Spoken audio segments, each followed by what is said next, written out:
get to... Whoops. I don't... Do I just fast forward to current moment because we're going to go through it? Or are we watching the whole game? What do you think? I think the call is yawn. What do you think? ScaryD himself. It is ScaryD. Because if they just end, we're not going to be able to watch the end of it, right? Tia jumps in. That looking to secure and does... Skip to it? Okay, you're right. Alright, guys. I love y'all. Don't yell at me. I promise. We're skipping to current moment. Close your eyes. Don't look. Oh my goodness. Alright. It's current moment. I'm sorry. Kill. I know, I'm sorry. Wow, that's crazy, boys! He fucking runs away with it! Pause for his debuffed. Wow, that's crazy. Alright, I apologize. But current moment, it is... Okay, so this is notable. I'm gonna call this out. You have Paul, who has Sands of Time. Can't go timeline because he's gonna have prots because Warriors X has prots. So he's gonna go Pendulum. Obviously looking for that cooldown. Gotta be it. Regardless, a double kill by the Osiris onto this Charon Camazot's already a big fight. This is current as best I can make it, so let's see a big start. The slow from the Camazot's 2 onto the Osiris, a big hammer onto the Cama in return. Yeah, I really like this Fafnir pick too. Drafting it also with the Osai. For the auto attack, so much too. CC. Yeah. This is a blue buff invade. Boosts your damage, so. The Thoth ulting to secure, but you gotta be careful. He doesn't have book up to dash away. Wait, did his dash get caught? Did he dash? No, he did not. Okay. I was gonna say it must have got silenced by the Charon. I was confused because I heard the animation.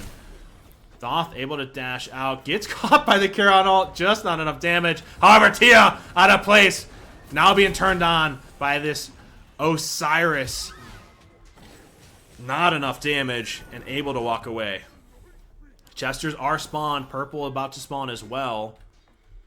I'm interested to see how this spikes. A little bit of gold already accruing here. I gotta change names. Hold on, I'm trolling, guys. Take a quick uno momento. Again, don't yell at me. We go here. Settings, spectator. Who is Order Paul? To be. So I looked at team. Oh, I can't even spell. Whoa.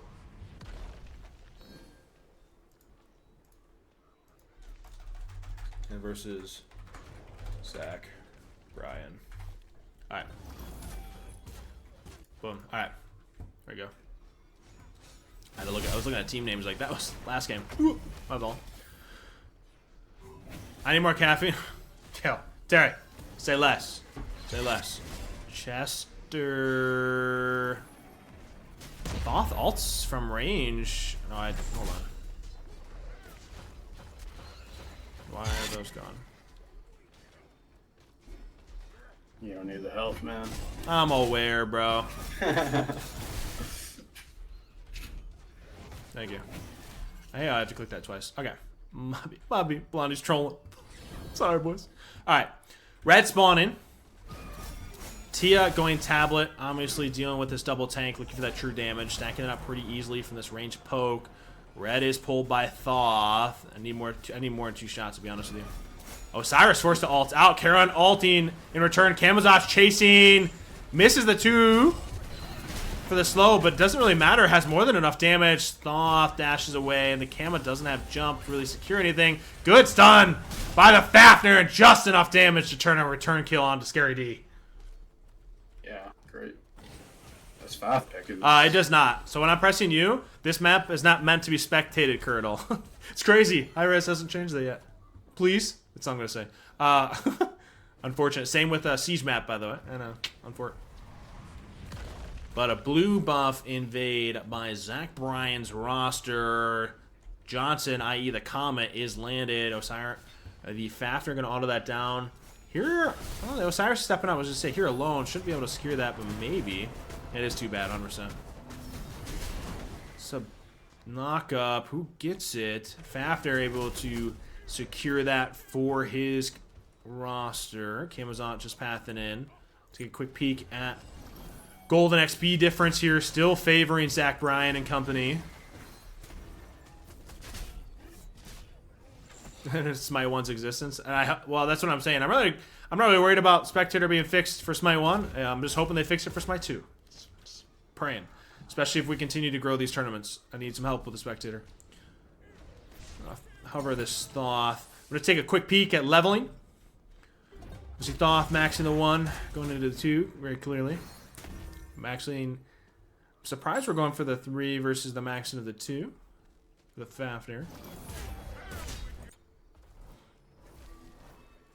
Jan, what are you thinking win conditions for either one of these rosters? Anything surprise you? I mean, obviously you got the ScaryD hoping to get a pick on to a Thoth, right? Like, I feel like that's pretty much their plan. I'd imagine they're not going to be focusing on the Cyrus Fafnir. But on the other hand, I think you have the potential of usually getting some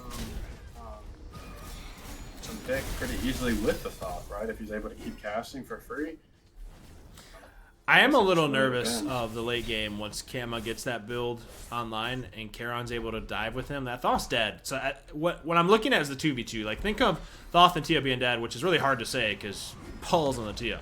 So it's rough. But in a hypothetical world, who do you think favor? I favor the 2v2.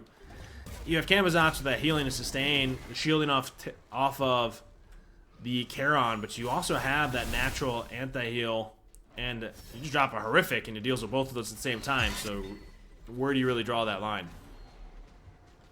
Yeah, I mean, it just depends, I guess. Like, if Mexi's constantly out of position, you know, hopefully you're going to be able to find them, especially if you got horrific and other, you know, relics you can potentially get on them.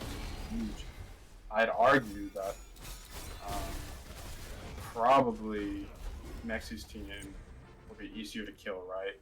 But I mean, we'll see. I think it's really just going to come down to outplaying.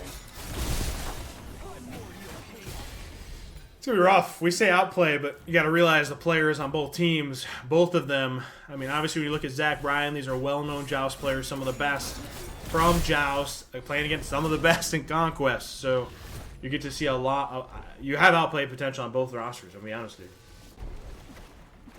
you. Yeah, I mean, I still think Fafnir and Osiris late game is just really destructive. The CC you could provide for the Thoth as well as. Hold on. This is a cheeky bull pull here.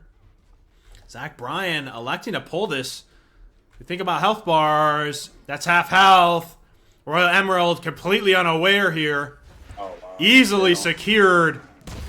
Alt is dropped. Now here's that fight after, though. You got to be careful. The dash is used. Does he contact? A really good ult by the Osai. Looking for that root onto the camo. Make sure the Thoth can back up for free. But how's that re-engage looking? Hammer forces beads on this Tia. Transform used. Are they immediately looking for this T1 now? Fafnir's in ult. Effectively in that ult for a minute. This should be that moment where you're immediately looking for this T1. Post that fight. The Tia forced to back. Doesn't have beads. Honestly, this should be T1, right? You have the Osai. Yeah, this is definitely T1. I don't think there's really anything this team can do about it. Especially with the Faf pick. That is insane damage onto the Charon. That easily puts that in line. The root just off the mark by the Thoth. The fact that he's able to get aggressive with that dash because the Tia doesn't have beads. Yeah. The Camazotz doesn't have ult. It's rough. Yeah, definitely not the position you want to be in, right? And I mean, also you got two of your gods also building tablet, so they're really not going to be, that strong for a hot while. So I mean, being down this much already and stacking is not something you want to see. Yeah, I'm a little nervous if I'm Royal Emeralds. Obviously, you have phenomenal players on that side, but that is a ton of pressure to deal with, and what that might look like.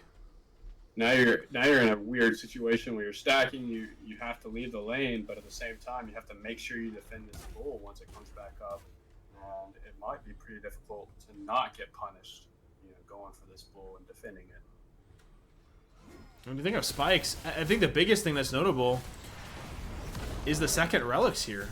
Like, Charon hasn't picked one up yet. Camazotz hasn't picked one up yet.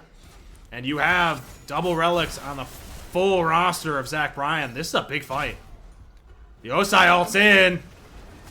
Does he have enough health to really sustain this, though? Oh, Camazot's ulting alongside of the Charon ult, able to completely disengage. Yeah, it just doesn't really look like this Camazotz is getting the value they were hoping it would, especially into the Thoth.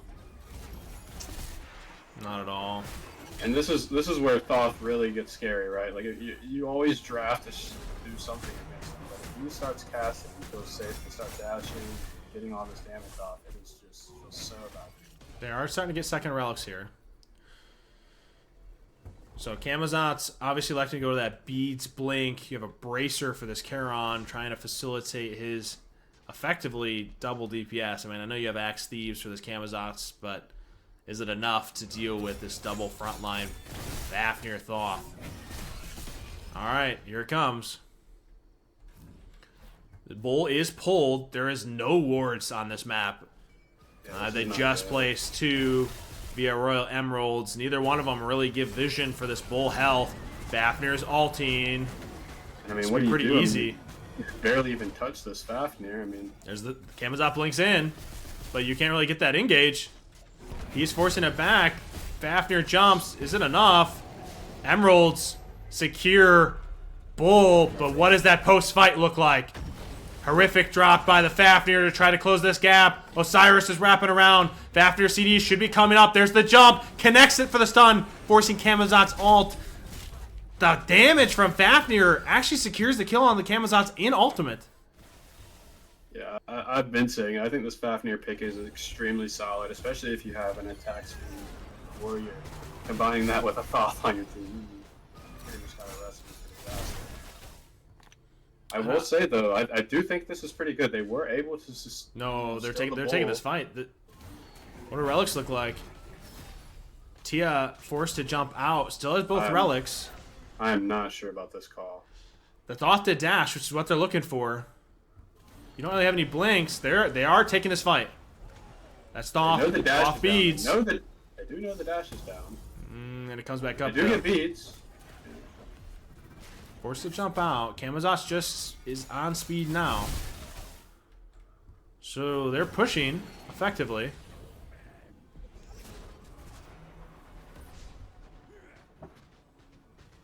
Paul going purple buff. Yeah, So I think effectively, just- bull defended. Yeah, I don't even think they were anticipating getting the tower there, right? Especially in a 2v3. No, not at all. Osiris Receptor healing the tower up to full. Obviously why they're waiting on that Fafnir to rejoin anyway. Where's Layers? Layers backed out last minute, and Paul and Freya picked up ScaryD. Unfortunately, obviously that he had to not be able to make it. But Fafnir getting chunked out. I'm gonna zoom out here to get a full picture. Fafnir effectively half health, but the Thoth ult turns that right back onto the Camazotz and forces ult. What does this chase potential look like?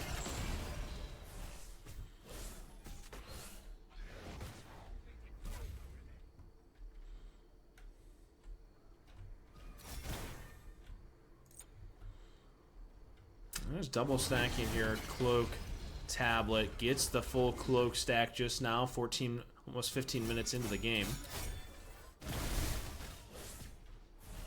Look at itemization. Anything really stand out to you? This is a double mystical, by the way. Just, Yeah, I mean, I will say the one thing I'm a little bit scared for Paul's roster is once this Osiris is able to either get that Kins or Eggsy on. I'm not sure which one it's going to be. Yeah, probably the Eggsy. you went the Eggsy. This could be pretty big for them, especially combine that with the Fafnir. I feel that out, Poch. But at the current moment, you never know if he's actually going to have a pass this game. It is looking dire straits. This comes down to one fight. It's going to swing either way. Let's take, again, another peek. You have a 3K gold lead, 3,700 experience here for Zach Bryan and company. Red being hovered. This might be that fight that decides it all. Osiris getting poked down via the Tia Charon. The tablet on Paul doing wonders. Faf jumps out.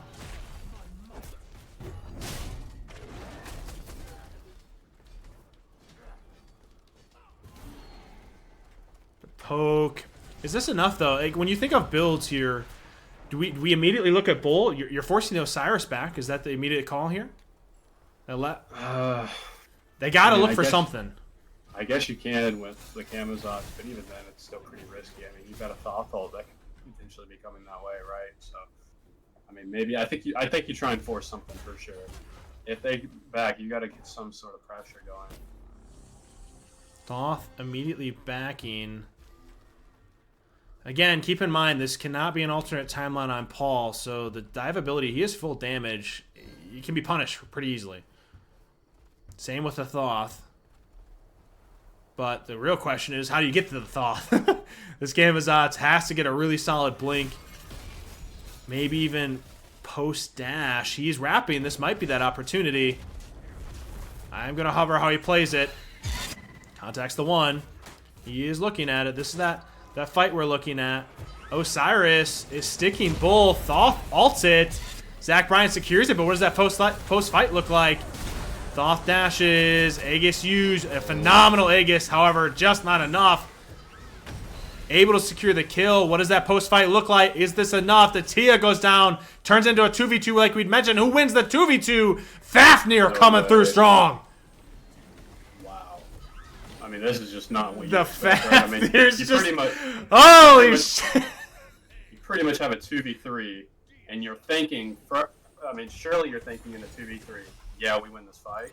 Somehow, it's just crazy. If that isn't a legacy moment, if you've ever seen one, unfortunately, even though they do secure it, much like you said, Jan, they get the Thoth down, but how much did you use? How much did that investment come through? Because that Osiris Fafnir, they drop a horrific, and you're all standing on top of me. And that's all. That is a Fafnir's wet dream. And obviously, turns it into game. Camazotz just spawning now. Tia just spawning after. That is a blink. Is that enough, though? Maybe it's not. It's only half health, so maybe they defended just enough.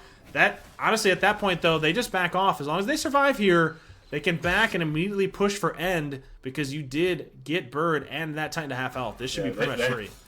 Yeah, they have to just run at him, right? I think that's Paul's and his only option. If they get a back off, you know, it's going to be rough. Royal Emerald is very aware of that, trying to find any value, almost desperate to get something in return here. Now you got to deal with fire waves and a Thoth from range, easily poking Titan or dropping alt. This Kama has to find value, and it is notable he does not have Blink to cover the ground.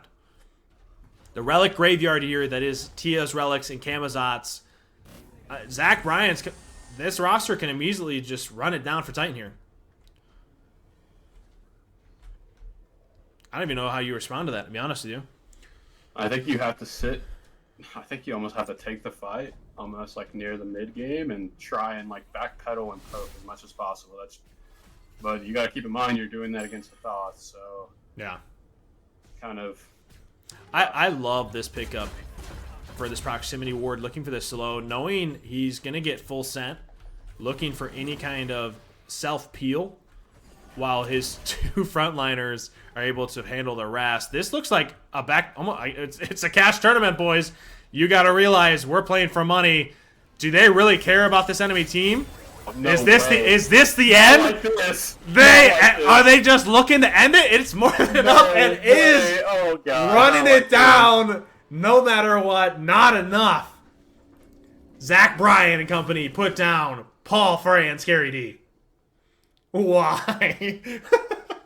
That is not. Like at the end of the day, you're playing for money, and that's what that looks like. Unfortunately, Mexi, Nano, and Fauna taking it away. Get Paul a team. I think that comes down to composition. You can't blame that on anything. I'm sorry. That is a composition diff and a half. That's just how it works. Paul, GG's, dude. I appreciate that. Had a scramble? I know you did, man. I know. And again, obviously there was stuff going on behind the scenes. I know you kind of got to that layers dropped and then you had to pick up Scary. You can go alternate timeline with the breastplate. There's going to be a ton there. That's going to be a rough E-shell to deal with. Yeah. Anytime I see Dev on any sort of mage, it's just so scary. He's always putting up so much value. Gilgamesh immediately jumping in, looking for that immediate pressure. Good knock up to buy her some separation. This E-Shell trying to create some space. Pretty poked out though. Same with the Gilgamesh. Instead of going for purple with this pressure, they're immediately looking for their lowers. On her, getting poked out. Good impale. The Osiris looking to wrap around, going for some of that poke. I'm gonna hover up a little bit. I'm not really seeing... It looks like EU content with poking Kershaw and company's roster out, trying to gain some of this pressure in preparation for this purple. They're giving... I think this red team should have quite a bit of natural pressure, right, with their comp. I mean, it's just going to be so difficult. Oh, did they... They did consume that. No, the Charon did not steal that. Tiamat consumed it. So it was effectively stolen, or I guess secured by EU. It's going to be a little rough, mainly because you're going to double DPS on Kershaw and company. When you're doing that, you have to get to that mid to late game, right? When you're going builds and itemization, this double warrior early to mid should be able to run away with it until we're able to get that. Yes, you are allowed to play round 2, Taco. 100%. Yeah, I mean, I think it's just going to take a little bit. Once Shisha's able to get a little bit of defense, probably a breastplate or some sort of physical defense for these frontline warriors, the game will probably start to look a little bit more in Kishou's team's favor, especially once Kishou and them get a little bit more item. The Gilga jumped in. This should be a pick. This should be first blood. They have to punish that because the Tia and Osiris went for the red and they secured the red buff. Kishou and company able to get a big start for them back into this game. Notable, the first blood goes on to Sanher. That's a big deal.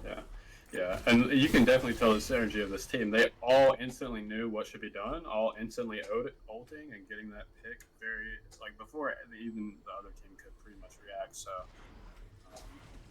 yeah, I mean, it's just good joust.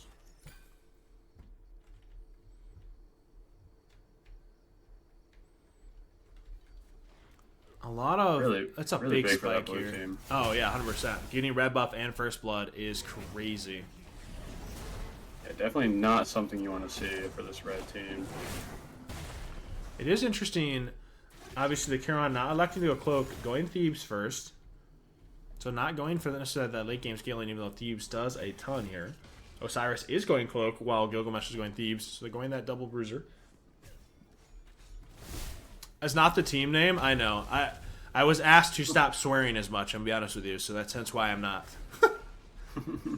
So it's out of respect for those people. Yeah, Jan will start swearing or say the name for you, boys. Don't worry. I'm very aware. I'm just trying to be respectful of everyone that is asking that. So I know, Evans. I apologize. It's not what you want to hear. Big power spikes for blue side. You're good, Terry. Thanks for letting me know. Tier 3 items coming out of base. That is a full item. So big spikes, notable going into purple buff. I'm assuming you will be backing, which is semi a big deal considering purple is spawning. Their Chester is coming up, or is up as well. So an easy pull here for Kishou and company. Again, guys, I appreciate all of the follows. I know I have been yelling all these names. I apologize, but thank you for all the love and support, and welcome to the BBC, also known as the Big Blondie crew. So Chester was still secured by EU. They did effectively lose the purple, however. Gilgamesh missing the drop kick, impaled away, getting a decent amount of poke, but Tia returning it to Dishonor. Yeah, we are also seeing Tablet being stacked once again. So this seems to be a pretty favorite item so far. I mean, deal with the double frontline effectively. Obviously, you have an E-Shell, but I expect this E-Shell to be going Bruiser. I really do. I expect to see it second, if not third item. Immediately going into a breastplate because this on her will be going full damage. You have that ability to flex that with an alternate timeline. So this E-Shell going to be a little bit more Bruiser-esque. I would elect to think. Maybe they stick with this traditional. I don't know. Red should be pretty easily secured. Tia going into ground stance, consuming it so they can effectively have two red buffs, one for the Gilga and the Tia. Possibly looking for a little poke / engage. Comet looking to drop now. It looks like Kershaw and Company giving up neutral. Gilgamesh off for the second dropkick in a row. So the rule is only let me rephrase that. One member of a roster or a team is required to go all damage. Anher is going to be going full damage, so the E-Shell can flex, effectively being a second bruiser. This is a cheeky pick. I love this pull. They recognize the back of Kershaw and Company and immediately go for this bull. It is immediately secured. Chiron ulted. This Anher's got to be careful. He is trying to catch, but misses the impale off of Chiron. Off that ult or taunt from the Chiron wave. Yeah, that's actually really scary because, I mean, right now with this Shisha just now getting tier 2 defense, I mean, there's pretty much still a traditional game comp, I'd say. So, you know, them getting this fire is really big for them. Yeah, no, 100%. If they're able to back and actually try and at least get this tower, this game is still very much in their favor. I think late game has quite a bit of favor to them. You take a quick look at leveling for the full rosters across the board. Give for that 2 poke. This should be a big push. I'm actually going to zoom out instead of looking at levels here. As EU is pushing in, having Bull and this tower being neutralized temporarily. Do they get the chance? Gilga ulting, try to create some separation on her ult in exchange. Yishao has ult still. This Tia went into ground stance. Here's that engage. She's not going to have a ton of damage because of that breastplate pickup. However, able to buy some separation. Now, keep in mind, all this poke on this tower, unless they secure it, they don't get this comment for Scepter to heal the tower. But if Kershaw and Company are able to get one, they can easily heal this tower back up to full without any major issue while they're trying to get this on her to late game. And it seems like they pretty much successfully stalled. And that's all you really had to do with this team comp. It's not necessarily killing the warriors or killing anybody. It's just making sure the tower stays alive. They got to be careful. EU's looking to wrap here. This could be that moment on her. Immediately kicked to the wall. Osiris does have all. Oh, maybe just a little late. Does he actually create that separation? He hits the sickle for the slow, but the on her hitting that 180 impale to create some of that separation, able to survive that dive. Honestly, that Osiris, just that half second, maybe a second, I think he did get the ult off. Right? I guess I just didn't see it. Right? Yeah, it must have. He had to have been silenced. I think he was definitely aiming for the ult. If he gets that ult off, I think they pretty much win that fight pretty easily. 100%. He got silenced, yeah. So they have had to get that silence off. Maybe a knockout from the E-Shell as well. Just enough time for the on-her to make it out. And Kershaw and Company able to secure red. It's a big deal. Yeah, but both teams playing their jobs pretty well, I'd say. Like, this is a really good game. 100%. There's going to be small margins. Again, we talk about this. E-Shell is going to be more so Bruiser-esque. That heal from the 2 and more so from the ult for these fights, or re-engages, if you will. It's going to come down to when this on her hits 4 items. He hits that 4th item. He's going to have that Kins come online to deal with this double front line more effectively, get this starter online. He's going to chunk these tanks. Bull is up. That's pretty big. Great cast by Dev. They might be looking for a little pressure. I'm gonna hover Dev and see how he responds. There's the engage. Hold on. They are looking for this 1v1, but the on-her is being pushed out effectively. Gilgamesh ults. Do they create that separation? Heavenly forced. Just because they thought that engage was going to continue to come. So Heavenly off of the Charon. So ult for Heavenly effectively. They do have a lot of natural sustain though with Shisha. Like even if they necessarily lose a fight, I would say that's probably a win for EU side because they the Heavenly, the Heavenly. Yeah. They did get the Heavenly, so ult for Relic effectively. So still a net win for the most part. It's a small margin, to be fair, because it is still an ult. It wasn't like it was just dropped, but a ton of damage free casted by the E-Shell onto this Tia. Wow. Yeah, that's big. That might guarantee red there. That should guarantee red because Tia is forced back. Charon just coming back to lane. E-Shell thought she could possibly stop this back. So this would be effectively a 2v3, and Gilga doesn't have ult. So this should be free effectively. Good Gilga kick. Red was secured. Fight here. Wow, they still don't want to take the fight. I am a little surprised that Charon's the one picking up the red versus the E-Shell. Obviously, her looking more so for the blue and the speed, or purple, looking for that attack speed on her. What do you think the win condition is if you're EU looking for a fight into this on her? It's going to be tough. I mean, yeah, obviously, you're kind of hoping that maybe you can get a pick somehow without the team grouping up, right? Because the show's team is all about sticking together and supporting one another. Here's the ult. E-Shell forced the ult immediately. Oh, Good thorns by the Osiris. So 3 ults for 2 effectively. This might be a... I don't even know if you say bull here because the she-shell can just heal right back up. It's actually a big bag I think you're just hoping for a pick, right? Like you're just hoping you can get someone out of position. But that's gonna be really tough, I think. See, but you can't, like, when you start talking about win conditions, playing off of, especially when you go to a higher level, playing off the fact you're hoping they misplay is not really a great win condition when you start thinking about it. Now, they know they're back. They have to back off at the very minimum due to health bars. Tia knows he has to stay in case the Anher decides to pull. For those that don't know, Anher able to throw the pillar in front of himself, electing to not take damage from the bull for roughly 3 to 4 seconds, which is kind of a big deal because you can get to down to half health typically, depending on build itemization. This Anher, all that being said, this Anher can solo bull. So they have to be really careful on their backs and staggering them, so not backing all at the same time.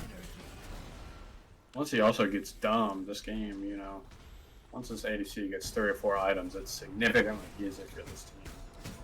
So they did get Scepter. This is kind of a big deal, like I'd mentioned. This Scepter is able to hear a tower.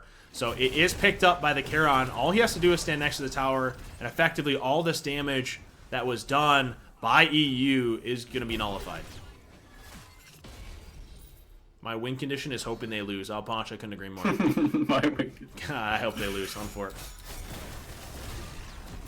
You shall cast off the mark onto this Tia. The Gilga jumps in. This is that go button on her. Immediately jumping out. Isha ulting for that heal. That is a big deal on her. Forced to Aegis. The Tia just not able to kick range. And the Osiris going down. Here's that dive we talked about. That Isha ult for the re-engage is insane. On her, just surviving with that Aegis is crazy. Charon has to be careful. The silence just off the mark. The knockup secured with the root. A perfectly combined cast and a full deicide for Kasho and company versus EU.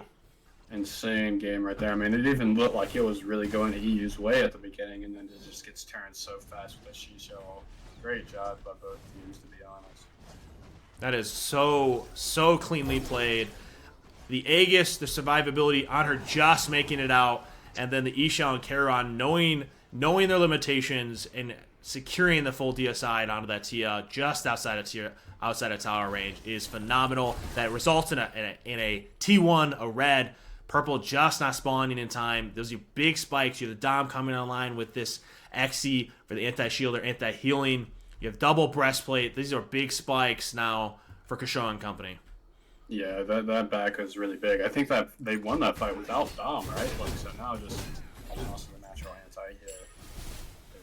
I think that the dive is just an impatient play. I think they saw the Scepter was picked up. The Charon can easily heal it up, so they tried to go in for that all-in. If you don't force a possible ult and you're fighting into tower with an Ishal ult, that is going to spell a rough time period. So maybe you think they get the ult and then they back off? They have to try to bait something, because if you're trying to fight into that, it's going to be rough regardless, right? Yeah, we try to force a fight. Maybe pull them out of tower. First, you know, you get the personally, when I'm playing that comp, you're going to deal with a Charon silence, a Charon ult, Ishal ult, right? You know under tower it's going to be rough. If it's me and I'm playing with this double warrior comp, I want to force them out of their tower. I want to force them into a situation they have to come to us, i.e. bull.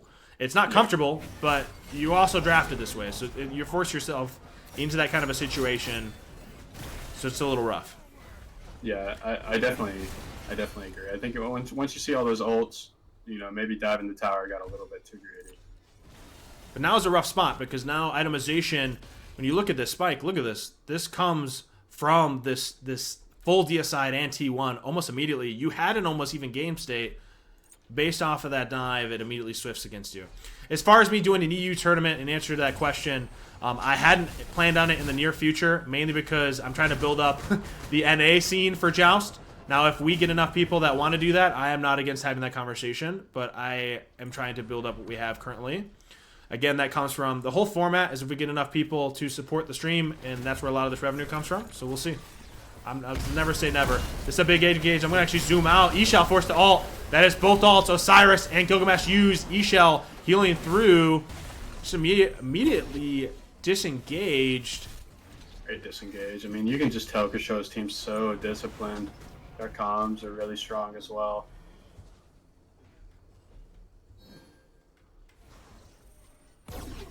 It'd be awful in EU. Again, when Smite 2 comes out, maybe it revitalizes. I don't know. It's one of those. We'll play it by ear for now. I'll just say that. I'll leave it there. It's TL looking for that one-on-one. You got to be careful though. Gilga was hovering. I think it was a little ego. Great damage. That was some great damage, to be honest. It was big damage by the T onto the on-her, but it was an unnecessary fight by the on-her to take because that immediately gives red now to Tia and Gilga going into the next bullfight. Talk about ward coverage here. You have a ton of aggressive wards for pathing by Kasho and company, but some defensive ones, almost defense on bull, and then an offensive one here by EU as well. There's some decent vision. It's going to come down to who actually gets poked out pre this fight. The Osai is going to be able to heal with this E-Shell and Ozzy passive. Yeah, I mean, let me ask you this, Blondie. Do you favor the two warriors late game, maybe with a potential acid animosity, or do you favor this? If this conversation again, I'm no pro player by any sense of the imagination, nor do I claim to be one. This ADC, i.e., this on her, gets facilitated by any fashion via this Charon or E-Shell. He gets this full build, mainly the starter item. My go button, he gets this online and immediately goes into the starter. He will chunk through both of these warriors for free, essentially. So if he gets to that point, it's gonna be really rough to fight it because you're getting under leveled as an Osiris who's never gonna reach that animosity. The Zonher is gonna hit his spike before you do. I would have loved to seen a spectral. I mean, not a spectral. What's it called? Mid-Guardian Mail. Definitely, I would love to see a Mid-Guardian Mail on one of these tanks for the on her.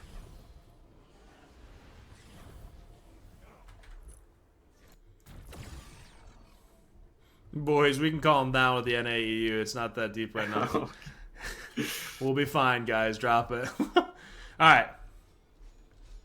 Okay, EU is actually pulling bull. Okay. That's a big... A lot of this has got to be just a bait. You got to recognize EU does not have a ton of shred because you went this warrior build. I'm going to kind of hover this Charon who's looking for any kind of poke here. That was a prime copy. I'm not disagreeing with it. I get it. But at the same time, it's kind of irrelevant at the moment. Hey, these guys are playing on ping, to be clear. And ping is a big deal, and it's rough to deal with. So, that is notable. Alright, here's that engage. Charon ult. Context 2 forces Tia to jump. This E-Shell is ulting through. Big impale to push the Gilga away. Effectively making sure that they get no value. That is heavily forced as well. Yeah, I think they 100%. So Honor's got to look for a pull here, surely. Charon's getting poked out. You got to be careful. This Tia has tablet. They effectively have to disengage. The Osai is pathing back. Gilga's going to have to back off as well. No one's played Nox in the tournament yet, Kai. Maybe one day. Red is up. On her, I'm curious what level we're at here, where we're looking. Halfway at 18. So red should be secured and is on this on her.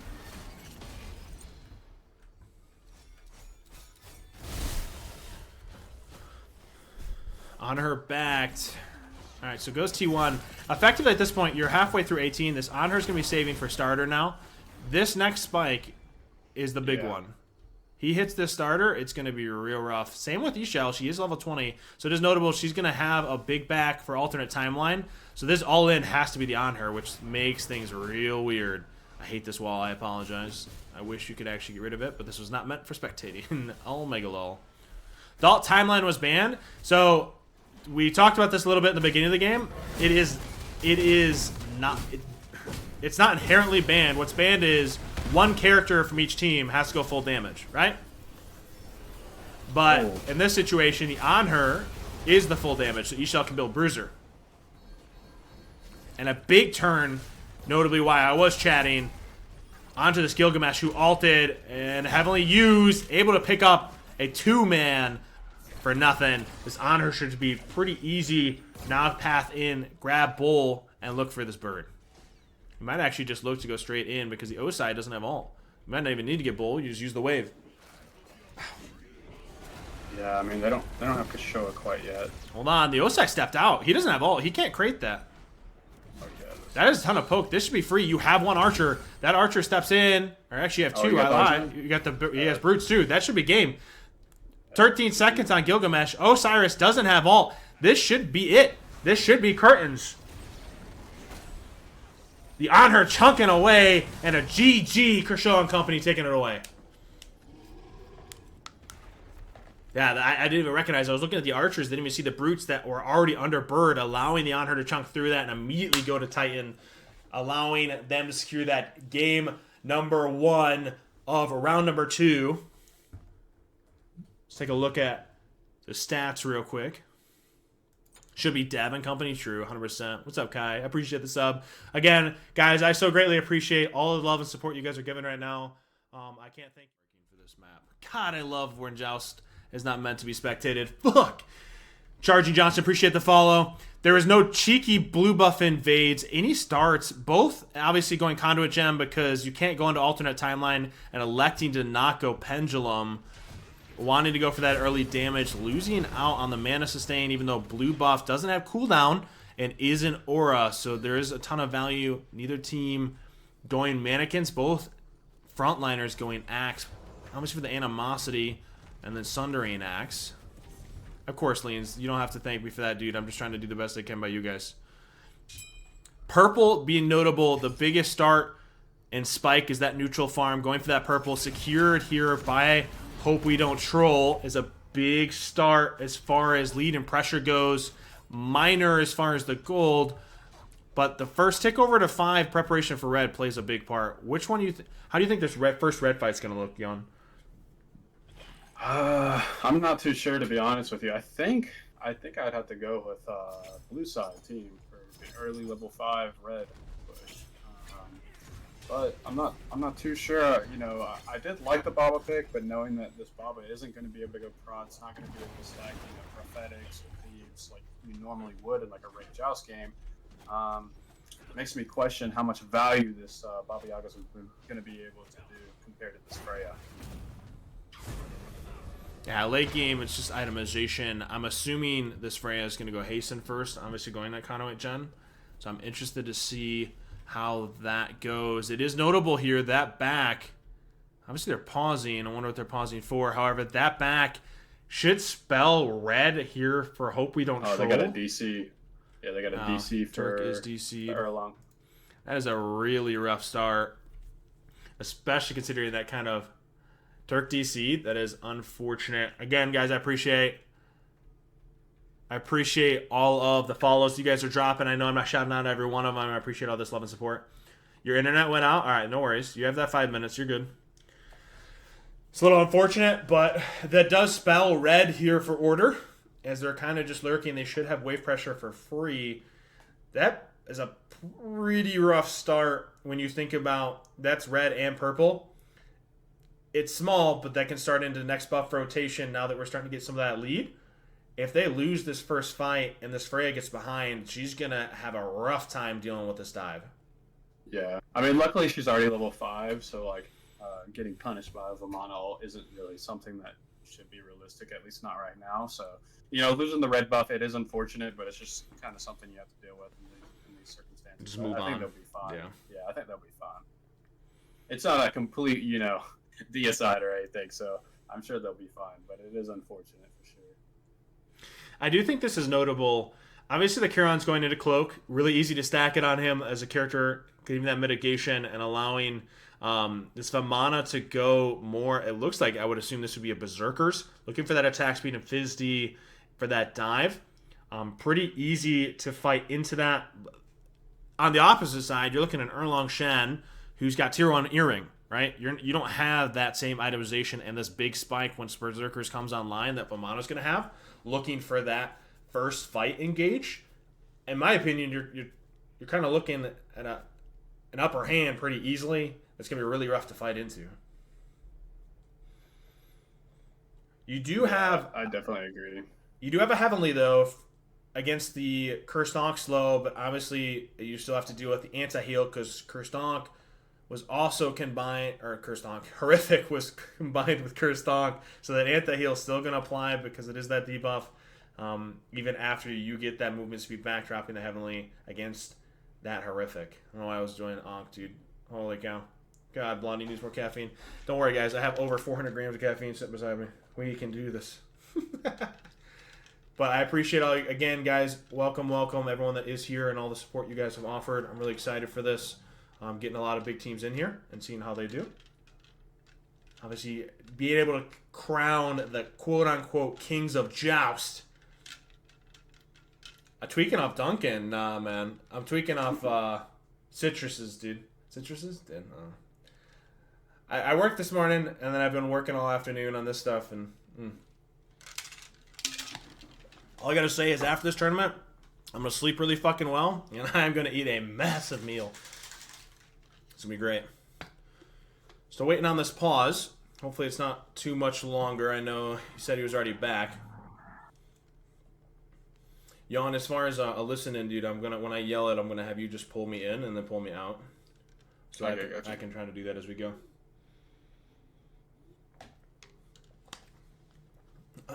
Alright, so he's officially back. We should be coming on pause in a moment now. And what that might look like here. I apologize, guys, for the delay. So it would be the game I go to spectate, right? God damn it. Always. I didn't realize this this map wouldn't actually allow you to get rid of the trees and everything. Is this match number 1? This is the first match of the day. Yes. Match 1, round 1. Yes, sir. Yes, I'll be watching every round, sir. Yes, sir. Start to finish. Whole way. Just waiting for them to come out of this pause. You can see the brackets. Do an exclamation mark roster for me, Warwick. You can see it in the Discord. It will be under the tournaments, and it's right there for you. All right. Boys and girls. Of course. It goes without saying, man.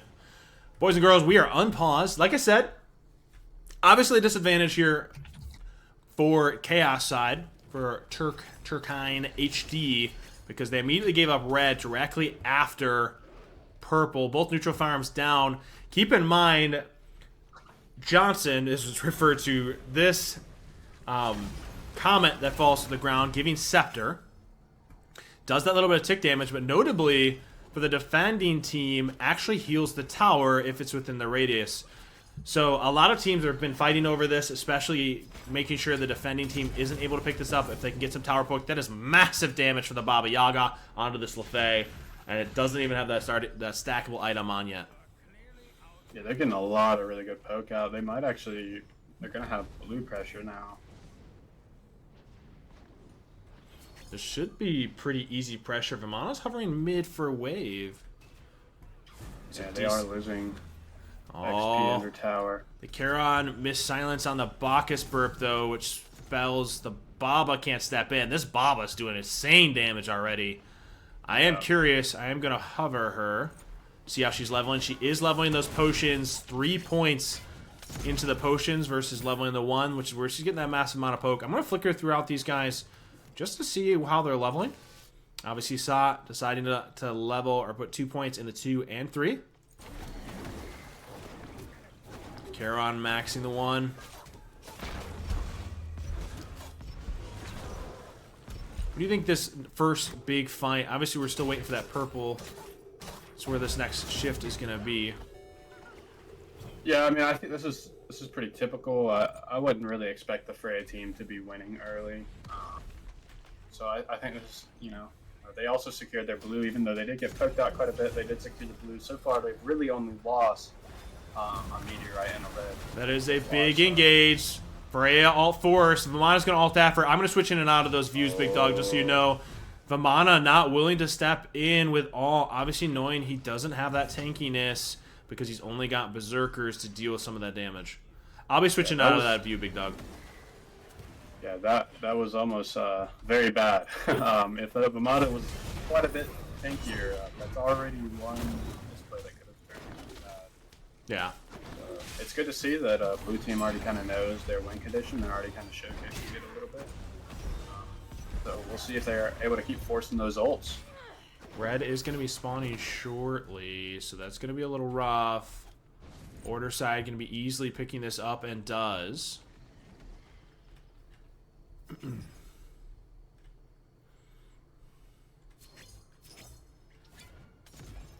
It's notable that this Baba Yaga decided to go tablet to deal with the double tank, getting that true damage. Sonny, the resident Freya main, already upset about this Freya build. Looks like hope we don't troll hovering this blue.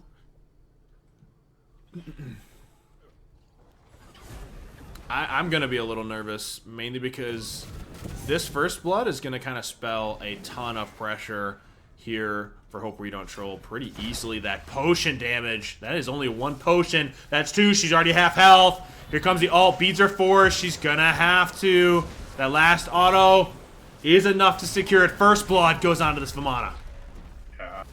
This Vamana pick is just so destructive for any Joust team, just having to invest so many resources to even attempt to fight into it. I mean, if this Baba Yaga just keeps recasting like this, it's just going to create so many opportunities for this blue team. It is notable that Erlang Shen did ult defensively under the tower, looking for some of that healing, so there was no real potential for counter engage at all here for Turkine. Yeah, they're trying to build that space, but it's so difficult to position yourself properly, especially against a Baba Yaga who can cast so far away. Yeah, this is gonna be a little rough, especially if this Freya gets behind. There's no survivability into this Vamana. As soon as your ult, if he's able to stay anywhere near your blink post that, you're just dead. You come down. There's nobody here is gonna save you. Yeah, you just can't let this. You just can't let Rat's Code get that value on you. I mean, as soon as you're half HP, you're in real threat of having to ult. As soon as that ult's down, you're dead from Vamana. Red is spawning shortly. A big silence on the Bacchus burp. It is notable this Freya's beads are down, so there's not really a ton of challenge here. She has ult, but all three ults here for Hope We Don't Troll coming up shortly. This is notable. They are electing to go to this purple instead of hovering this red. I wonder if Turkine even elects to just go the opposite direction. They're just deciding to sit. I would like to point out a big usage here picked up by Sa, and I think you're going to see this used a ton in some of the higher, once we get into the final rounds, is this ward.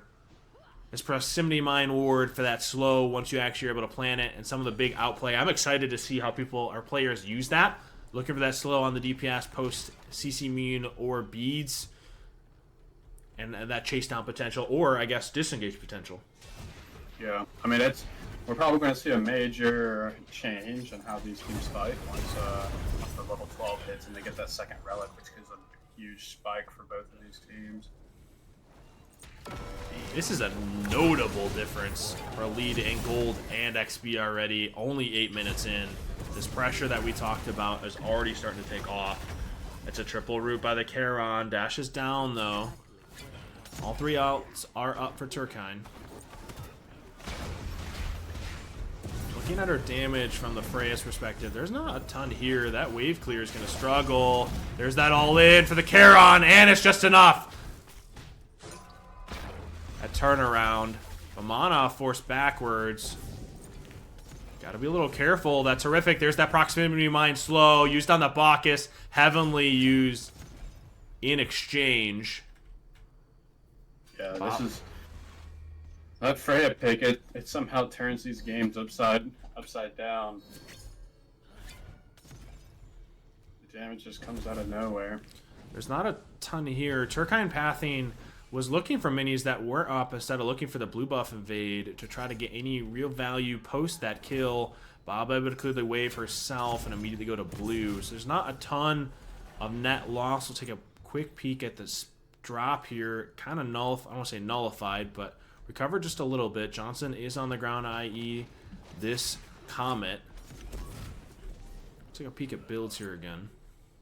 So it looks like the Baba is going tablet into book, looking for as much damage as possible. Obviously, Baba's passive, not stacking tablet, but stacking book is kind of that thought process as to why they're going tablet first. Yeah, we also got tablet on the Charon, so these guys seem to think that maybe late game, that's probably their best shot. They are scaling, which is interesting considering the late game scaling that this Erlong Freya have, playing off that pretty easily. There's not a ton of damage there turned on the Bacchus. Maybe potion just off the mark. Red, purple spawning now. Charon just doing his very best to continually poke and stack this tablet as best he can. While Vamana's picking up this purple. Doesn't seem to have phased this blue team that they've lost a member from that last fight. They still seem to be pressure heavy. The same game player. Yeah, so you know, I was thinking maybe with that play earlier they might be a little bit more hesitant in these fights, but it seems like they. Peaky, appreciate the follow. Is there an issue with some of the rules, son? I feel like I explained it enough, but I don't understand why. I apologize if that's what's happening. We'll talk about it later. As a big Erlong ult, immediately terrific. There's not a ton of damage follow-up because the Freya stepped off. Charon just stepping forward, trying to continue to stack tablet. The blue buff invade was successful. That is 2 ults immediately used. Horn Shard used by the Bacchus, looking for that cooldown. So 2 ults for the horrific. Not able to really net anything here. Looking for that neutral farm. Continue to build on that lead. I'm interested. This Baba more so going to be backing and looking for that percent pen, looking to combat the magical defense that Turkine's already thrown on their characters here. Yeah, I mean, Shogun's also going to be really good for his Freya, right? Like, you know, the 30% attack speed aura is going to be really big. The ward coverage already started here by Turkine. They know this Vamana is coming to a point where he's going to be able to pick up in solo bull, so they want to make sure they have vision and knowledge of that if that is what they try to do. Baba won with that silence. I'm interested to see if that cheeky silence is going to come out to really ruin Bacchus's day in that mid-delay game. I'll tell you the number of times that comes out. Yeah, you never really know what this Baba could be throwing out. All it takes is one silence, and all of a sudden a team fight looks drastically different.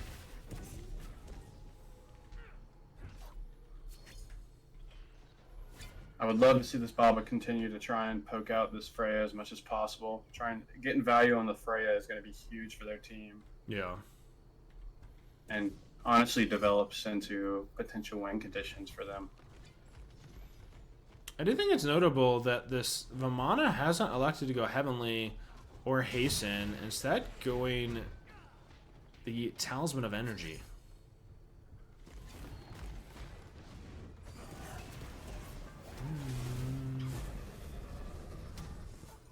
Yeah, that is interesting. I mean, but it does give you aura of, you know, movement speed and attack speed, right? So maybe that's something I'm a little bit more interested in. I mean, plus magical defense into this comp is also pretty good. Red did spawn. Baba obviously doing it herself. Charon is content sitting here, easily stacking this tablet pretty much for free. Freya did back, looking for a spike. Has a T2 in preparation for this blue. Easily poked out, though, by the Baba with one potion. Already half health. She just pathed back. Karen ult. Stops her back. Bad. I think they have to give up this blue at this point. That might even be a potential, maybe not. They're probably just gonna go get wave. This Baba is staying is chunking. Yeah, and she still doesn't have any CD. Content, just continue to stack. The Vamana did pick it up. They do have ward coverage. Here's that call we talked about. Yeah. They do have a ward on it. They're aware. The pathing comes in. Freya's here. This is big. Every team has relics. This should be a big fight that decides the swing of this game. Vamana on top of this. LaFay getting chunked out. Thorns. Alt for alt. Immediately tries to shift. The Vamana time running out. Gotta be careful. This Bacchus can look to set up for the Freya. Instead, the pathing gets a little bit different. All alts used instead of the Bacchus. Looking at just the relic usage. Able to catch the Charon dash. He doesn't have ult, so he doesn't have any CC immunity. If this the Freya is able to actually get those autos off, and she does. A big kill here for Turkine. Yeah, that's... the Freya instead of LaFay. I know, I'm sorry. I'm already, dude. I fucking suck. It's fine. Yeah, I gotta agree. I think they need this hasten soon. LaFreya. The hasten's gonna pop off. Yeah. No, she's gonna find the value. It's the one that takes over. They have to deal with it. Here's what I was talking about. The Katana has started for Vamana. He's recognizing he doesn't have that chase potential without Heavenly or Hasten.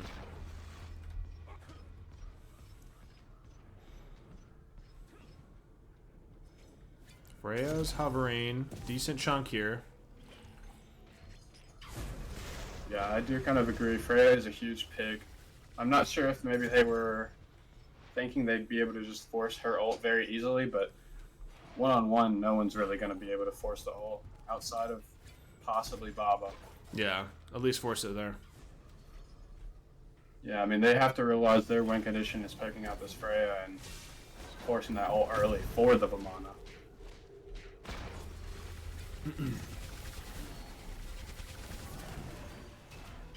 The tablet's still stacking. They are nearing completion. Bob almost there. Karen only at 32. They are looking to do this blue buff invade. Red was successfully confirmed. It does look like also... They are ulting for it. Do they get any real value outside of it, though? She's getting chunked down. Doesn't get the ult off. Vamana. But is he able to secure tower? This is where that turn comes in. Erlong ults. There's the stun Heavenly. I mean, we get the tower, we just disengage. We get the value there alone. The Freya is not here. First round, Carbon. I mean, that's still a huge value for them. Now having threat of a Phoenix, potentially, is really big for them. 100%. They can easily look at getting purple. Erlong's forced to back. The Freya is stepping. You got to be conscious of that.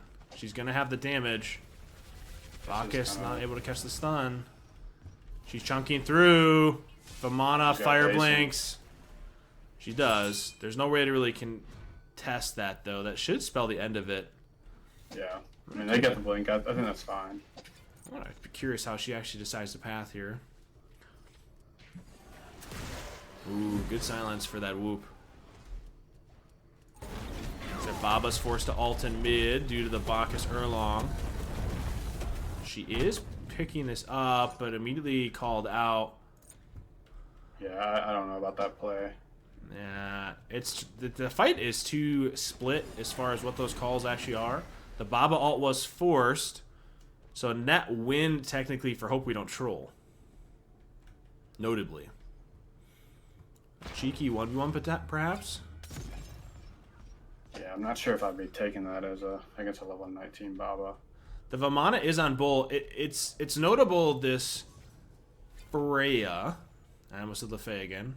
This Freya hasn't picked up second relic. Bull is half health. And no one from Turkine is near this. This could spell easily Bull in the shift. They're healthy enough to immediately go for bird. Yeah, this is really big for them. And I mean, obviously, Freya also wants it back to go to the second relic, right? She still has it. She's hovering it. She'd rather have the attack speed off Wing Shard. Second round will start directly after all games from round 1 have finished. Charon immediately forced to ult from the Freya damage. Baba ult forced after the stun from Bacchus Burp. They're looking for pressure here. This Baba pick is just doing way too much. It's doing a ton. The silence not able to connect with the one that should spell easily bird. All 3 members of Turkine forced back, even though they have the damage. They don't really have the map presence. Yeah, the Baba pick with the dive of Umana and Charon is proving to be very difficult to deal with.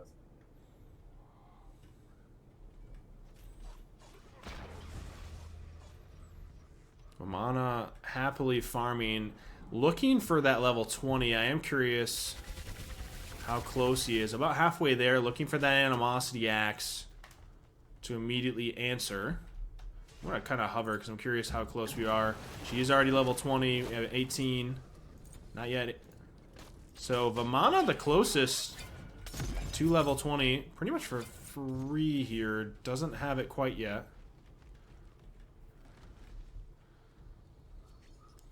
If I'm Hope We Don't Troll, you're just farming. Give me this Vamana, this level 20 for Animosity Axe. And honestly, he can walk in and just ult this Titan at this point. Yeah, that's what I'm thinking. I mean, especially when you combine that with a potential Fire Blink and Thorns. I mean, what do you do to stop that, really? 100%. Which this is part of what they're looking for. He wants this 20 Animosity Axe, Fire Blink across with a Bracer, and they just all on this Titan. And there's really nothing Turkine can do. Yeah, I mean, I'm not really too sure what you do. I guess you maybe run at the Baba and hope that you can kill her and her ult, but even then, she's got that giant shield. In both scenarios doesn't exactly look great. That's why Vamana, once he gets to this, once the Phoenix is down, is such a devastating blow to your team. I mean, we recognize that. I'm wondering how Turkine actually plays. You can't sit in Titan Rim at this point, because all Charon has to do is drop that brace. This Vamana gets that Fire Blink off. That pretty much spells GG as this Baba casts. This should be pretty much it. Here it is. There's the dash forward. He doesn't need to Fire Blink. Khalid immediately goes into ult. Charon ult in exchange. Baba jumps in, going straight into Baba ult. She just has to get a couple off, and that spells GG. Hope We Don't Troll running away with it. Dive the grandma. I 100% agree. No, at that point, it was pretty much just already decided, but a GG, Hope We Don't Troll going on. GG. Going on to round number 2. RIP that Titan. Going down. Look at these damage numbers real quick for you. Yeah, it was over in the previous fight. As soon as you give that comp, that bull, when the Erlong... Well, if you do exclamation mark brackets, you can take a peek, Chief. Alright. So first wave started. Effectively secured. And immediately the neutral farm, the purple buff, ran at by Cat Girls. Should easily be picked up and is. So, a big note, the speed buff put onto this Osiris and the purple buff picked up by the On Her. The confidence by Cat Girls knowing that they can get that and get this onto the On Her is a really big start. This Osiris poke onto this Tia is going to be rough to deal with. And kind of creating any kind of separation while this On Her easily pokes down these tanks.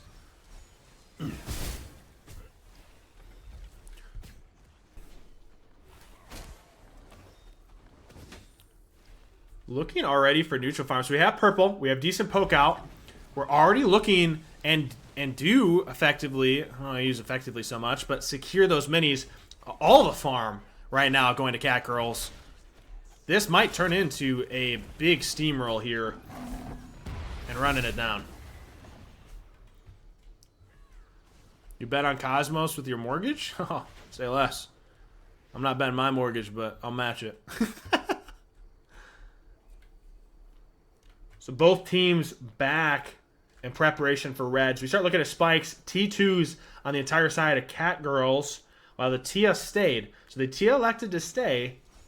They should hit 5 here. Offer wave for the full team for Hope We Don't Troll, and they do. The Tia doesn't have the T2. A possible difference in power spike, however small, could turn in the favor of Cat Girls.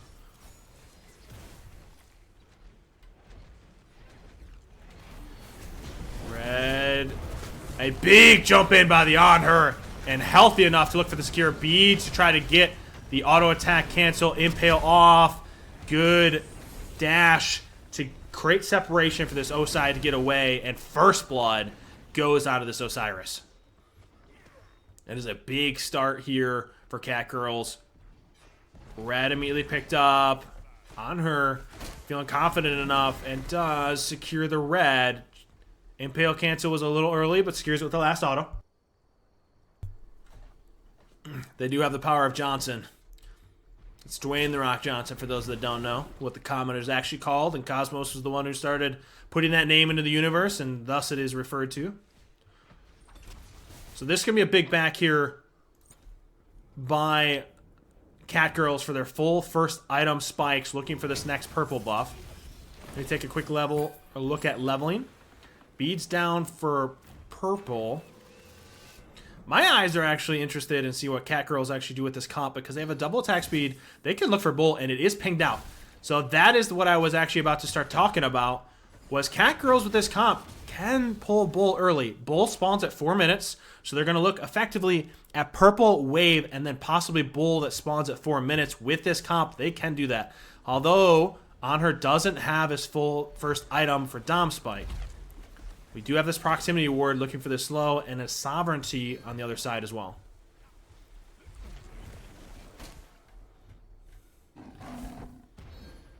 There's the jump. It is pinged out. 4 minutes ticking over. Bull starting to come down right now. And they decide to back. On Her not feeling confident enough without Dom there. Johnson falling from the sky. Osai looking to secure that first team.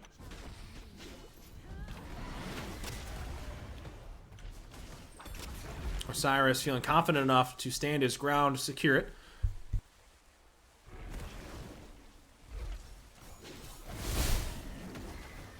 Johnson was secured by Mr. Cosmos himself. One Archer lives with a sliver of health here. A big push by Jesse onto the blown under tower, taking one tower shot. This would be the pressure that they need for this bull pull. This has got to be a wave and immediately looked at. Surely that's the direction that they're going to be thinking here. Unless they're just looking for red. Decent poke out. Honor's waiting to jump this wall. He does have ult, so the aggression here, he just got beads. They just came up for the Honor, so he can use this ult aggressively pretty freely. The Impale just off from connecting and pushes them away from that pillar. Red should be pretty easily secured. Both those tanks have forced to back. Tia trying to secure his own blue. The Baku Kujira able to push this Tia off his own blue buff and securing that invade.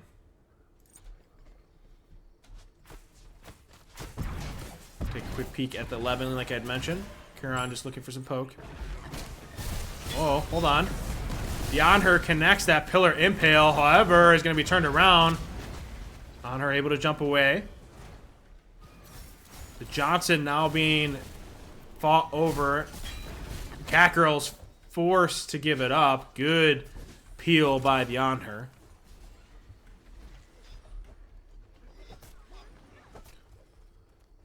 Wave being pushed here. Charon getting some poke. You can't lower walls on this map. It's you, and I'm clicking it. It's not working. It's not meant for spectating, unfortunately.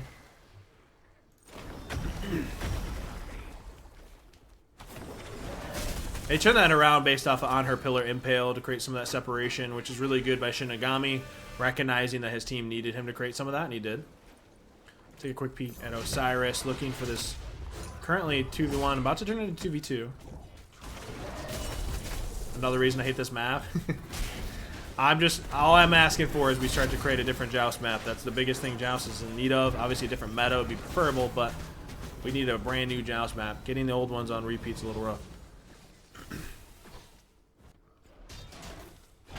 Purple now being fought over. The Tia too low to really combat this. Osiris securing purple. Charon just dashing out. It is a little interesting. This Bologna elected to go Sovereignty. Obviously, you're dealing with a double fizz, and they know this Baku Kujira wants to go more of a tank, right? He's going to have to throw some Bruiser on late, but they want some to match some of that pressure with the Sovereignty, aka Fizz Aura, for the roster. I want to see some kill potential from this Bologna and able to dive and kill this on her. This build's not looking like it's going to be that. I'm assuming this is going to be a Shogun's matched by Berserker Seals directly after it. I would have liked to see a possible Midgard, but we'll see. We'll see what they elect to do as far as itemization. Catgirl's doing a ton with this pressure, immediately looking for this red. Baku Kujira's got to be a little careful not getting overpoked. Bologna's wrapping. Red was stolen via the Charon too. Really well done by the Charon.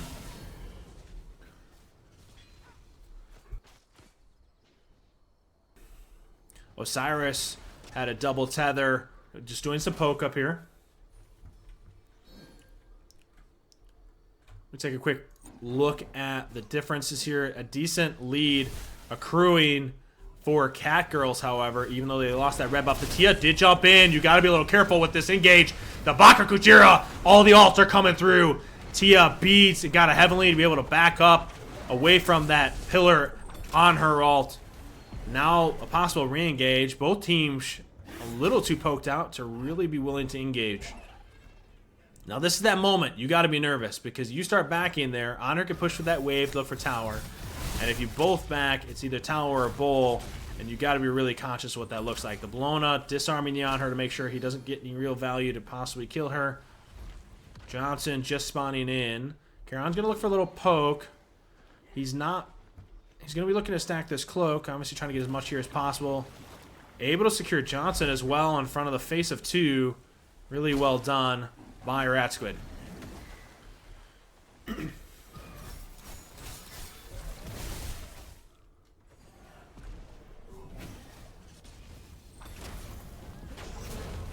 So on her backs, I was wondering if Hope We Don't Troll felt confident enough to step forward and try to take a fight, force them back, or make them unhealthy enough to take a bull.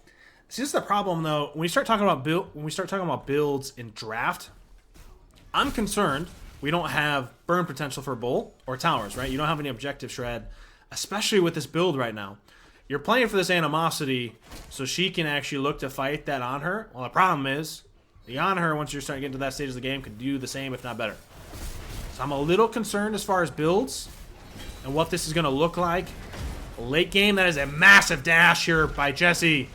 Looking for this fight. An Osiris ult, that's Charon immediately turned on. The shell, not enough to secure or to save his life. A big Aegis by the Tia for this dive. The on her, it forced to double Relic. The Tia isn't enough. The auto, just not there. And able to still secure it, even though the autos were not connecting and missed the impale. The pillar to secure the slow and get that final auto. A 2 for nothing in return. Bologna doesn't have ult, just forced to sit there and watch while this Osiris on her secure tower. That should be Red Johnson as well. The Charon ults. I'm not really sure. Jesse puts himself in position where the taunt just pushes it against the wall. Yeah, this meteor is called Dwayne the Rock, which is what falls down, and once you kill it, you get the scepter, which is Johnson. That was the whole reference, by the way. Cosmos came up with it, so we're going to keep doing it. Dwayne the Rock Johnson. I know. Cheesy, right? Ah. I didn't know we started a whole Cat Girls chant, which is funny. All the little rocks are called Calvin's crazy.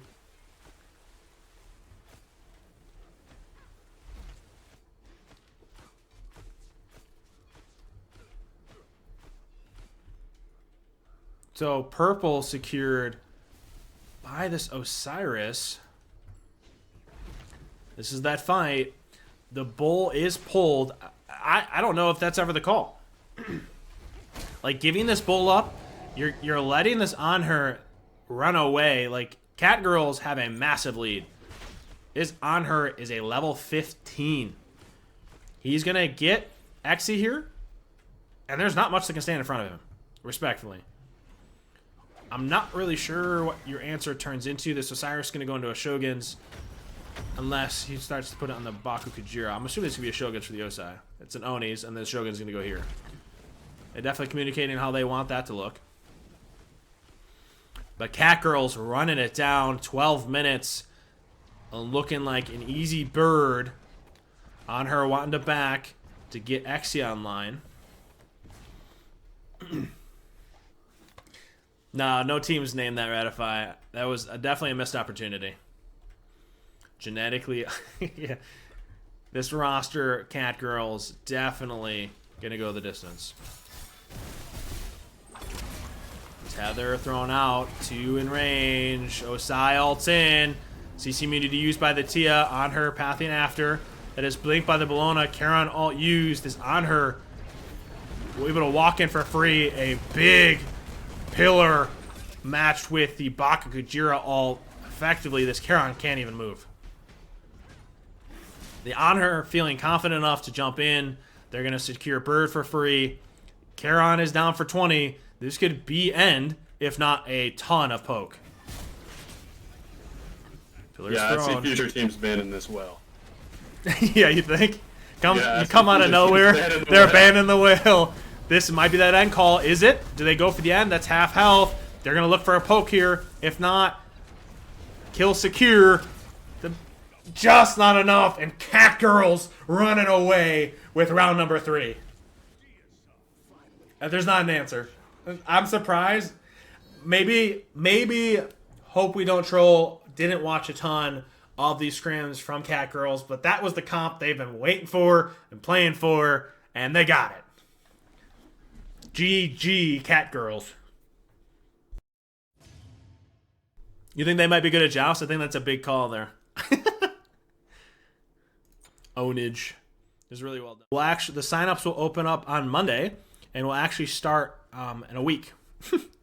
I'm going to keep it rolling, and that will actually be a $3,000 draft Joust League as well for those that actually want to sign up for that. Details will be coming in the Discord shortly. But decent question. So T1, or Wave 1, T1, Wave 1 immediately secured. Yeah, I'm trolling. What? Thank you. What does BBC mean? Big Blondie Crew. Or Big Black Coffee. Big Blonde Coward. Big Blondie Christmas. I don't know. There's lots of meanings. There you go. Plenty to think about. Is there anything outside of the Griffin Wings that catch your eye, sir? I would like to... I'm a little shocked by the Hou-Yi going Griffin Wing. I mean, it makes sense that the Shibo's going Griffin Wing, right? He's got the ult for the long range. For the Yi? And also for the MP5, right? Yeah. So, that makes sense. I think the part that surprises me is the blink on the Baku Kujira. You're dealing with an X-Ball too. The Charon constantly poking. Getting that blink off is not going to be easy, and finding that moment to do that could be a game-changing, or it could be not in your favor, because you got to deal with the CC that is on the side of this E-Shell Charon. It goes both ways. Yeah, who do you think he's blinking on? You think he's blinking on He's the got to be the E-Shell. You have to be the E-Shell. Yeah, I'm thinking the same thing. At least force the ult. If you're able to force that ult, all of a sudden red team looks significantly weaker. This is that red spike. Oh, okay. This is a big note. Hou-Yi went full Griffins, but the X-Ball went Gilded instead of going the full Griffins. Interesting. That is not what I was expecting at all. I'm going to kind of hover here. I'm trying to see both Johnsons. The Johnson is secured by Hou-Yi. Or by the Osiris, excuse me. And the Hou-Yi able to secure red as well. So both neutrals are picked up and secured by Cat Girls. You also got purple, right? So a little bit of something accruing. Nothing significant yet. But a notable start to what they're looking to accomplish. They should just back off to their own neutrals. Kashoa and company were actually hovering. They're thinking about it. Maybe they saw one of them back. It is being pinged out that they're here. A big bounce by the Hou-Yi. He gets a big pick. There's the blink we talked about. The Charon was the focus. However, the Baku Kujira is not the focus. A first blood goes to the Seashell. Do we get a return kill, though? The mark is on this Charon. Does he get the bounce? He the bounce just off the mark. I was hovering like I was about to hit that. A big first blood pickup. Did not expect the fight to turn so fast. I'm telling you, these margins are going to be real small. That blink, I love it, but the response time from Ronngyu knowing that was coming, immediately ulting and getting a return fight with this E-Shell ult, it's going to be rough. This Bakugujira will be the focus of this type shit roster. So what does that look like? Oh, hold on. That was a big one, too. The 2 comes through the heal. Unfortunately, Osiris not close enough to get his cast off. I would agree. It's also important to know that they might be able to do that right now when he doesn't have defense. Yeah. But, you know, once he's got 4 or 5 items... Osiris able to secure. So effectively, Johnson, i.e. Scepter, and Purple secured by Cat Girls. They lose first blood, but bringing it, trying to recover a little bit. It's kind of staying stagnant. Neutral farm side after. We're looking at spikes here. Griffin with Cowl gets starter. We got T1. We have full items. There's nothing really that catches my eye outside, like I said, that blink, which we saw the value of that. He tried to get that blink play onto the Charon. However, the Charon response time with the ult was perfect. Red now being the target. Reactions. It's wrong. He is kind of a pro. Like, literally. I know, cheesy. Oh, the Charon did step in. They were holding corner for him. Osiris just looking for any poke he can, just kiting around with the speed buff. Hou-Yi ulting for that separation. They should be able to secure red for free. That it should be all neutral farm fully secured by Cat Girls. I love that they're not afraid to ult to secure neutral farm to gain some of this lead. Cat Girls utilizing their ults. Hearing Shinigami talk about it. Listen, it's a button and I want to push it. He's not afraid to drop it just to secure some farm. And obviously utilized there. A ward dropped on Bull by this E-Shell just for the vision, just in case they back or synchronize their backs. They'll know Cat Girl's immediately going to it. Johnson did spawn in Red Pit. Pizza Hut ads, crazy.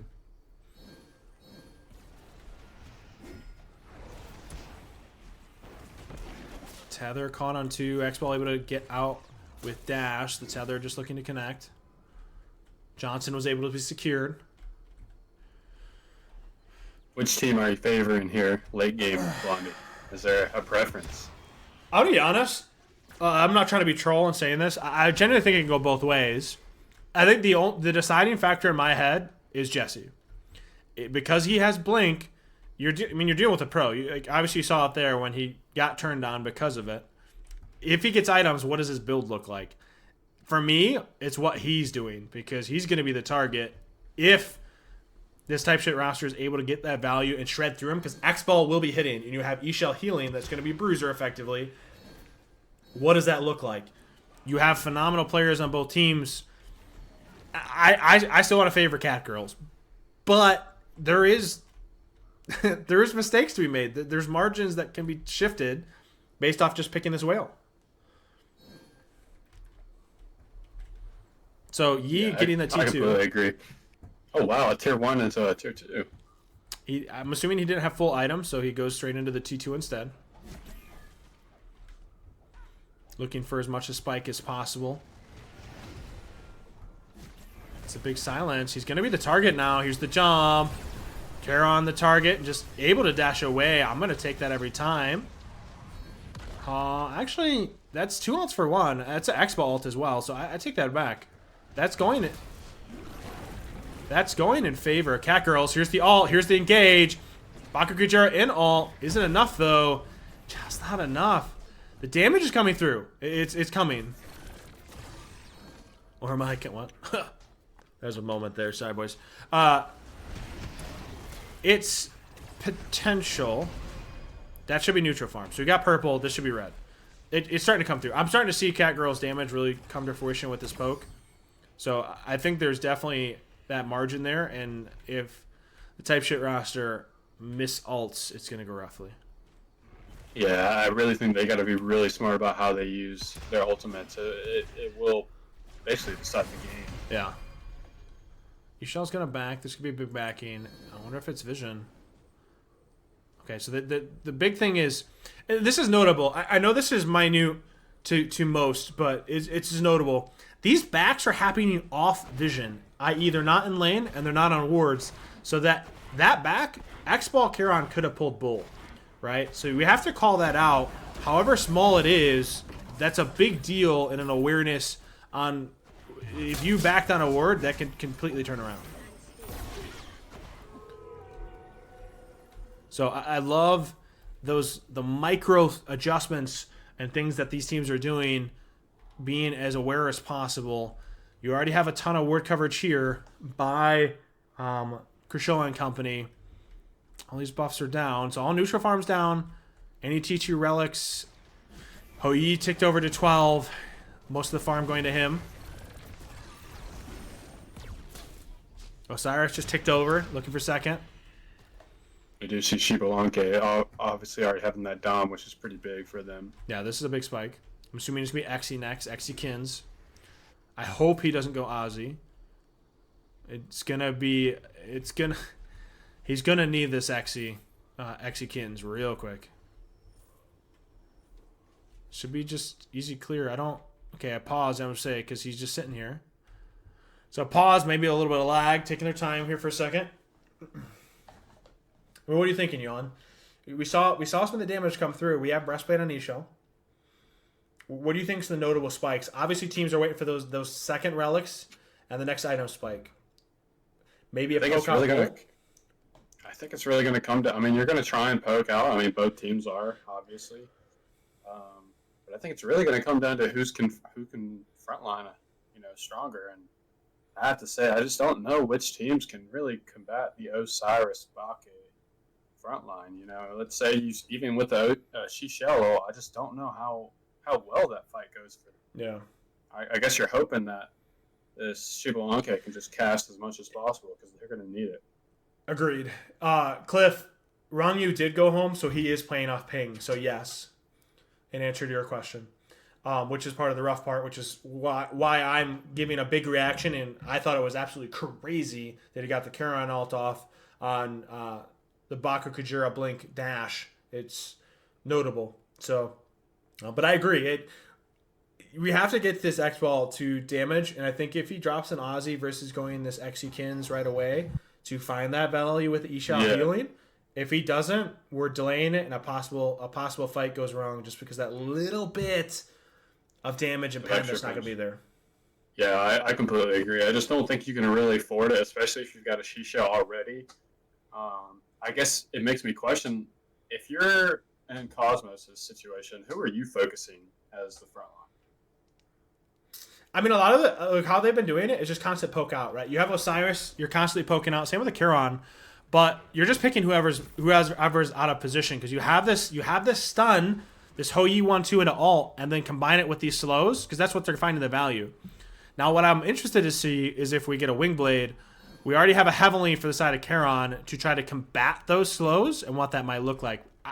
What I've seen from Cat Girls right now is punishing the misposition, less of that blink play that I was talking about earlier because they saw that response time come through Ronngyu. I don't know if I'm going, they wanted Isha because they're finding as soon as they're blinking, they're just getting an ult, and he's out of position to die. So I think they made that micro adjustment. I think they're just looking to poke it down and take it the neutral farm, which is what they are. They're accruing. They're leveling this as far as XP, maybe not the gold because of giving up First Blood, but they are accruing that XP lead. Yeah, absolutely. I think, obviously Cosmos is going to go this Xe, and that Xe is going to be a drastic difference. It's crazy. He secured that with an auto. Now he's the Osai. He's being the center of focus. I love that positioning from Jesse just to make sure they can't full send that Osiris knowing that he can wrap it. Just making him feel uncomfortable while the Osiris is picking up purple. Again, this is like those notable micro positionings or adjustments that Cat Girls are making. Osiris is here poking them out, but the whale shifts to make sure they can't fully step forward. The dash just off the mark. Obviously, Charon dashing as well to get around, make sure the whale stun doesn't come through. Chester's up. They are looking to invade this blue. A big Osiris all heavily used. Osiris ulted in, so he's got to get around this wall and make sure he's not turned back on. Baku Kujira just tanking up most of this first team while they're able to secure blue and Chester. They're taking small things. They're taking a little bit of farm. They're taking those adjustments, but a big blink push, and that was what I was talking about. If he was able to get that play, and he did, a booge beats by Tav, just milliseconds late, able to turn it into a kill. It was phenomenally done. Yeah, great play by Cosmos' group. This is huge amount of pressure. If they're able to get this tower. Oh my God! David's him! Wow, no way. I got bands up there. There you go, big dog. ADC diff. Listen, guys, I'm not trying to lie. I think David. I'm gonna say it, guys. You can meme it if you want. David went like this. Alright, there you go. That's what he did. That's what he did. He said, "I'm bigger. I'm better. I got more girth." The confidence. I mean, in a tournament too, when you're in the semifinals. Oh yeah, you're playing for money. He was crazy. feeling himself. What happened? The Houyi jumped in on Kershaw and said, "I'm better." To be fair, he contacted the 1-2 and said, "I can land that jump, which is gonna be a slight knock up into an auto," and did, and secured the kill, which is it was spicy. You know, he's kind of built different. All right, so regardless, all jokes aside, a big pickup, double effectively, delayed, however, but still kills 2, gets T1, and a big swing. Let's take a peek. A massive swing. This looks like the BBC right here for Cat Girls in favor. Looking now, we're looking at builds. We're going to be looking for these big spikes. I'm assuming these will be T2s. Hopefully not a full item. If they do, they're running away with us right now. I'm assuming these will be T2s, looking for this next wave into bull. Now they backed. They're pinging this out. Do they pull? They drop for movement speed. They will pull this. They want to make sure that they're able to turn this. This is such a good call. This is a big call. They have to try and steal it. They recognize that Cat Girls went here for red. This is good awareness and ult, but now they know that they're here. The big blink by the whale. Here's that engage. He shall force the ult. This is an all or nothing play by type shit. They have to get out, but the Baku Kujira ult comes through. X-Ball fighting for his life. This is what I feel like in every little ranked game. An insignificant ADC against 3. G. Real well done by Cat Girls. The discipline is phenomenal. A decisive victory in 14 minutes by Cat Girls. Surely this is GG. People down for 9. Insane. Wow, that's a fast one. Okay, listen. I'm gonna say it. Listen, I have to back up, and I have to go like this. I'm sorry. I talked shit about the whale, and I said the blink's gonna. The blink's gonna decide the game. Okay. I mean, guys, listen. His blink under T1, getting the Charon and Ishel and making her boost beads, and the blink to close gap and get the slow on a Baku Kujira ult. I suck. I'm sorry. I'm sorry, Jesse. I'm gonna cry myself to sleep tonight. You're just better than I am. One day when I grow up. But GG's Cat Girls taking it away. Just phenomenal. I'm excited. This is I'm not trying to cheese, guys. Obviously, they're going into game number 2. Respect has to stop. I agree. All right. Any cheeky starts again? Griffin Wing, T2 Griffins. More respectful. I appreciate that. Cat Girls? Oh, that's what's happening. I'm just dumb and put an S. My fault. Yeah. Yeah, the T2 Griffins is interesting. Ooh, good hammer. But he's still going to pull back. Good damage. This is really good damage on the Achilles. But there's a horrific because the dash is used. Haven't used in response. So Relic for Relic. Achilles poked out. They should be able to step into purple now. So yeah, they're happy with that. Technically, you have 2 relics down. So 2 relics for 1. I'm taking that every time. Just Aegis. Okay. You gotta be careful. You're playing into Honor passive, and you're in a rough world. So they secure purple, and And this is good discipline because a lot of teams can just turn that into a fight. Cat girls realize they're just there for the farm. Fight for farm, not for fun. That's really weird. Somebody else said that. They're recognizing that they're there for a reason, and what is that reason? If they can't get first blood, they're going to turn that into netting something. Because now cat girls can just clear wave, go minis, and back. The poke is irrelevant. If you're not killing it, why matter? What's your thoughts on late game, Blondie? Which team are you favoring? It's weird because normally you want to go, okay, traditional comp wants to get to late game. I think you give these tanks mid to late. You give this... Americans. Now that is spicy. Kershaw. Oh, dear. You give this team mid to late with his double front line, they just facilitate this ADC. Yeah, that's thoughtful. I mean, for sure. They don't secure red. This is bad to worse. And he does not have Aegis and immediately turned on. I'm sorry. Like, this is going to come down to a draft. You don't have Aegis. The Achilles is going to freely execute. You're there alone. You can't step up. I was about to say, I kind of feel bad for the Atlas here. Yeah, because his job is, like, impossible. So difficult. So difficult. Yeah, I mean, your pole's getting hammered out. You're going to get stunned. If your dash gets caught, you're getting Achilles execute because you don't have Aegis. You have to play perfectly. And that's what I was talking about. The margin for error feels so much in favor of cat girls. Yeah, I have to agree. It's going to be so difficult for Ronngyu to play this game really well. I mean, if a Fafnir gets a stun on you when you're dashing, you're out of position instantly, it can be really rough. I just don't know if... I mean, you have to hope that the soft and Showa can just get so much damage out to where it evens that potential, right? I just don't know if that happens. See, okay, so I know we're talking about this mannequins. Guys, I'm going to keep it a buck. I'm no pro, right? At the same time, what's the purpose of X-Ball here? Thoth's your wave clear. You don't need the mannequin. Like, when you think of mannequins, I'm thinking of pressure. I need to be able to out-clear or match some of that. You have a Thoth. Your clear should be better than them. You're going it. Like, you have to get to a point where you can kill or chunk these tanks down. That is your sole purpose. It's not to 1v1. It's not to out-farm. I got to be able to kill these tanks while Thoth clears or pokes. I'm not thrilled by the build. Yeah, yellow numbers cook. Yeah, I'll take your word for that one.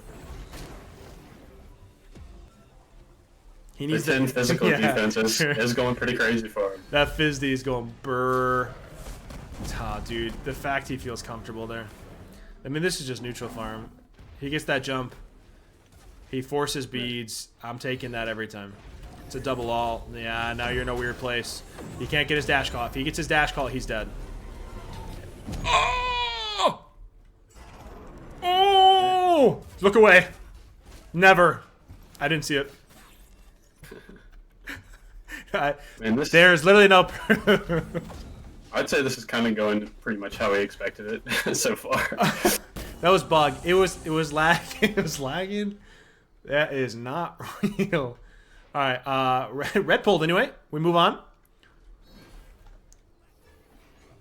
Thoth doesn't have ult, so you can't really secure this. They do steal it though off X-Ball ult. X-Ball ult 1 OP GG. That's rare. Listen, I'm saying it was lag. There was a lag spike. The server went sideways. I didn't see it. There's no, we look past. What are you guys talking about? Yeah, exactly. Yeah. Dude, my internet was lagging suddenly. I think the game wholly shifted. All right, power spikes. Honor's going into Dom. Not surprised by that. We have a mid-guard rush. I'm not... listen, you have double fizz. Fafnir isn't going a ton of damage, so the mid-guard rush, I actually love all this. I love how they're doing that and what that transition looks like. I agree. Really I'm glad to see some more mid-guard happening. I feel like the item is just so good, again, especially against tanks. I mean, into ADC comps, right? He jumped over. Surely they want to take this, right? Good on her, Pillar, just creating some of that separation. You know what's interesting? I know we saw it a little bit with Mexi on the Thoth. I haven't seen a ton of this proximity ward slow used aggressively or defensively even. We are seeing it picked up here, but not anything notable that's like, oh my goodness, this has been game-changing or groundbreaking. I'm kind of waiting for that play, to be real. They're kind of looking for something. I don't know if they're actually trying to take a fight. They're hovering. Stepping back, so nothing really lost. I'm going to take a quick peek at the draft. It's building. I mean, it's kind of stagnated off of one big spike, obviously off First Blood fight, but nothing groundbreaking yet. If you're Cat Girls, Blondie, are you thinking about potentially pulling Bull here to draw them in? I'm waiting for second item spike. So they're going to do one of two things. They play for second item spike, then pull, or you're playing for second relic, then pull. You're going to go after all this neutral farm, create some of that separation, and immediately look for a big spike and difference where I feel confident taking a fight, and you just play around the Thoth not getting ult. Like, that's exactly why Shinigami went Aegis. If that Thoth doesn't contact ult, do you think anything's killing him? He has to misplay to just die here. I mean, I think even walking up to get the ult off as Thoth is putting yourself in a pretty dangerous position in this game, to be honest. See, Atlas dashed. He's going to be the target. Not able to get it into the threshold. This is a big re-engage. This is possibilities here. What does this look like? But that's the problem. So when you think about draft style or what they're looking for, as a team, Cat Girls are looking to get on that back line, right? But the type shit roster has to work from the front line backwards. So the on her should be effectively free casting for the most part. Which is the rough part. And honestly, obviously, just a little bit, just not enough damage, but I think that's going to come through with the T2 item spikes for Cat Girls. Excuse me.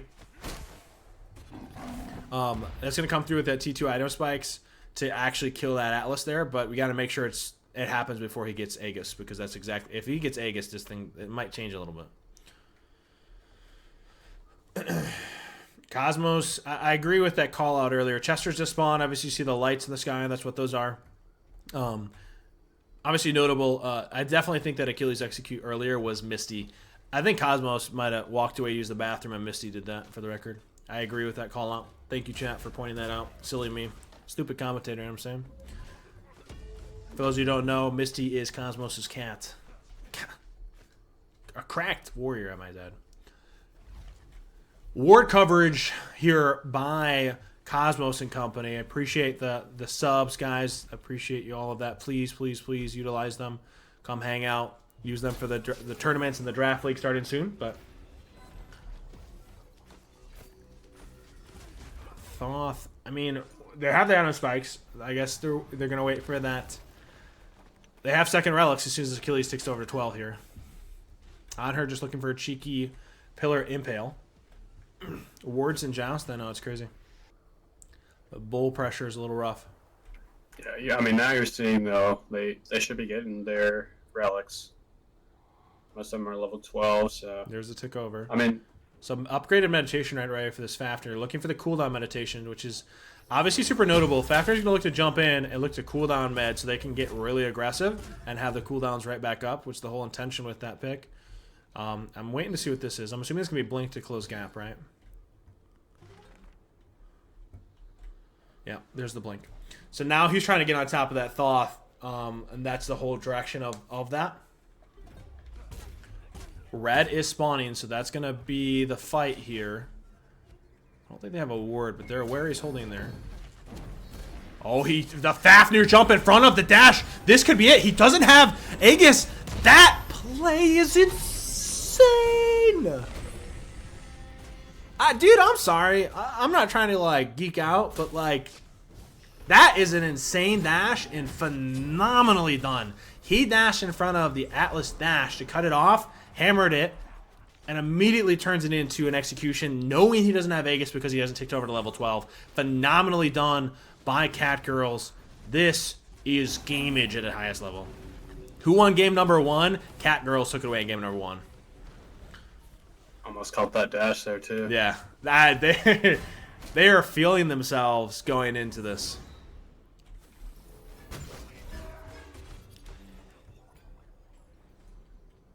Least impressive? I know. Jesse has plenty of plays to do that. He's got more clips than I do.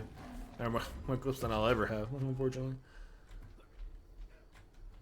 Alright, they can back here. Now here's that I was going to say, here could be that cheeky pull, knowing they all backed. They don't have ward coverage to know they backed, and the X-Ball's on speed. So you can't ever get that. So they get to come back for a bull comfortably. Surely we don't do the exact same play we just did and go pull. They don't. Okay, good. I was worried based off that pathing. They're about to make the same mistake from game number 1. And this is pretty much nightmare scenario, right? For Yeah. show on them. Yeah. Now you have to defend this. You're a level 12. You're a level 12. The Atlas is like they're just stopping it back to mess with them, just to get bull pressure, and we can just burn whatever we want. That is a great pull. Oh wow, no! Don't get value here. No, but they get pressure. They force the X-Ball to back. That's an alt. Not really a ton of value. They did lose actually all those minions under tower though. That is something kind of to consider. Lost a wave. It's not really a net win, I'll be honest with you. It's just it's alt for alt, right? Like they're waiting. But you got to remember, cat girls have what? They have all the time in the world. It feels like they have the separation, they have the lead. There's really no hurry. Like you're playing for spikes. Oh yeah, absolutely. I definitely think though they generally probably want to win earlier than later. See, I disagree. When do you think that they're gonna this Krishola roster has kill potential backwards? They have to kill the tanks. Let's look at what kills the tanks. The ADC. Let's look at the build. Where's the pen, big dog? I don't have Exy. I don't have Dom. I don't have Kins. They don't have kill potential outside of Thothal. They don't. That being the case, cat girls get to run the map. Period. That's just that is how the game works. All I know is I do not want to see Dev late game with a thaw. Oh, agreed. Listen, I played against it. Concern. Dev. There's a reason I banned it. Dev before he gets late game. But at the same time, I just don't think they have kill potential outside of Thoth, and I'll continue to say it. Like, look, that ult, okay? What did we get? Yeah. Well, that's cute. It's a bird. Oh, my fault. They're stuck there. We don't have kill potential. I think that comes across with that build. All right, hold on. They're taking this fight. There's beads. Fafnir feels comfortable jump in. That is not down yet. This actually might be a mistake, and is. The bird, it wasn't down yet. Hold on. They could be dead. A troll? Oh, this is not good. Whoa. Why did you jump to bird before bull? Oh my god. Just kidding, guys. Dude, they are type shit is insane. GG. I look away. They dove bird before bull got there. So Fafnir jumped in, then had to de-transform. By the time he did, he was dead. And then Achilles started tanking it, and it went from bad to worse. Now here's Shield Bash not able to connect. Possibly, if it did, you got to be careful. The X-Ball has Aegis. He's very close. Oh, but he does have Ozzy. The X-Ball has Aegis, so it's kind of irrelevant. Yeah. Oh! The Atlas has to body block. That's right. Yeah. That's okay. That's an Aegis. What's crazy is though they had that game in the bag. Like all they had to do was not. I mean, that's the 3/4. Listen, at the end of the day, that's a massive troll by cat girls. I don't think anyone can sit here and say that's not. However, was there a ton? Like you lost some lead? Sure. You gave them the power spikes? Yeah. But did you lose the game? No. So I don't think it was game losing. It shifted most of your pressure to bring it more to an even state, but it didn't lose you it. You're still up a little bit. You brought to an even stated game and lost some of your lead unnecessarily so. But you still way back. We're not saying the Achilles fighting there was troll. We're saying the earlier forward bull went down. Oh yeah, we're talking about this dive, by the way. We're talking about the dive on bird, not here. For the record. The 2v3. Yeah. The Atlas Achilles diving bird, they were feeling themselves, and that was a little too much.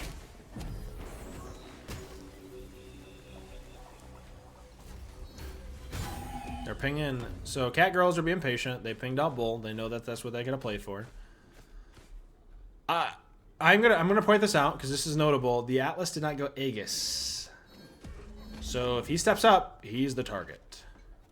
Which obviously, I'm assuming, considering it's Ronngyu, he knows that. He's going to position to try to give his DPS as much possibility to get damage off. But if they don't get the value off that damage, then they will lose. So we shall see.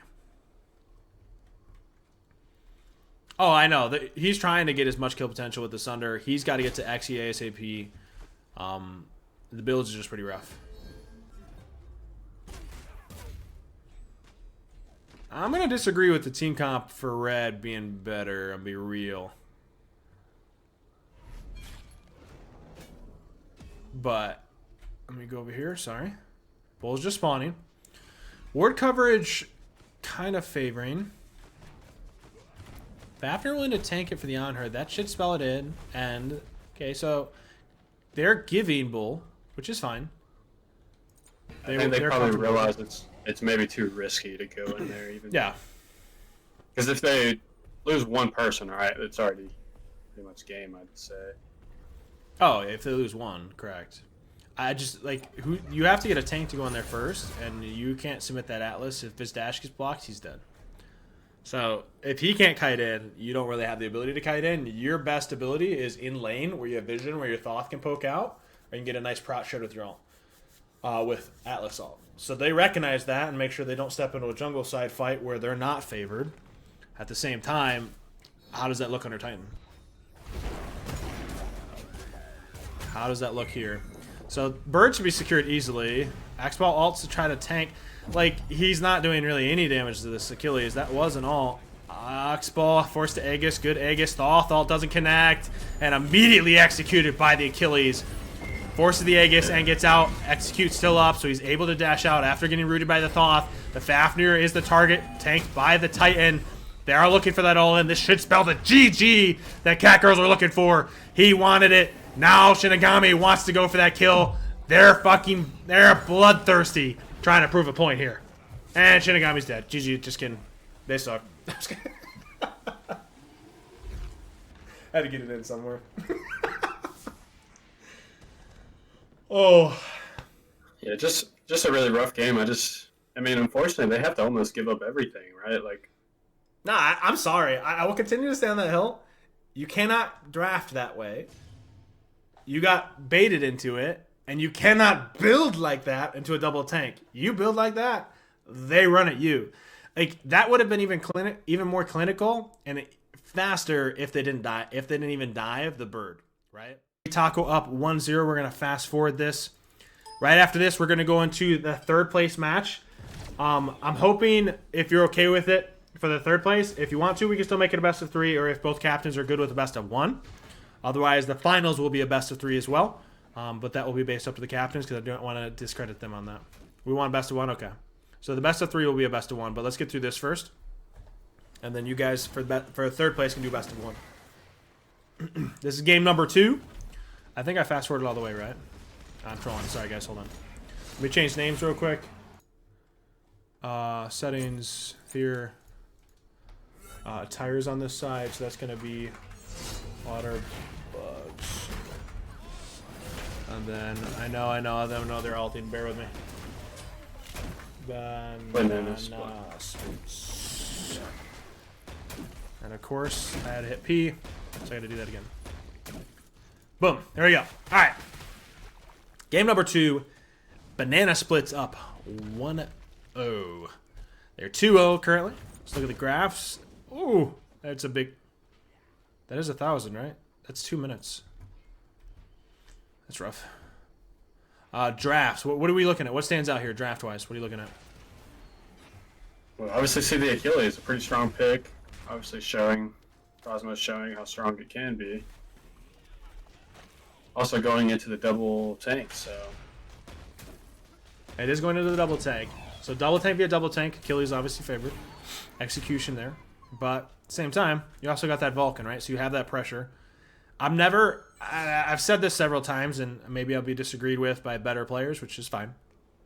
I'm never thrilled when I see a ability-based ADC into a double tank. I feel like auto-attack base is always going to be better.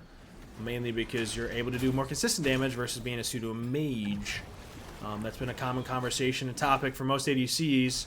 That being the case, mean, you still have a mage on the other side, right? So what are you looking at, Jan? What roster you're favoring, Juan? I gotta go with the Tires roster personally. I just think the Achilles Kuzenbo is just super strong. Should be able to get a lot of poke. I mean, especially pile that with the Chiron. You know, hopefully they're able to get some poke down pretty much to the Achilles ultimate. Yep. So yeah, I'm gonna go with their comp personally. See, I'm gonna say the opposite. Yes, you have an Achilles for the execution, but you have a pseudo mage or ability caster for an ADC. I'm gonna favor this Vulcan comp for the pressure with turret, and because you have an Amaterasu, the value off going AA on that into a double ADC and the shielding.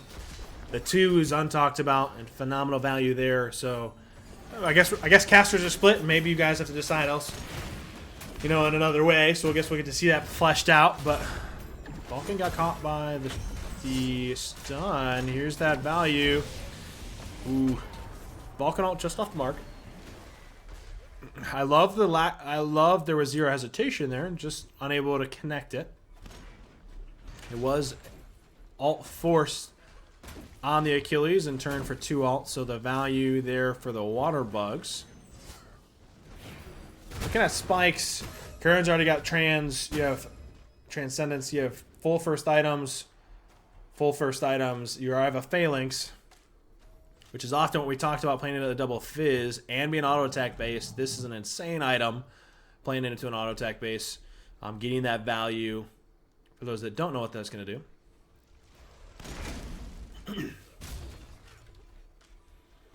Red is pulled by the Kuzenbo, but he's kind of there alone. We hover a little around here. Vulcan doesn't have ult, which is notable. Charon ults across, unable to connect onto the Vulcan. Here's that big engage. Charon ults. Kuzenbo ults just to disrupt that fight to make sure there's no value. The big blink in by the Achilles, but he's here alone. Kuzenbo doesn't have ult, but he has a push to try to create some separation. The Vulcan ult dies due to the Charon. The Kuzenbo now alone. The Heavenly to try to close gap. The Vulcan, is it enough damage? And it is. The first pick up of that fight should go into more neutral farm. The Johnson and immediately into purple. Vulcan feel confident enough to ult over a wall. Unable to secure the buff. Getting a little more poke. Possible mini. Also some inting. Jesse, you were inting, it's true. Wow. I was about to say, that was actually a really good ult, because now they get quite a bit of pressure here. Oh, wow. Yeah. That's not thrilling. It's a definite misplay. A little bit of misplay. A little poor, stepping out of place, getting Achilles executed, knowing you don't have Aegis because you have beads, first relic, and you aren't level 12. Unfortunate, however. Over and done. Amaterasu, so like your lead still sits with these 2. I would have liked to see that on the Vulcan, but Amaterasu is going to have to help facilitate that to late game.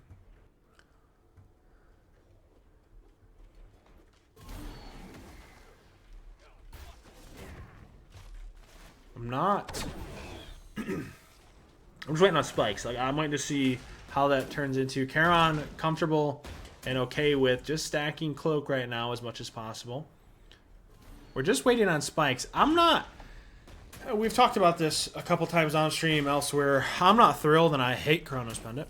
However, because Timeline is banned out because he's got to go full damage or alternate timeline, he decides to go Gem, so he wants the cooldown because he lacks it with Gem. I wish we could do it in other ways.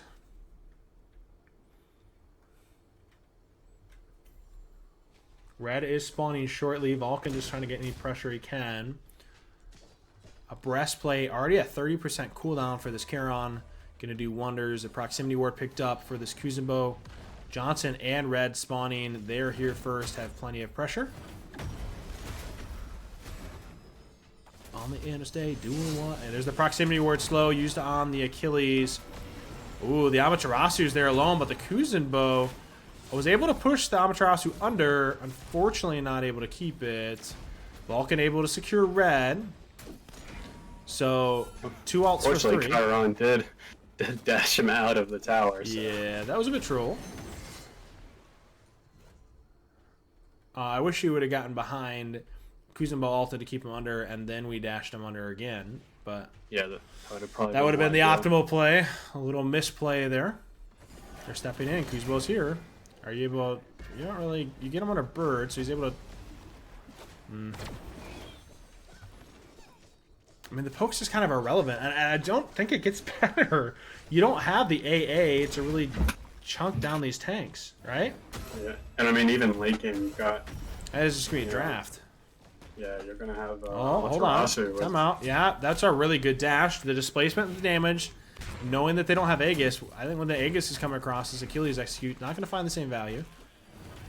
Timer running out for his second chance at it. He blinks, he goes for the stun. The execute's no longer there, though, because it already worn out. Kuzenbo solo tanking. They don't have blink. Charon's tanking solo.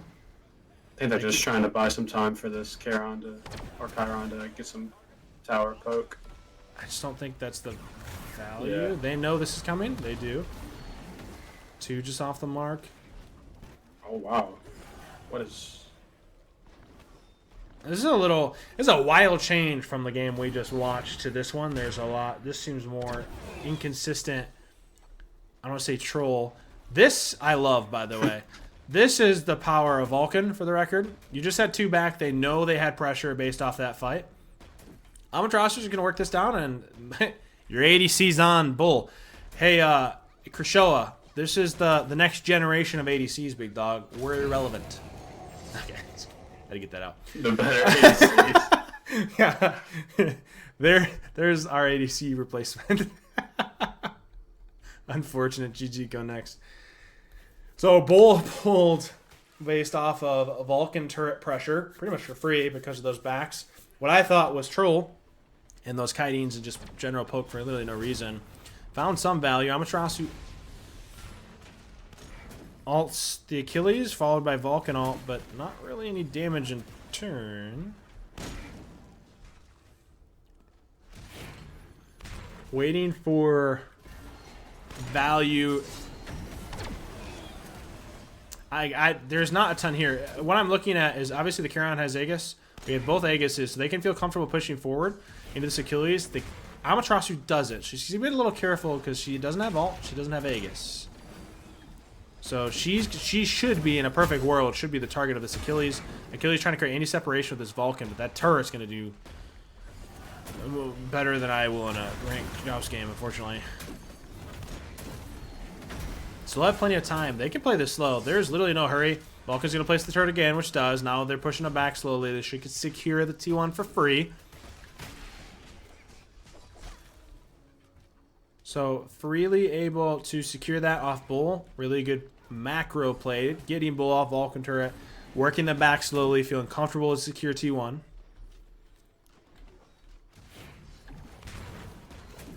Blue is already secured. Getting Johnson and Red. They're just taking every bit of the farm down the map as much as possible. There's not really giving them an in back into this game.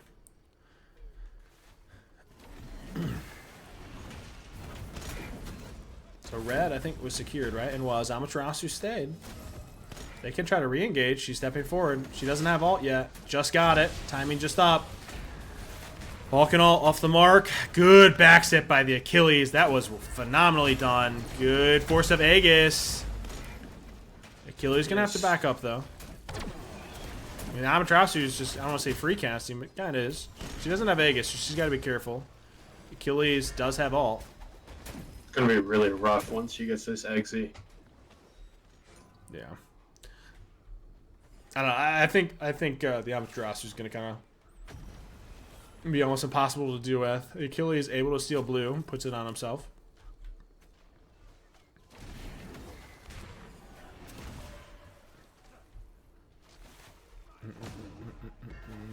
Dash away. Amaterasu movement speed.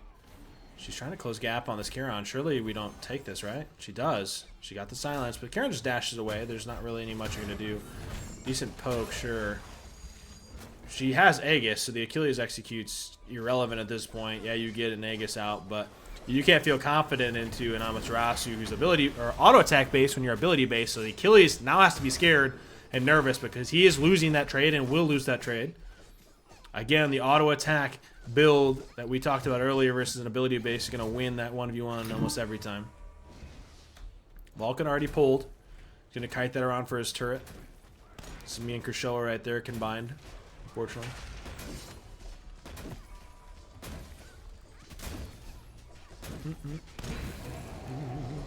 Charon just dashing out.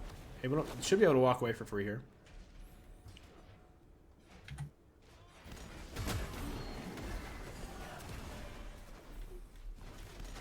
Amaterasu, like she's able to feel like she can do no wrong. That was a phenomenal cleanse by the Charon for the stun to make sure the Vulcan ult doesn't connect. Now she's alone though.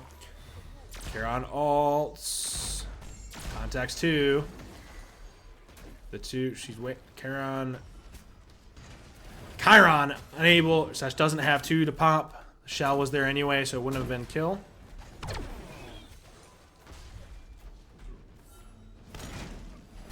Yeah, well, I'm still waiting on that, I'll be honest with you, Atomic. Good cleanse by the Chiron again. They're constantly just poking us down, so they're in absolutely no hurry. What's wild to me is this Vulcan is as healthy as he is. You're playing into a double tank, and he's not nervous at all. I think what's going to happen is she's going to get Kins, and this is going to be curtains, as she's going to be able to work down this Kuzenbo Achilles for free, regardless of what the Vulcan hits. A wave is dead. They're looking for this Amaterasu. Again, she still has Aegis, so they're not going to be able to kill it, fortunately, without her misplaying. Did move forward. Kuzenbo is ulting. There's the Aegis. I want to say a little baited. Able to dash away for free. She can be contacted by the 2. He does contact that last blast. They're forced to back. It might actually result in a 2-1, as the tanks will be able to tank this. Yeah, it's not net. This is net positive. Good. This Charon stepping in front to eat a couple autos to force them to tank that, makes them stay. Here comes the Vault. Here comes the Charon ult. The taunt surely in. Oh, not able to connect. Is Sands banned? No. Sand of Time is not banned. Alternate Timeline is banned from a full DPS character. So to be clear. We're going to be waiting on Bull. Obviously just farming up a little bit more for power spikes. Looking for Bull. Confirm Bird one more time. We'll look for Titan. Damage is what the banana splits plan will be. From there, what do we look at if I'm water bugs? How do we get back into this game? Because the Vulcan just drops ult from a distance or drops turret and makes it unbearable. The Amaterasu autos it down for free, essentially. I mean, I'm trying to think of a win condition because all 3 members of Banana Splits have Aegis for this Achilles execution, so you never find the value there. Kuzenbo, you're going to have to throw some damage on to really have kill potential outside of Nene unless you get Sundering next.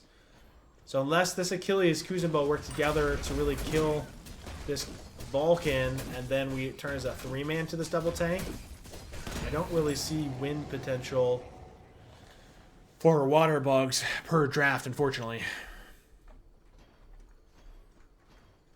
Well, my music stopped. I apologize. Uno momento. There we go. Got it. All right. They have Bull. They're going to sit here and wait for a Bird minimum and get a little poke if they can, but there's literally no hurry for them.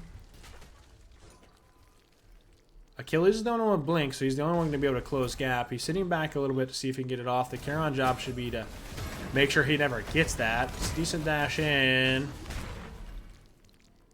Well, that Chiron lagged forward a little bit, unfortunately. It's on a tank, so the item inherently isn't banned. It's if it's a full damage character. Here comes the Vulcan ult if we can kite it. So we got some decent damage off. Vulcan ult able to connect to Titan. Amaterasu's the target because she was the one tanking Titan, and she is not full tank. She is a bruiser. She doesn't have Aegis. The Achilles should be able to execute. No need. The Chiron able to secure it. You should be able to back off. There is no hurry. It's fine. It's not what you want to see, but you got Bird. You got some Titan damage. They can back off, and it's still a net win, unfortunately, for Banana Split.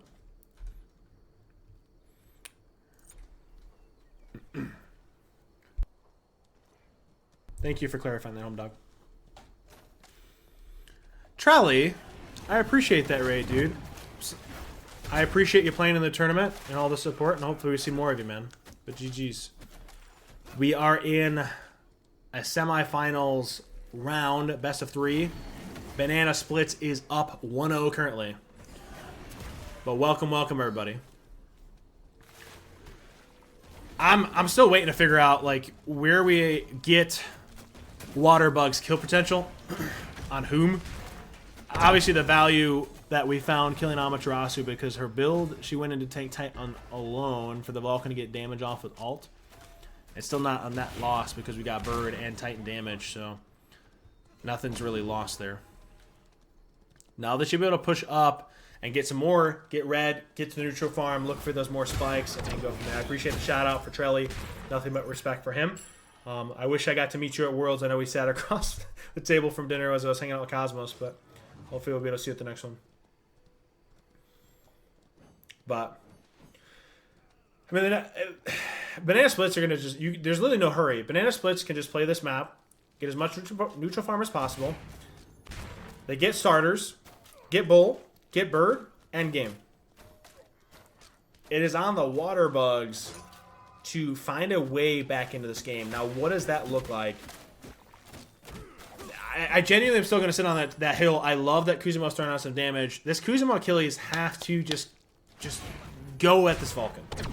Your value is getting on that Vulcan. Hopefully Chiron can get a tick of his ult and maybe a little value off of that and survive, and then we turn as a 3v2 onto the other two because you don't have an ability or an auto attack based ADC to really chunk down these tanks as much as the enemy team has an Amaterasu with Exikin's double fizz.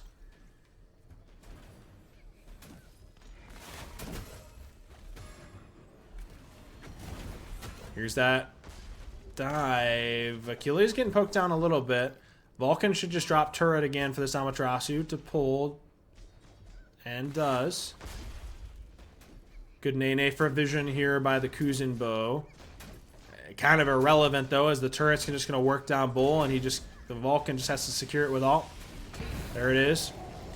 You're never really going to out-secure that. We have a full fire wave as well, so we can push this secure Bird, make sure the Titan doesn't heal the full HP, or maybe get some damage and back off. I said it earlier, I'm going to say it again. We got to wait whether the Waterbugs come back into this. We have to get on top of someone as a combined effort and secure it. The Chiron is level 20, doesn't have upgraded starter yet as he hasn't been able to back. Is aware this Amaterasu rounded. Chiron forced the dash back. Amaterasu beads for the push, realizing that push was going straight into Chiron for the damage. Good slow proximity ward used on the Amaterasu by the Kuzenbo. Here comes that damage forward. The Chiron's ult. Is this an all-in? It should be. Vulcan ult right away. Turret, they have to kite that back so the turret can do some damage. We have all 3 Aegis across, so for the disengage. This Achilles doesn't have blink. So here comes that execute. Doesn't even need to use the Aegis for it, as the dash was up and able to get away.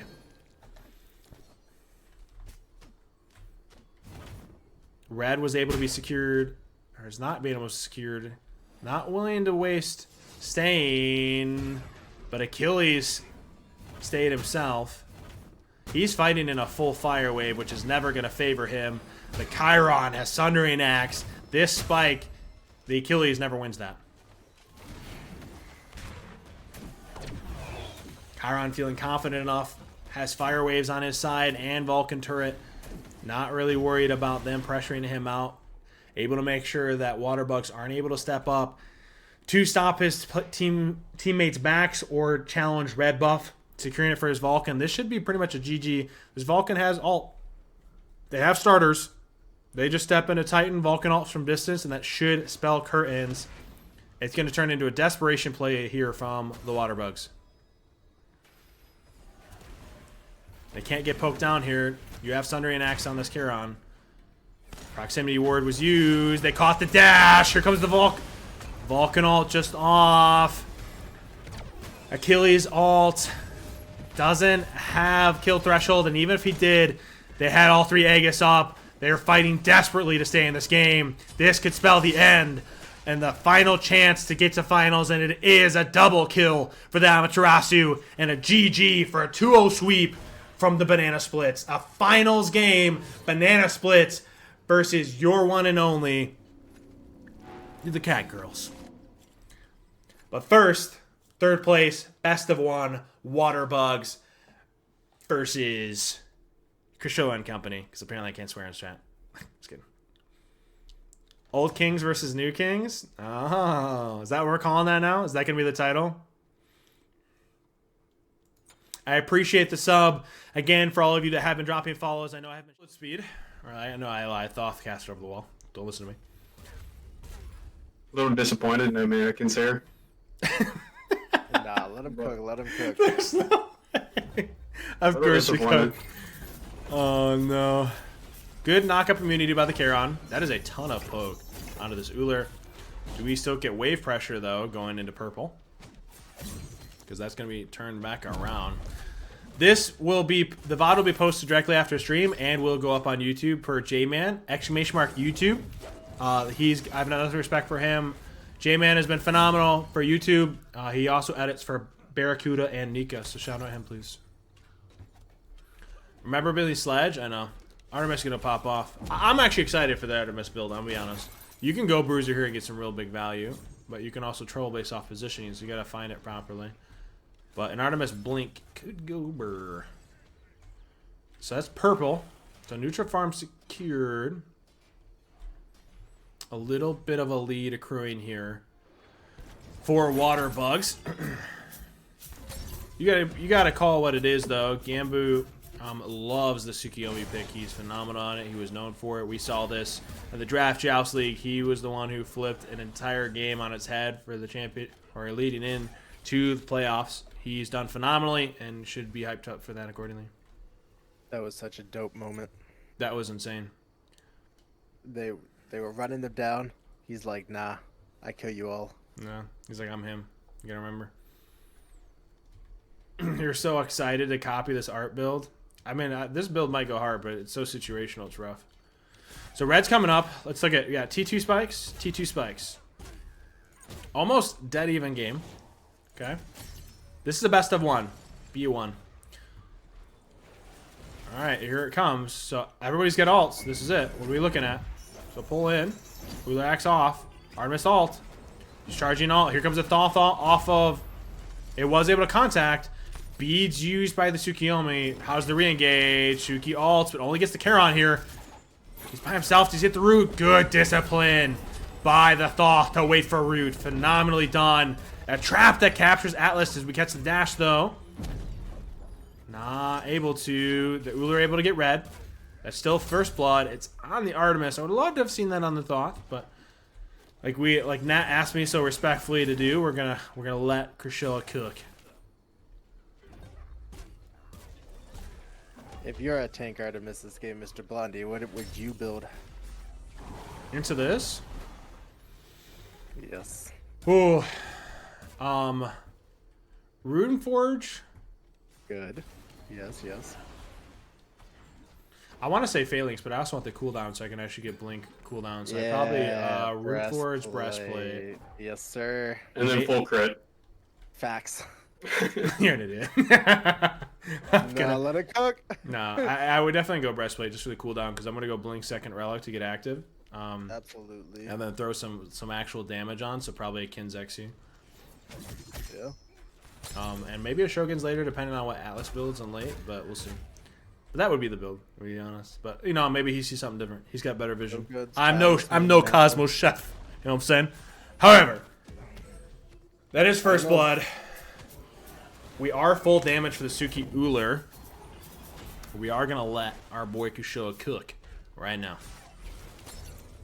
Thank you for putting that up, Tox. Atlas just trying to get a little poke I can on this Artemis.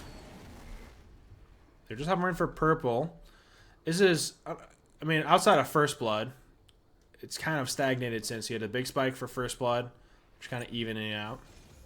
You don't need a Wing Blade. I thought about it for a second, which is why I hesitated, but you have the slow immunity already built in. So you don't need it. Artemis has slow immunity built into her kit. You do not need a Wing Blade, which is why you shouldn't build it. I honestly think like a Talisman or a Mantle goes crazy. Yeah. You can cook a lot of things in that last slot, but... Indeed. Alright, what are we looking? What are you thinking? Surely we get active. This is going to be a red buff fight. They're poking down Atlas, Ullr in preparation. Suki's on his way back.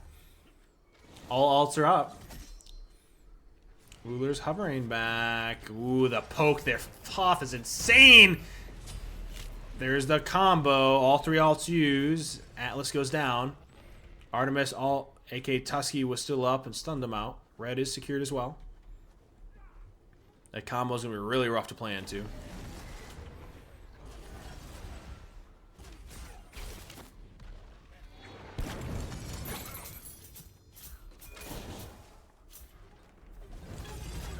Johnson also secured for neutral. I wonder if they're actually going to invade blue here. They shouldn't, because Suki has ult. They don't. They are playing it safe.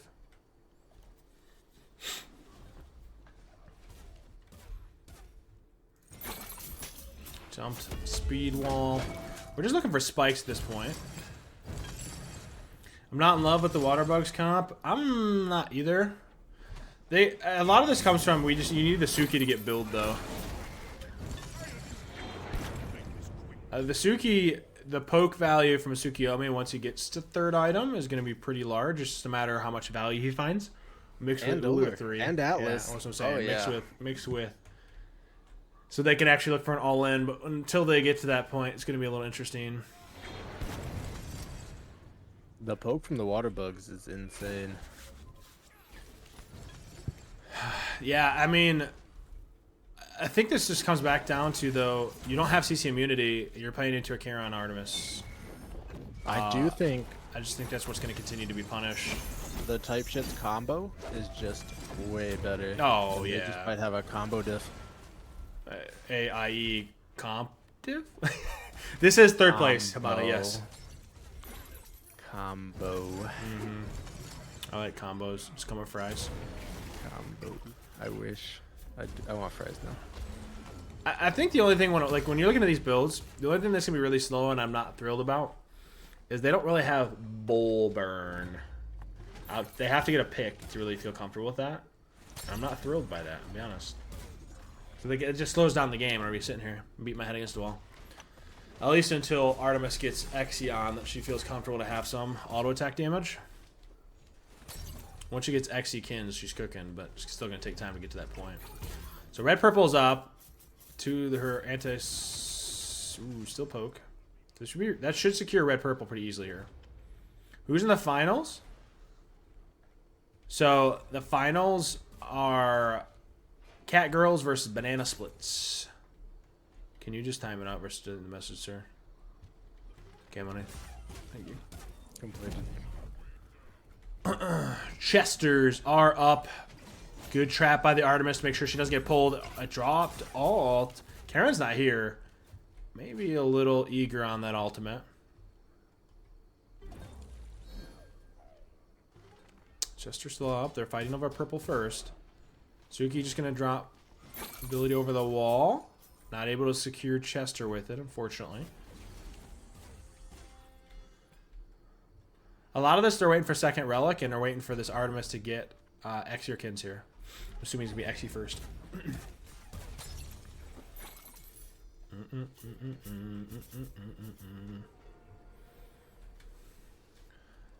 So purple's down, blue's down, speed's spawning here momentarily. Should get that up for free. Is that yes? That is Jesse's team. Jesse, Cosmos, and Shinigami versus Joust Main, Kato, and Tasty Taco. The Battle of the Ages will be uno momento after this game. Yeah, that's me. Yeah. Just don't give me that Fafnir jump in again, big dog. Just kidding. the bans this game? I got you. Back up. Charon was getting all in as I was yapping. Thal, unfortunately, was a little delayed, not able to connect to the CC, so he had to free hand it just off the mark.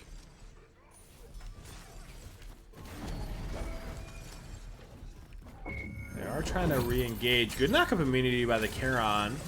Awareness that he's the target. Not really any kill potential outside of that. Ularax unable to connect. Artemis has breastplate, so I don't see her dying regardless. No neutral farms up on the map. At this point, they're just trying to clear wave and get a back off.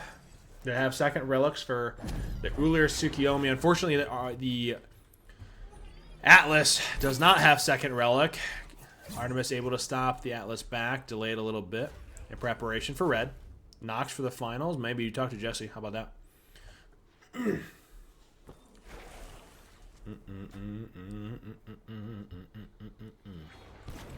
Ooh, Ulir jumps into a Charon. Charon going tablet. Didn't go cloak. Decided to go into the Thebes tablet. Gonna be stacking that for free with his 1-2. Sentry decided we place defensively here, not on bull or even aggressive. This is that point where I started talking about Tsuki is going to be going a little bit more bruiser, but getting some of that poke online. That's a little unfortunate. The Atlas pulled the Charon into the Johnson. He said, I don't want it, you have it.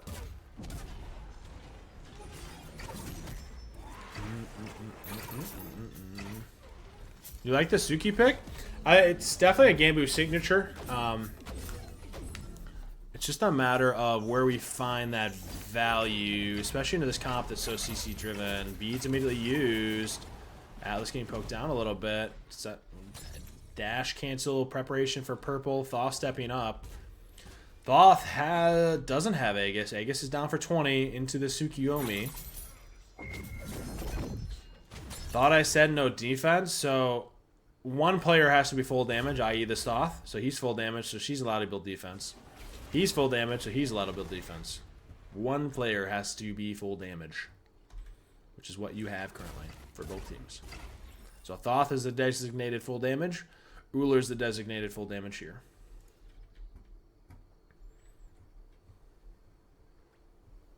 How cringe? It gets pretty rough, I'll be honest.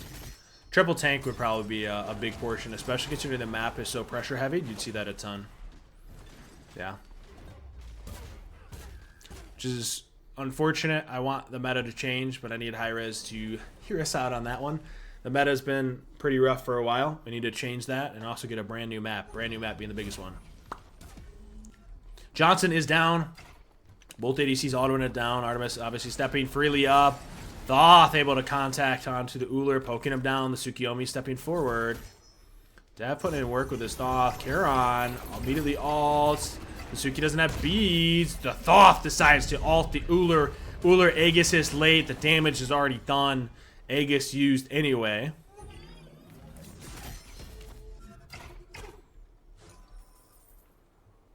That should secure red for free. Ullr definitely didn't think the ult was going to be intended for him. He thought it'd be for the Suki, knowing the Suki beads were down. Instead, it was flicked to him. Thoth is backing. Possible 1v1. Not going to take it. This is actually super rough. The level difference here is real crazy.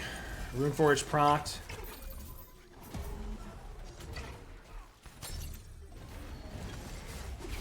Bracer is picked up by the Atlas. Dropped pretty aggressively. That's not really a point they're ever up there.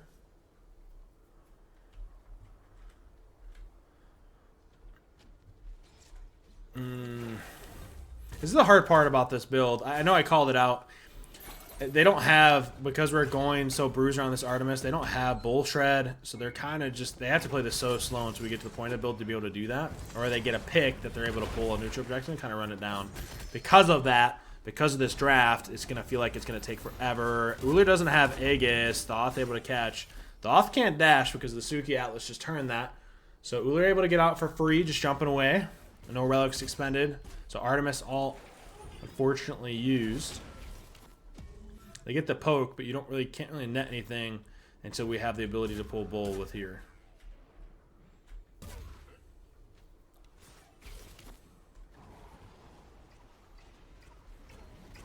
Purple secured.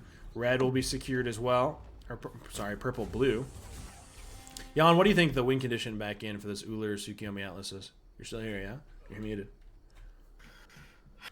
It's going to be tough, to be honest. I mean, I think the problem is, how do you get on top of this Thoth, right? Like, I don't really know if they have much of an answer for that. And then you also got this Artemis, which is already pretty tanky, so I don't know. It's tough. I mean, pretty much you're forced to let this Thoth cast, I think, which is not something you want to be dealing with, especially not with Dev. Yeah, it turns into... It's going to be rough considering the builds. Thoth's going to be free casting until the Suki feels comfortable enough to ult, but at that time, I don't really see there being a change.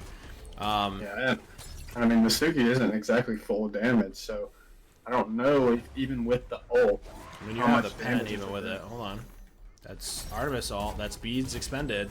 They're going to look for this Artemis. She's the target. Ullr jumped into a trap, unfortunately. Not able to close gap. I love the way you said that so slowly. I know.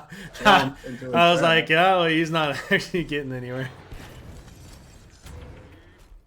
The Frostbound pick is interesting by the Tsukiyomi. Again, he's throwing a little bit of bruiser on to deal with this Artemis because he can't really get close. If he does, he's going to ult trapped, Charon rooted, Charon ulted into a Thoth ult, and you're kind of just dead. So you can't go full damage, otherwise you're going to be trolling. Which is the rough part considering his build. Charon hunting for some more tablet stacks.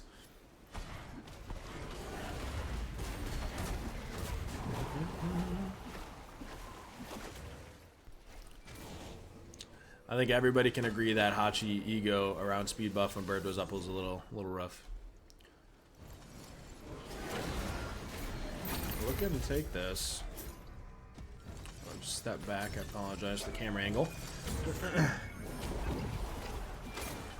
We got a root on the Ullr. Listen, at this point, I need to see us look at the Tsukiyomi who doesn't have beads. You're gonna force the ult for the CC immunity, and then try to get something, but we're not forcing anything.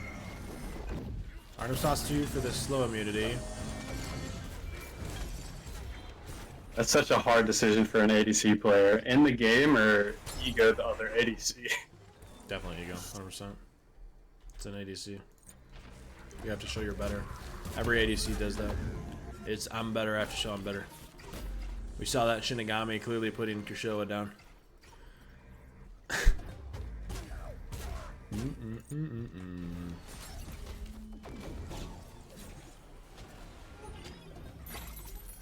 Suki doesn't have beats still. Why can't we have to punish? This is the portion of like I get what this is, but this slows the game down so much when we do this because we don't have the ability to pressure bull. So water bugs can sit here until they get to build. So you're guaranteed late for both teams. It comes down to one fight and the game's over. We are still playing for money, so I can't be upset about that considering that was just how we decided to draft.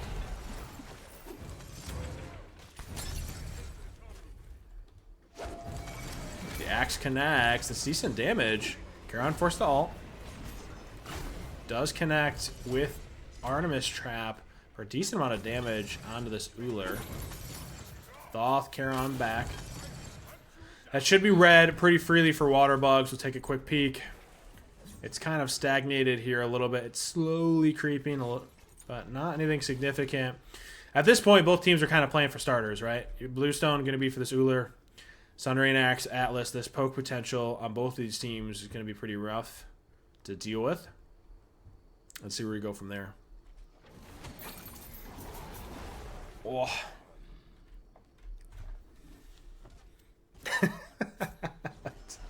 Of course, David comes out of nowhere. I love reach rounds. Oh, jeez. I love the attempt by the Ullr to contact that X. Auto attack, cancel 1-3. Alright. Alright, Artemis steps in. Here's the bees. Thoth connects ult. Ullr beads are down. No Aegis. Heavily used. So instead of a blink on this Artemis, we have Heavenly. We contacted. There's the root. That should spell death, surely. Amazing movement speed granted to the Tsukuyomi, and might I add, a movement speed cleanse by the Atlas. That is very well done and cannot be stated enough. However, you might have saved the life, but we still secure a T1. We're gaining pressure for Bull. A Relic Graveyard here for the Water Bugs. This should be a big back. I'm looking for 20s. These 20s for starters is going to be huge going into this bullfight. I'm hoping they're able to get this pre-Relics coming back up. That should spell a big fight win here for type shit. That's all that spike you're looking for. You just have to play clinically for that, and from there, it should do it enough. Thoth does have ult. You got to be real careful. Mainly just because Artemis does have ult now too. So if she's able to close that gap with slow immunity, and there it is. We caught it. The ult wasn't charged though. Thoth wasn't in range.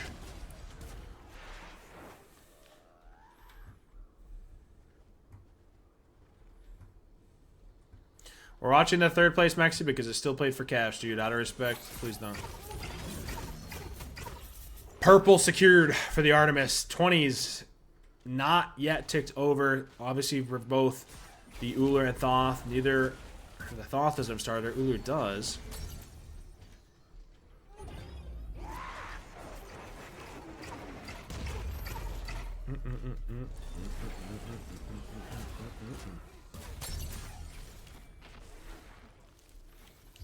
The root comes through.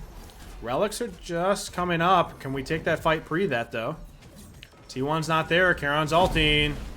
Artemis doesn't have blink, so she's not able to close that gap. Doesn't matter. Thoth able to pick up the kill onto the Atlas. This could spell game. That's a 45-minute timer. Charon's forced to back. Not enough. Immediately both back. I'm assuming both are going to back immediately path for Bull. This should still spell one more chance or one more fight for the Water Bugs and not immediate GG. Should spell Bull, i.e. bird, but is it game?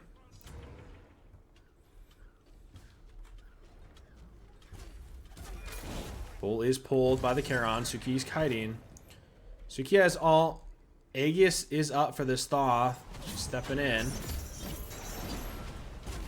Beads are forced. He should be dead. Both relics. And a GG. We're staggering death timers now based off that kite. Both relics dead for 50. Bull healthy enough to step in for bird.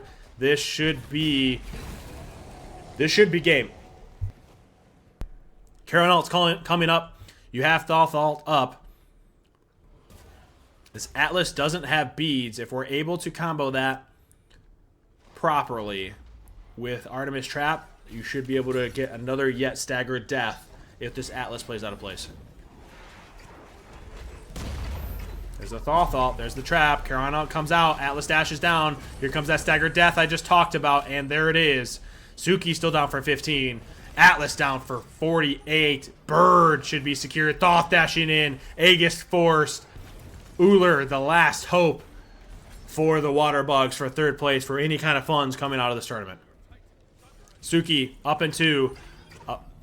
A desperate play.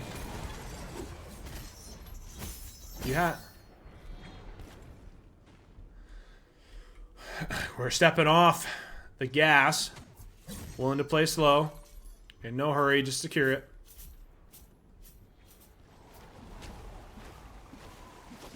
I love this by them.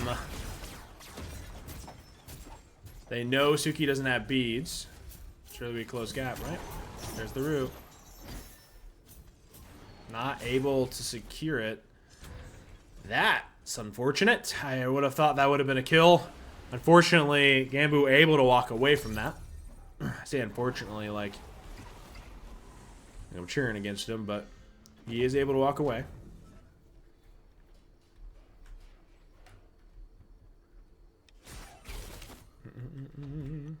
Johnson and purple.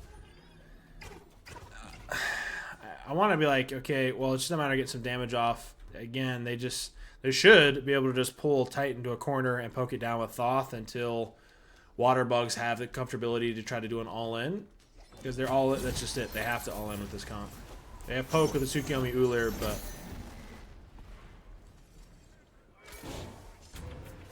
not really a security thing with the Aegis.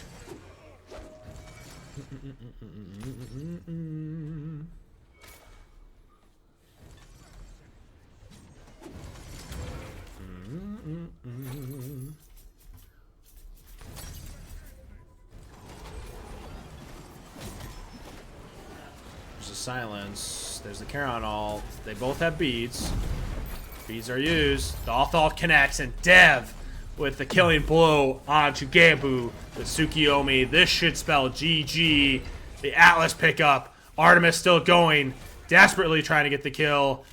A triple kill by Dev, facilitated by this Charon Artemis. GG. Type shit taken home for 3rd place. Ooh. 25 minutes. Bill comes online with the Sundering Axes. They're playing for starters, able to secure it, and do. Damn. Jan's muted. K-Money not talking. GG. Of course, Dev. Nothing but love, man. Nothing but love. Hope to see you again soon. Like I said, they had the bit of combo, and they made it happen. They connected the ultimates. Yeah. And just like that, lights out for the Suki. He tried his hand. The only notable thing is you got beads on the Bologna. So,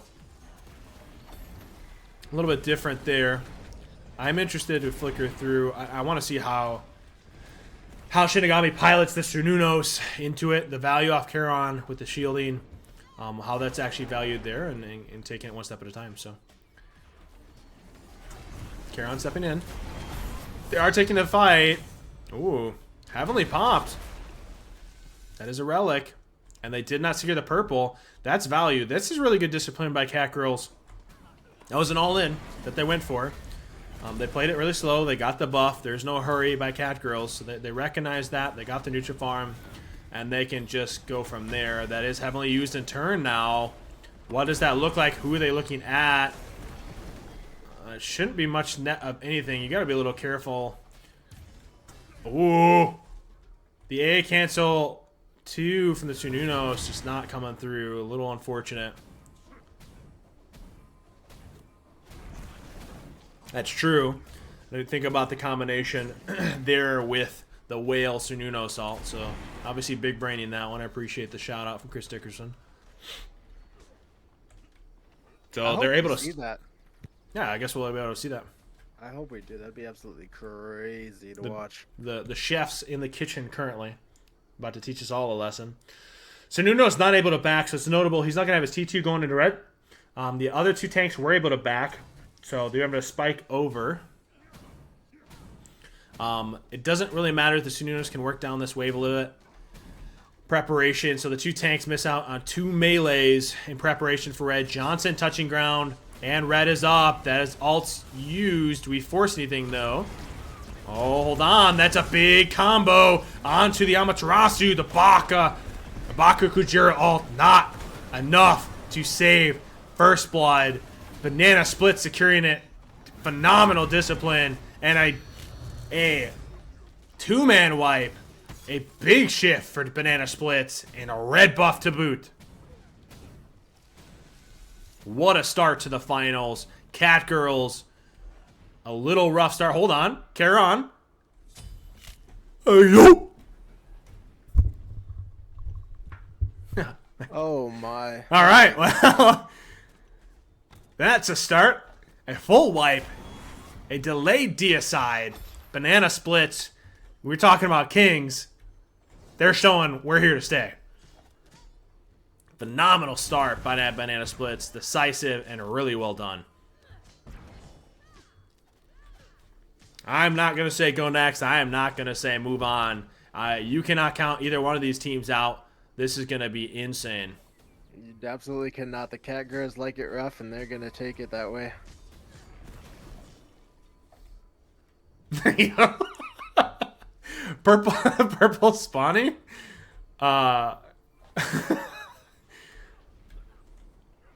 It should be secure. We say that, but they're actually gonna be here to challenge this. You gotta be careful. This is discipline. Boys. They said we're here to stay. This is clinical.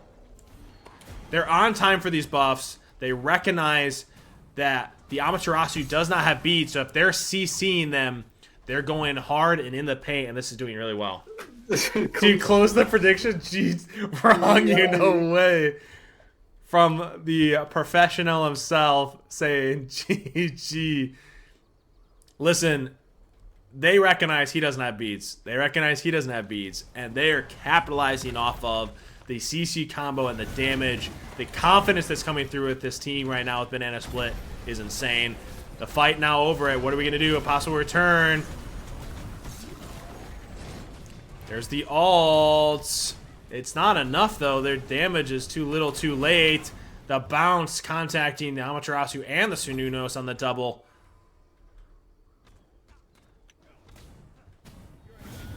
They're still fighting it. The spikes are still here. Like, it's not like we don't have... Who is on... Oh, it's Joust made. Hey, yo. My boy's been practicing this script. This must be scripted. Insane contacts. This is crazy. This is what we came for. These bounces, this damage, this game is what we asked for out of a finals. They want blood. Red easily secured by Banana Splits. Let's take a look at these graphs. All right, we can close them. Okay.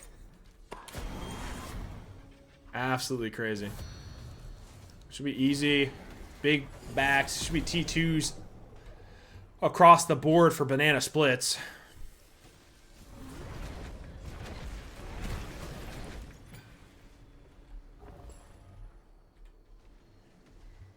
There's the T2. Already with Berserkers.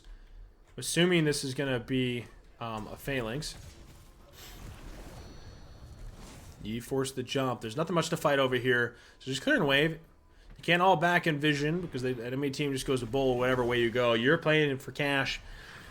And the King's a Joust, so those silly mistakes aren't going to happen. The CC! A double blown ult into a Hou ult. The damage coming through, but just not enough to secure the kill. A return fight now. Amaterasu ulted in, but doesn't have beads. Into a Chiron ult. Able to dash away to save her life. These margins are small. The zero hesitation. I love it. They know Hou ulted pre-Bologna, even starting that animation, and getting that double ult is insane. Amaterasu already back. Amaterasu's going to be forced to go beads.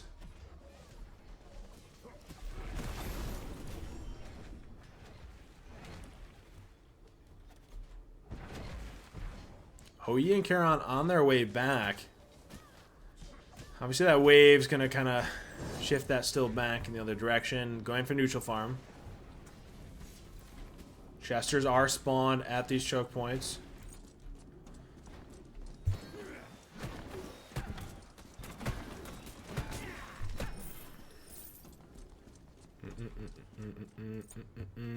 What you guys looking like? What do you think Cat Girl's got to do? Obviously, the tank's got to get beads, right? Yeah. This one's rough, man. They could be chasing items. I'm not counting them out. I'm not counting either team out. I'm not either, man. Red is spawning. So is Johnson. Johnson touching ground. Cat Girl should be able to secure this.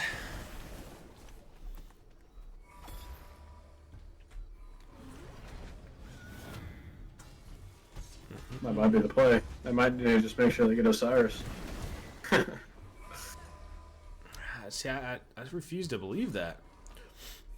No, they definitely. I mean, I think it's just they're used to the Osiris pressure, and Amaterasu is just not Osiris. Here's that fight.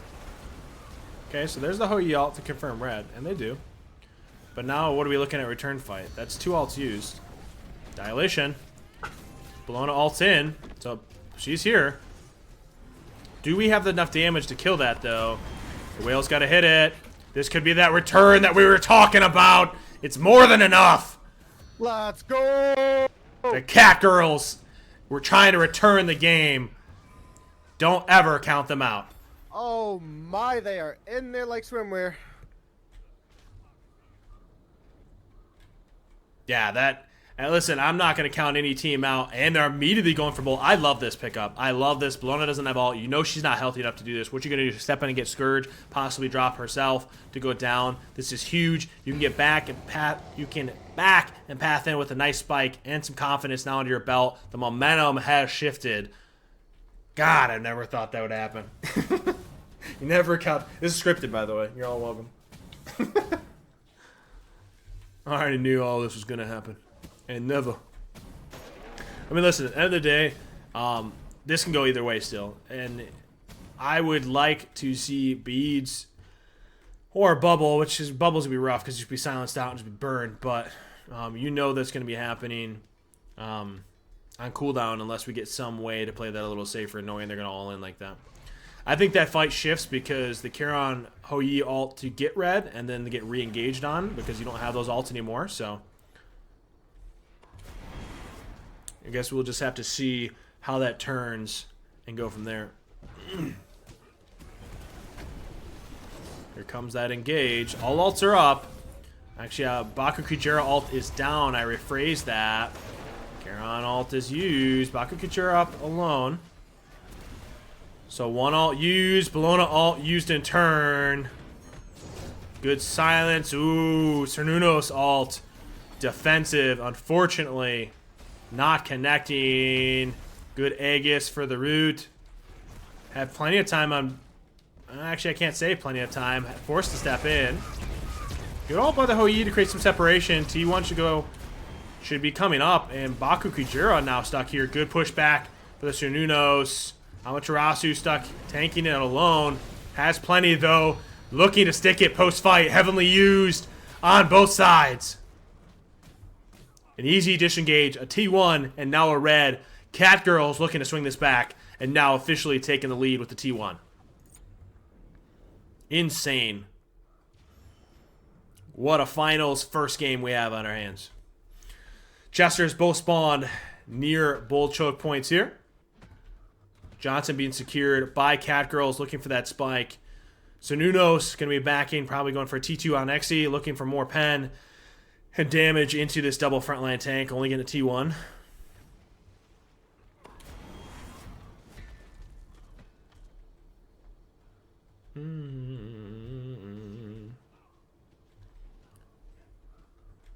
All right, what do you think that changing fight is here for, I guess, either team? Win conditions, obviously. Cat Girls playing with this momentum, just moving forward with this. This is game 1 of the finals. Banana splits, I mean, that combo they were talking about, that window is kind of gone now that you have beads on that Amaterasu. Bakasura has plenty of health, and you don't have Kins yet, so you're not really going to chunk him down once this Kins comes online. There is some kill potential onto the Baku Kujira because of the HP that Guardian possesses. But until then, I really don't see that being chunked down at all.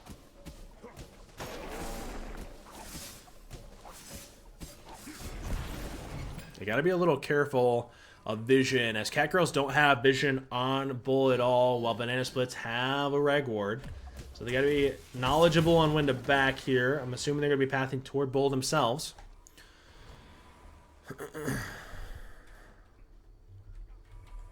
They don't. I think they're waiting for this spike of this Xe for the Cernunos. Want to feel confident about this next spike. I am curious. Let me go back to him. I wish I could see buffs. Wanted to see how long he had left on red, because maybe he's looking for the purple, or is he going to give it to the Amaterasu? She has speed. Clinically just looking for this farm, slowly building this lead. Now looking for the back. The Baku Kujira is backing on a ward, so this team could look for a bull pull. Amaterasu stays, the discipline there. They're shifting toward wave, so it's going to be a wave red. Oh, you looking for a cheeky bounce, able to dash in and get some damage off. this Amaterasu feeling confident enough to go in because of Berserker's phalanx and the Fizzy, because Charon doesn't have any damage really built into his kit yet until he gets Sundering Axe.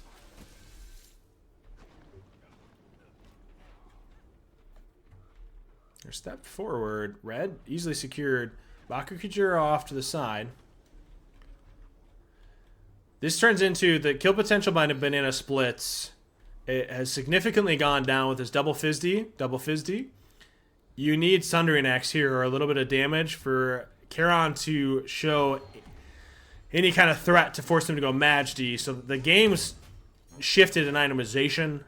Also in kill potential. We do have a Kins on the Hou Yi though. So there is some potential if we get some big lockdown onto this Bakukujira. But you're also assuming he doesn't just ult and then they get return value based off the other two on the team. So a lot to play for here, a lot on the line, and still not a massive lead to really call as far as gold to either team.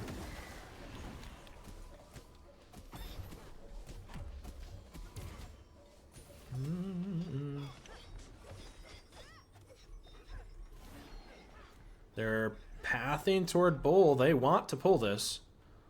I mean, look at pathing here. Bologna's going to wrap around. They want this fight. Bakukujira getting poked down a little bit. Midgard stacking up on this Hou Yi.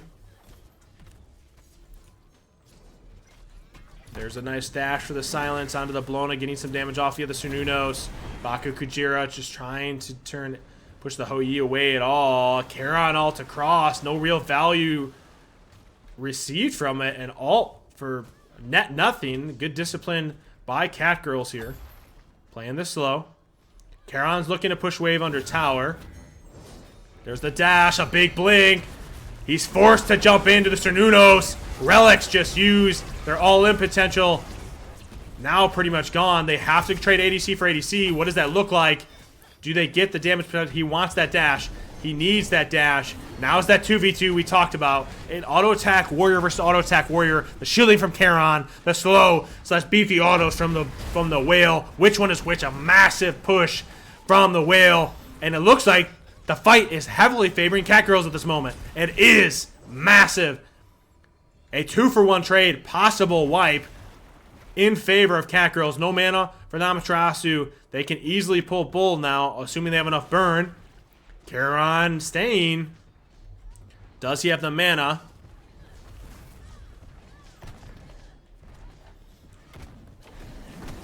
This gets a little iffy. He's silenced out. They have to trade who's tanking. The Charon's able to get some shielding. There's the Charon ult. He can look for the all-in on the whale. Full combo, 1-2 dash. Not willing to full commit that.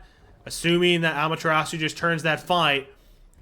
The discipline there, playing it slow, giving up Bull.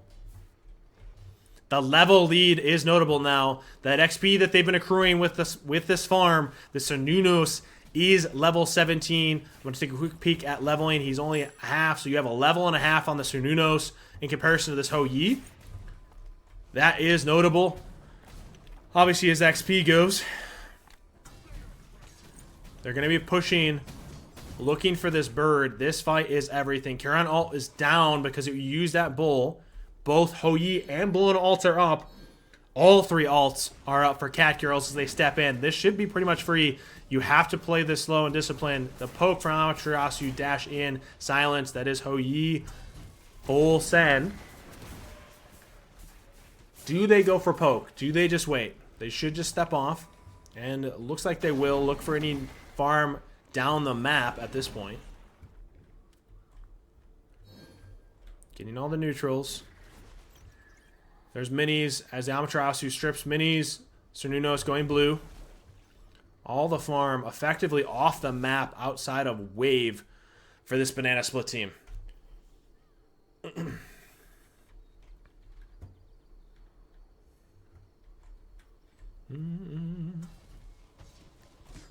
It's never wraps. I can't ever count either team out. That was a big start by Banana Split, but a massive comeback and discipline by Catgirls to recognize the way back into this game.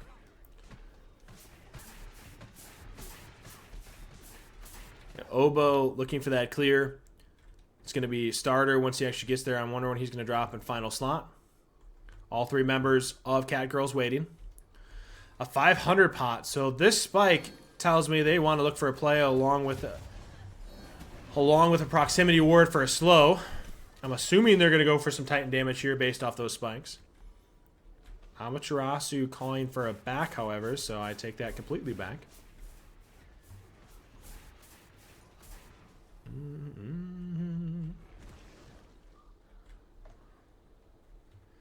Waiting on Chester for the movement speed. Bologna stepping up to take a little free poke. They're really not. They're just actually surprised that they're dashing in. Feeling comfortable enough to do that. Got to be conscious. The Bologna doesn't have blink, but obviously waiting to ult onto the Sununos. That is an ultimate used on the Charon. However, it is beads in turn. So this Charon, if he drops ult between the Baku Kujira ult Sununos, if he's able to catch the dash with his either root or ultimate, it could spell curtains for Charon stepping into this bullfight. A minor window, however small, is what margins we're playing with. Bull is up.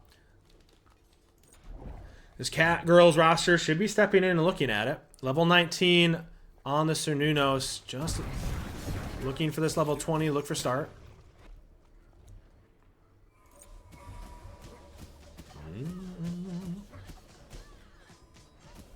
Baku Kujira dashing to push away this Bologna. I'm wondering if they're going to utilize the Charon beats being down, purple being autoed down. Looks like it's not being picked up. I thought for a second maybe the whale was going to pick that up. This should be an easy bird. If they're healthy enough, I want to see them go for some Titan damage here. Realistically, it'd be preferred to get half, but you need them to utilize some abilities, ults, or relics before you feel comfortable enough not. So there's the ult. It's a decent amount of damage onto the Amaterasu, actually. Maybe they don't feel comfortable stepping forward at all.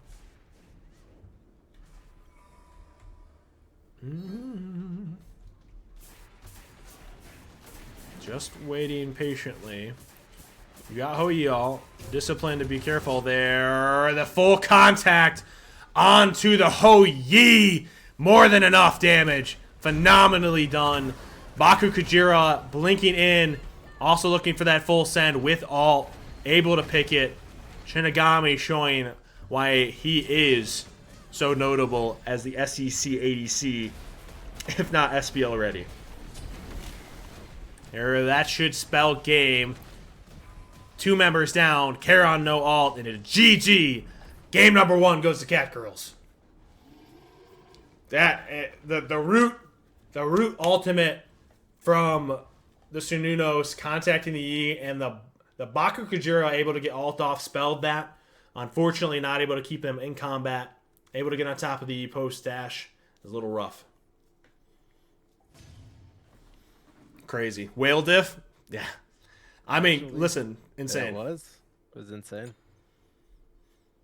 All those guys that were yelling, Game number 2. yeah, I almost congratulated you to game number 3. That's where I'm at. Let's fast forward to get you current. Surely. Whoa. Alright, surely I don't do that. Alright. Apologize. Game number 1. Or 2, but like, you get what I'm saying. Alright. Thorns immediately popped. Camera. Plenty of pressure. Bro, I literally... Okay. Camera. I'm aware. I'm trying to shift over, bro. Alright. Yeah, we made him mad. Yeah, Good job, chat. So freaking pissed right now. Gilgamesh pulling purple. Baku Kujira blinked. Not able to steal it. Vulcan turret doing numbies. They were trying to zone him off. Ooh, this could look like a dead Vulcan here. Nah, he's fine. The turret's gonna do way too much. There's not enough there. Hey, he's chilling. There's nothing really in bottom right either, I'm be honest, support. But I appreciate the mention. So Vulcan pressure is just with turrets gonna just do stupid things for a while. I need to see patience. I didn't name teams either because we just loaded in. patience on the side of Cat Girls. Let me get the names for this team. Settings. They're just grabbing neutrals, and they're going to back here. So it's going to be...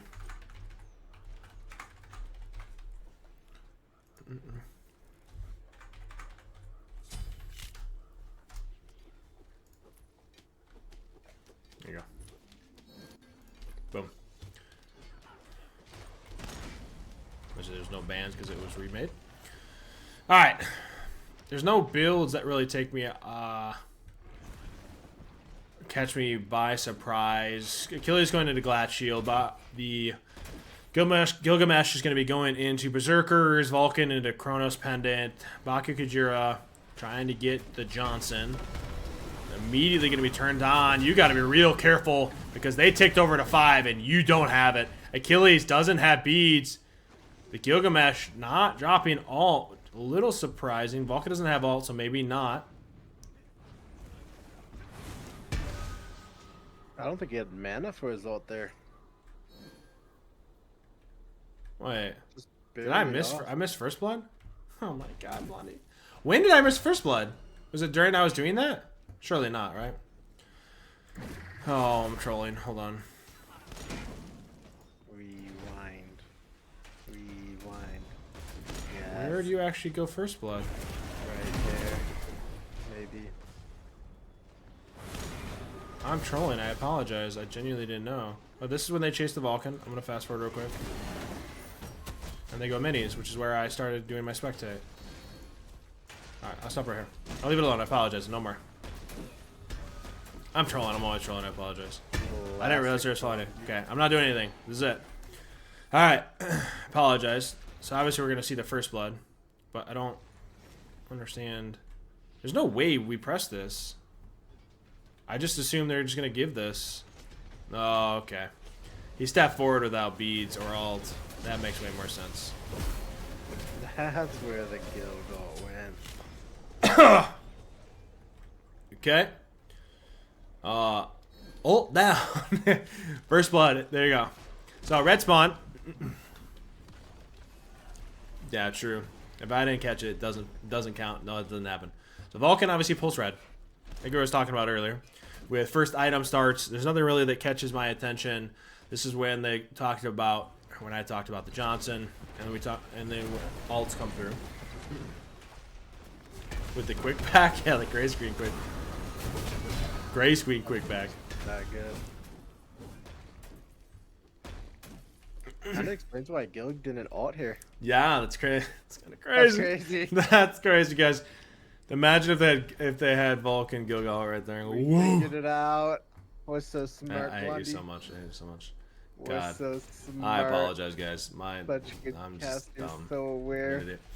All right. Dom, you can have back. I mean, we start talking about a lot of this is going to come down to Gilga being able to pull Bull with Vulcan turret. Is going to be around 2 items for this Gilgamesh before he is able to do that comfortably without just chunking himself and getting picked because they're going to be aware of it. So a lot of this is going to be playing off a farm, possibly another pick or 2 and build off that. Chesters are up. And what that might look like. I said this last time and I had to put my foot in my mouth. The Baku Kujira going blink. He found insane value with it and notably probably won the game with it. Wonder how that actually plays into this game. Whether now or later Gilga actually up downs. It doesn't really matter. There's not any damage fall up. He's got berserkers, so the Achilles not gonna be able to get him in kill threshold or execution threshold, if you will. Johnson about to spawn or fall to this Joust map, unable to connect the archer with the Hachi for stun. Hachi dash forward. Again, that berserker is putting in work already. Not really going to be doing a ton to him. Purple going to be pretty much secured along with Chester by this banana split roster. Pushing into this turret has got to be feels bad. Especially considering the lack of magical defense on the side of Cat Girls at this moment. That shift is going to happen mid-game with this front line, and what that might look like, well, I guess we'll have to see. That is an Aegis immediately for the Gilga, though. So he has the ability to play a little bit more aggressive without having to be nervous about it. They're poking on tower for free. It's not really substantial poke. It's interesting. Gilga ult for the stop back. It obviously secures red with these backs, which is what they're looking for. They're looking for map pressure, which is what they're gaining. This is what I talked about, not letting off the foot off the pedal. They have to continue that, and they have to play it cleanly. Absolutely. They need all the pressure they can get. They need to keep this momentum. They need to roll with it. If they let the Hachiman get online, these tanks start to feel... All right. He doesn't have beads. And the ult, just the seconds of hesitation, not even seconds, second of hesitation for not dropping ult, allows the Achilles to get that ult off and get out. It's just not enough. Those are the margins we have. We cannot miss those opportunities. Unfortunately, not able to bring it home. Johnson able to be secured. Now, this is notable because the little bit of poke that we're doing on the tower is kind of irrelevant if we're giving up these little Johnson plays. Those will come around to haunt them if they're not a little bit more disciplined about those. Where's the man? I'm gonna be honest, Ipak. Taco hasn't really landed many Vulcan ults, period, unfortunately. But he has been exceptional about the rest of it. Hold on, this turns into a 1v1. Not able to really come through with it. Is it enough though? He does force beads. Bakukijira is ulted. Achilles is on speed, so does he actually even get out? It might spell his end. And it does. Unfortunately, Achilles on speed buff when that fight was even taken. A little bit of disjointedness by the Cat Girls. That is huge for the banana splits, getting this momentum, keeping rolling with it. This is game number 2. If Cat Girls win, it will be yes. It's a best of 3, sir. Scripted, true. Going on to game 3. Oh, hold on. Here's what we talked about. This is that 2-item, I guess 2.5 item spike with turret pressure. There's not really much Cat Girls can do. Charon zoning.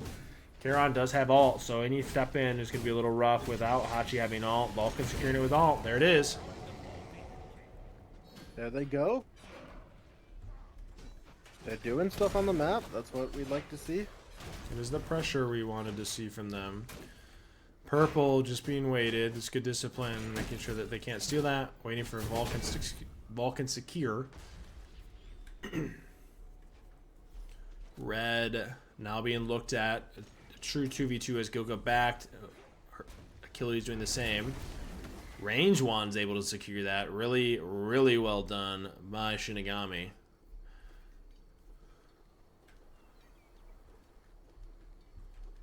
Baku Kujira trying to step up to make sure he gets that.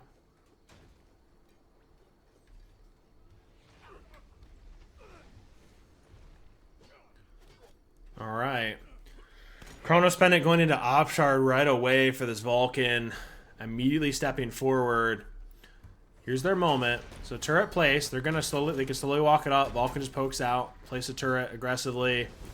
Pushed Gilga into Bird. Trying to get him one tower shot. You wouldn't actually guess he had gotten a tower shot connected to him. Gilga out trading the Hachi at this particular moment. Baku Kujira being poked down as well. Can't really fight much around this Vulcan with his turret. Hachi forced to ult away. Vulcan all used. Here's towers up. Vulcan got targeted and they were able to weave it and secure that kill. Gilga now on top of the Baku Kujira. Does he get away? The body blocks. Achilles trying to create any separation he can. The shield bash doesn't catch him. The slow comes through, but the Charon able to secure it. Gilga should die. Trying to kite his very best around the speed buff. The Hachi not able to do anything about it. The drop kick doesn't come through. The Aegis, good discipline. Achilles doesn't have ult. He should be able to just jump away for free while the Charon looks to body block and slow. A simple 1-for-1. Listen, it's small. The margin was small. But T1 is still standing in a 1-for-1. Like I talked about earlier, this draft by Cat Girls, they're okay with that. You're looking for even. You're looking for get the late game, get a build where you can actually combat it. Because early and mid, they can't trade it. They can't. Well, like 1-2 items in this Hachi just. Agreed. But this pressure is building. And no one can deny that. So what's going to happen is we got to play for this next Johnson, see if we can heal this tower up a little bit. But they're going to pull a bull again, so this turns into a little weird. This next bull, this next Johnson, this next red spells a big portion of this game. And I know both teams know that. Kujira's wrap coming in. Karon's not here. This is a big wrap. Good meatball for the self-peel. Achilles able to secure it. Here comes the Gilga. Hachi has ult. Just discipline to walk away. You can't trade that. Karon's here. Red was secured by Cat Girls. Now, where does the next Johnson land is the next question. They're going to continue to stop their back so they can go straight into bull. Able to get the back off, which is huge. Oh, Vulcan just kites the die for free and then meatballs himself for the self-PO, which is a big portion of that. Johnson's spawning now. But it just comes down to itemization. It looks like the Johnson's going to go freely. 2 banana splits. All unless Cosmos actually secured Johnson. That's actually a big deal. As long as they live here, we should be fine. Not a ton of Vulcan damage turned onto this Achilles. Unfortunately, Hachi got caught in the crossfire. We just gotta chill. Gotta clear this wave. They're gonna go to bull here, but healing this tower is kind of a big deal for us. I.e. the Cat Girls. Good push onto the Gilgamesh. The Vulcan is autoing this tower down a little bit. Baku Kujira in ult. Here's that separation. A double execution as a possibility. The body block, yet the Aegis came through anyway. Irrelevant and heavily used. A big play by Cat Girls. This is that fight we were just talking about. Baku Kujira staying to make sure that they don't secure T1. Next Johnson be able to heal that tower up. That dive was a big deal. Gilgamesh is dead for 18. Purple is up so that it can be farmed here. They can look for a little bit of neutral farm, get a little breathing room, not much, get their head above water.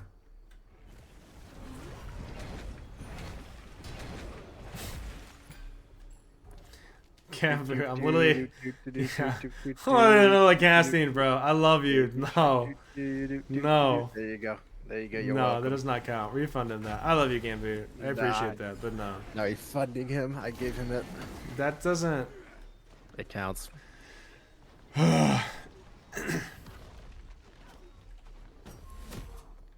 Achilles kicked away. They want this Johnson. That is a big push. But is it punished? Hachi's here. Do we get him out? No, we don't. Johnson goes down. Scammed? Bro. You know what? You know what? Nah. Nah. Hold on. Nah. Nah. I'll pause. Nah. You want to do this? You want to call me I'm scamming? Nah, hold on.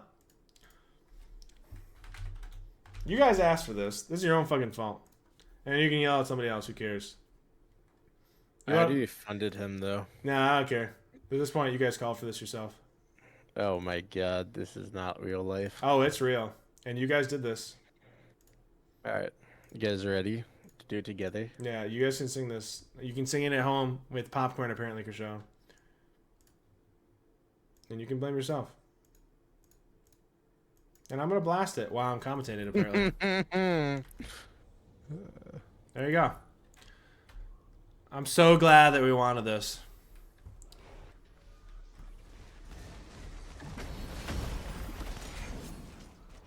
Yeah, we even got an intro to this. It's crazy. I hate you all. Yo, this joke was crazy, though. What?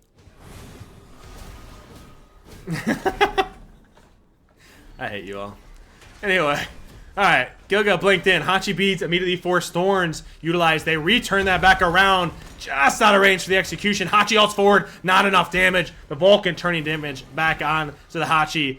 Who's the real shark? We'll never know. Hey, y'all. You guys are so dumb for this. I am so deep in the stream. I'm exhausted. I'm listening to fucking Baby Shark. Got me fucked. You guys are messed up in the head.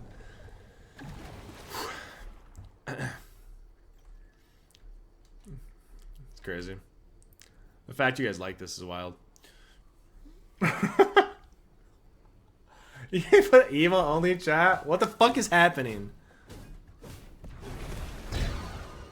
Yes. The chat knows. Twitch chat OP. Yeah, it would save me.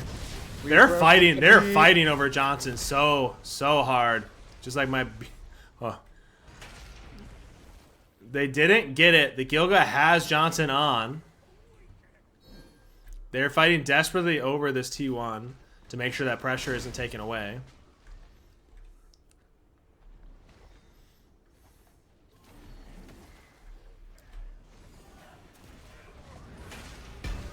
Is that done? It's done. Alright, let me pause and turn my real music back on. GG. There you go. I love y'all. That's all you get. Oh, okay. Crazy. There's your little bit of degen moment. Thanks, Dad. I quit. No. I'm done. You needed that? I don't need that in my life. Alright. That was a great moment. This Gilga is gonna be scary once he actually gets Kin's Exion. The big stun. There's the all-in. Vulcan ult. Not able to connect. Baku Kujira all through. Do we have enough to actually push in? Dude, the half health. This Vulcan is doing so much, and honestly, almost uncontested, which is actually crazy. A lot of this is trying to turn it back. I mean, all three members have Aegis, so it's a matter of how do we actually force that. Gilga jumping toward Bull, recognizing that Cat Girls are poked out, and this Vulcan can kind of mess with it for that separation. This Gilga should be able to solo this. It's half. They're able to secure. Turret's on it. Chester's there. And it is secured by Banana Splits. Guys, I'm not trying to say I wrote this script, but you might be looking at a game 3 if we don't get to itemization.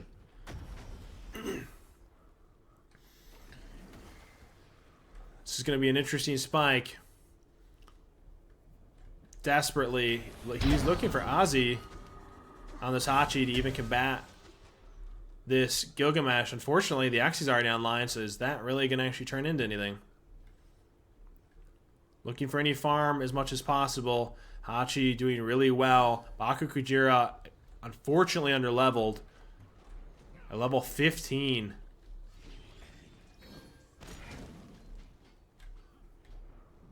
I should be able to step in. The healing tower a little bit. I don't want to say it's irrelevant. Every little bit matters, especially in the finals. Gilga looking for any kind of 1v1 he can get.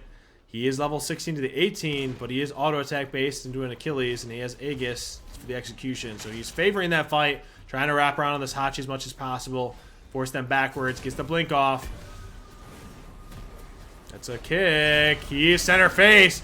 He doesn't have any getaway outside of that. There's the Aegis. Good Aegis in return. Phenomenally done by Cat Girls.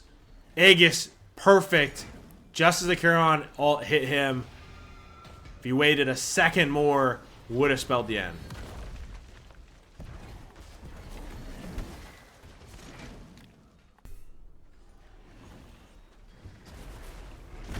The tower is back to full based off of Johnson. The Johnson value is insane. Charon now in danger. Just waiting. Taunting because he knows the Thorns is more than enough to kill. The tower plus the backfire from the Vulcan proving more than enough. A 2-for-1 trade. The Achilles more than happy about it.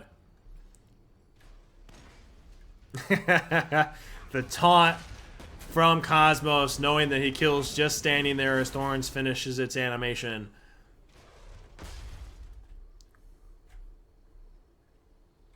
Baku Kujira trying to get back off. Vulcan not letting it happen as the Gilga is trying to wrap. You got to be careful. Gilga doesn't have blink, but he is more than happy to step forward into this. Create any pressure, get red, and look into it. The Vulcan ult. Don't mind that attempt at all. That should be tower. Hachi is here alone. Achilles still dead. Turret's down. Should be the T1. Now toward red. Charon pathing in. Achilles just spawned.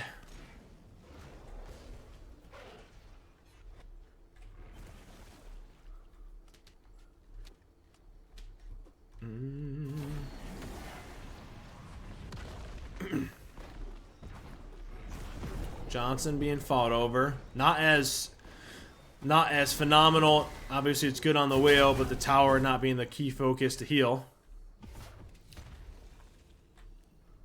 The farm is present. The Hachi did reach level 20. Starter in hand. Same with the Vulcan. Starters both for both DPS. Now it's a matter. Next in line is the Achilles Charon looking for that Sunder Axe. A big spike for them, especially into these tanks.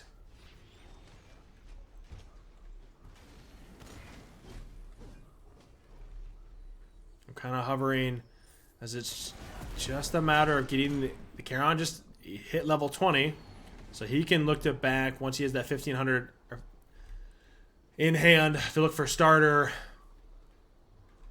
Now it's just a matter of getting that Achilles level 20. Looks like a Mantle of Discord possibly, or a Spirit Rope.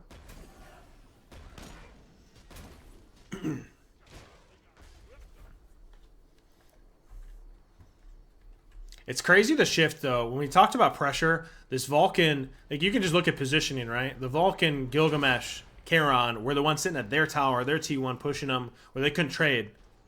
You can see, even with the T1 down, that's completely the other direction. And part of that comes from just builds. They're getting to that point when they get the Sundering Axes, this ADC is going to do substantially more work because it's auto attack based. All that being said, the Vulcan can do some too. Johnson spawning.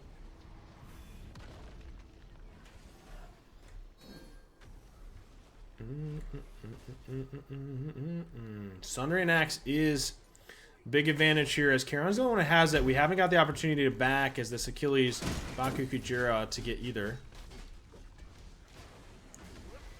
Gilgamesh probably going to go into Axe Animosity. Hovering. He has Blink up. Maybe looking to bait the fact that they're going to step in thinking he's on Bull. That's exactly what he's doing. Red is spawning shortly. I'm assuming that's why they're hovering and not going to Bull, is they want to make sure that they have red pressure for this Vulcan and do. Should be pretty well locked up for this Vulcan. I'm okay with this if I am Catgirls. It's not ideal to give a red buff to a Vulcan. However, you are getting Axe on this Achilles and shortly this Baku Kujira. So that back's kind of pivotal versus backing and them going Bull. They're giving up bird pressure. It's kind of the lesser of two evils, if you will.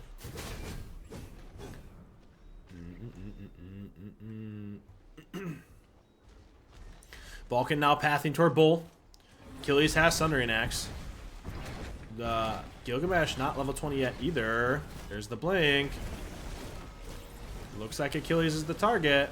Not able. That's two ults utilized. Not able to connect. Bull's pulled. Whale still mid. Achilles got back off. So Achilles, a relic for two ults. Gilga, Bull's a half. I'm assuming they're giving? Based off of pathing, the whale backs. Quarter HP. Vulcan easily steps in to secure.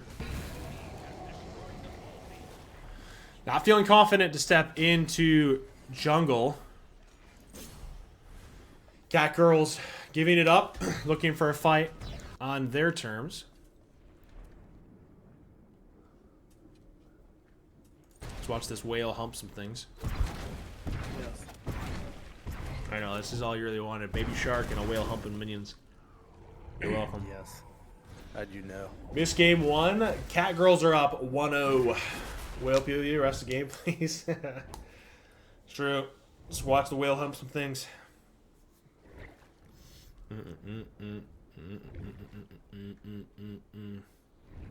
It's all we needed in our life is some whale. Well, oh, can you? Okay, we're done. That's how tired I've reached. Unfortunately, GG. Does Gilgamesh have starter yet? Animosity actually should, yes. Everybody has starters on the map. Alrighty. Now the game starts. Thanks to Scortus for making fun of my whale noises. Alright. 3/4 timer on this bird. Vulcan taking his time. There's an all. Trying to create some separation for this Vulcan so they can actually step in and auto this down. Doesn't have mini waves. Achilles is doing really well to kite his minions, so it doesn't have the ability for those prots to go down. Good discipline and easily saves it. Here's the all-in. Whale's the target. 2 alts used. Now Achilles is the target. Alts away. So all 3 alts for 2 alts. Bird effectively saved. Hachi's now the target. Honestly, you should be just fine.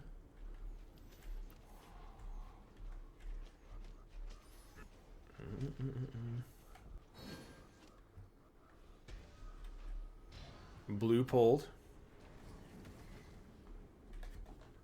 Yeah, I messed up. Gambu's out here clipping that. I'm kind of just waiting on this go button. I know we're at 25 minutes. It's just a matter of that one fight and what that looks like. I know Shinigami is waiting on that final item here. What he's going to drop in that final slot, I'm interested to see. A Midgard on this Charon and a Kin's Exi. Everybody's swinging for the hills at this point, short of a 3K. Waiting on this fight on item slots. Looks like a Titan's Bane for the Hachi.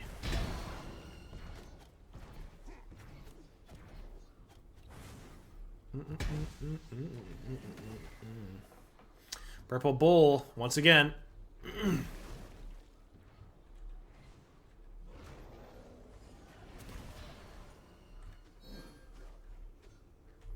He's looking for that bonus damage. To be honest, I'm not really upset about the other Exi. The damage there is really relevant as long as you're facing one target that procs with. Alright, so they're shifting toward Bull. Achilles clearing away first. Really careful. Hachi's here alone. I'm not thrilled by this. Everybody's relics up. Everybody's alts up. This could spell the game. Let's get that fight. Oh! Vulcan all thrown. Bull was dropped. That's a big alt utilized, and a ton of damage comes through for this Sundering Axe. Is crazy. Both relics and alt by Whale. Gilgamesh now looking for this Hachi. Has Blink. Wants to get it. Potentially a turn on the Achilles here. Oh, there's the Blink jump. Hachi looking to even reach this Vulcan. Achilles now able to get out. Just not enough. And we waddled back to BDK. Yeah, they're playing it slowly. They know Achilles has to path in. Vulcan has alt once again with this cooldown. Able to freely secure this. Just drops alt. Shouldn't even be close. It's really hard to out-secure that. They needed to be just autoing down these tanks to preemptively get fight ready. Achilles is in. Here's that fight. Bakugijira doesn't have alt. Achilles does. This fight's not favoring them at all.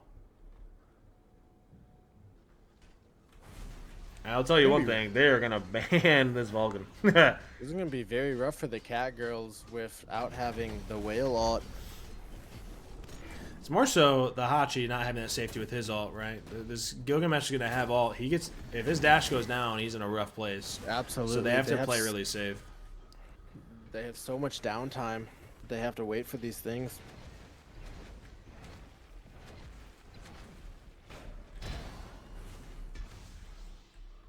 Part of me is just, you're waiting for a 3K at this point. Again, I can't be upset at how long this game's going when both teams are you got a fair amount of money on the line, so they're not willing to give an inch. Waiting for those 3Ks, waiting for those spikes, and playing it clinically is going to be a big portion.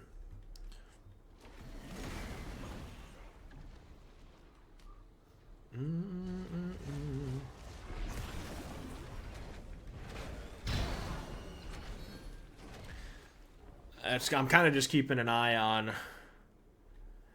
I'm kind of just keeping an eye on relics and itemization here.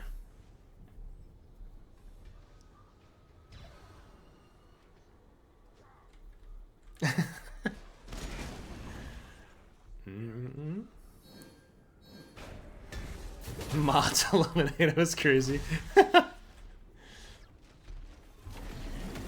Whale kicked away.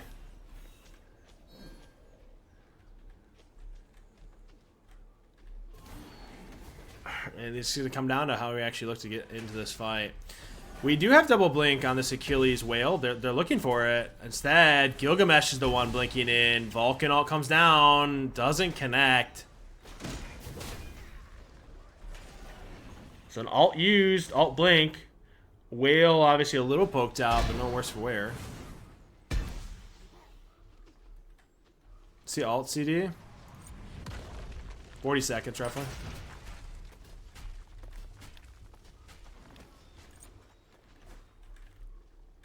You can be throwing that on cooldown and still contact some stuff. Gilgamesh holding corner. Doesn't have blink, has alt.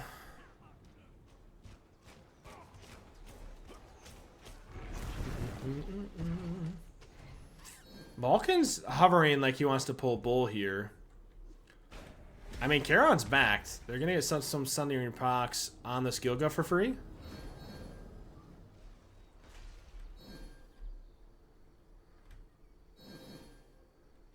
Charon's rounding. I mean, where do the Sundering X proc from the whale and Gilga's actually kind of crazy. Hold on. Gilga's actually pushed backwards. That's actually all he needed. The beads. Gilga is now the target. Aegis comes through, contacts the whale. Does Gilga go down, though? A ton of peel. The Sundering proc from the shield bash from Achilles, but Achilles equally getting turned on. Is it enough? Oh! Oh my god, what did I just watch, bro? And he's still alive! Boys! He's still alive! Oh, the Jersey, how is he not dead? Oh, he lives. How? It's How? not yet. How? Hot over. Oh my god, where did he go? Where did he go? Scripted. Ain't no way. Oh, Ain't no way. my God. Ain't no way. This is looking like Game number 3. banana split. Number Number 3. Oh my god, dude. How does the Gilga live? Game 3. Jesus. The Gilga surviving is mental. The Vulcan getting cast to the Achilles Path Pi Tower, looking for the Gilga. Insane. Just insane. I'll tell you one thing. Vulcan's man. That's fine. We'll leave it there. Get me into this game.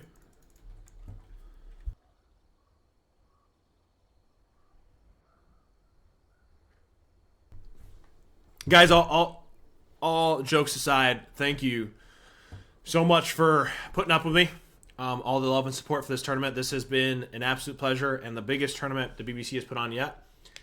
And honestly, looking back, this will be the smallest tournament as we only continue to grow. I can't thank you enough. So I appreciate you all being here and bearing with me, even though we're listening to Baby Shark. You can thank those lovely people for that one.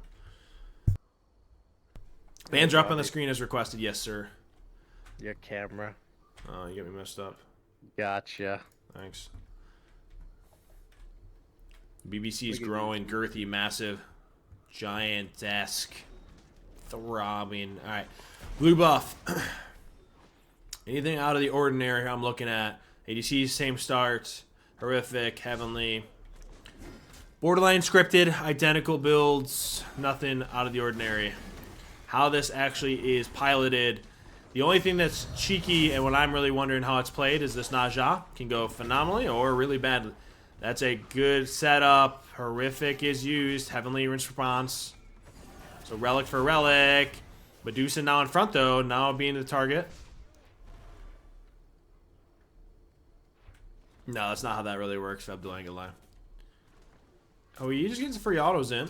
Waves up.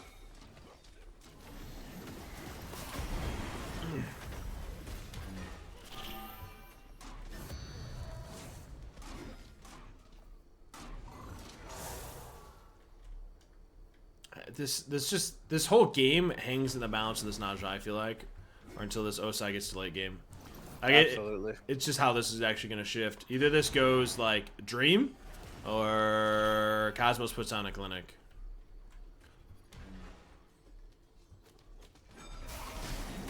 Usually when you see the Naja pick, you want like big set follow-up.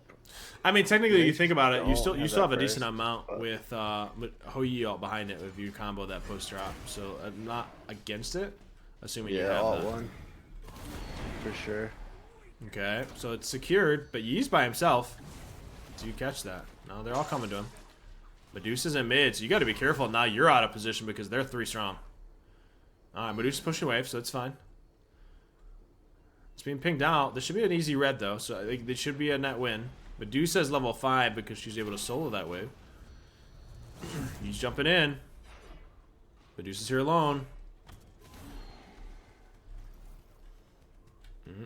Get die. Yeah, you got to be a little careful here. There's the... Alright, here it is. It's the combo we talked about. Hou into Charon. Fafnir just getting jump out. Medusa with a double stun off that ult. Just enough to save his life. Should spell red. Is it? 500 health. 300. Osiris ults in! Able to secure it is banana split. Osiris not able to steal it. This might be a wave looking for a blue buff based off backs. Osiris got to be a little careful. Looking for any kind of poke he can when Medusa clears wave.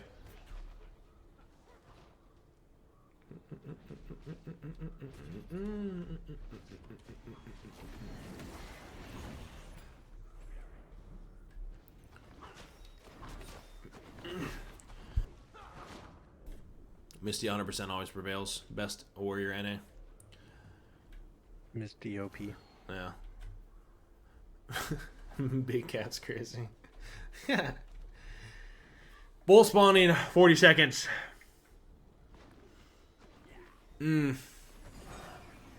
Thieves. Neither Thieves are online. Neither Dom's online. We look at graphs. It's almost that even. This margin. This is it. This is it. This is freaking it. Best of 3. Game number 3. Boy, stop spamming. Mod abuse? Question mark? Nah, definitely not. Boys, I know you're tired. I'm tired. Calm down. You're gonna be messed up.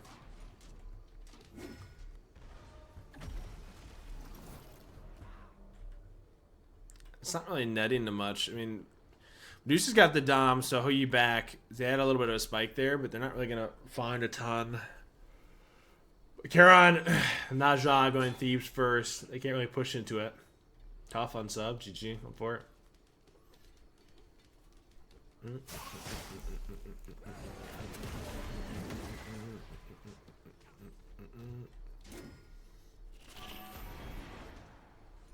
Ooh, the bounce. Getting Medusa poked a little bit here in preparation.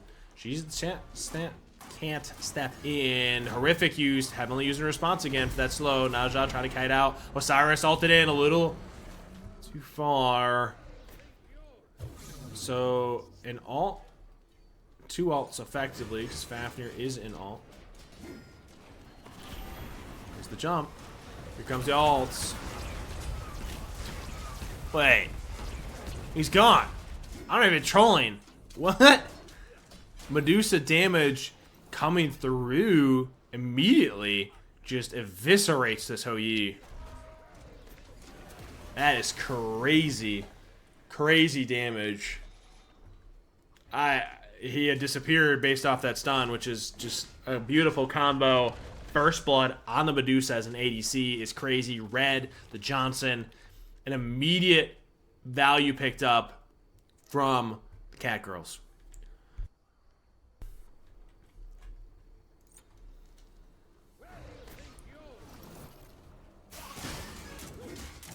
The 2. Yeah, it looks like it's the 2 into the 1.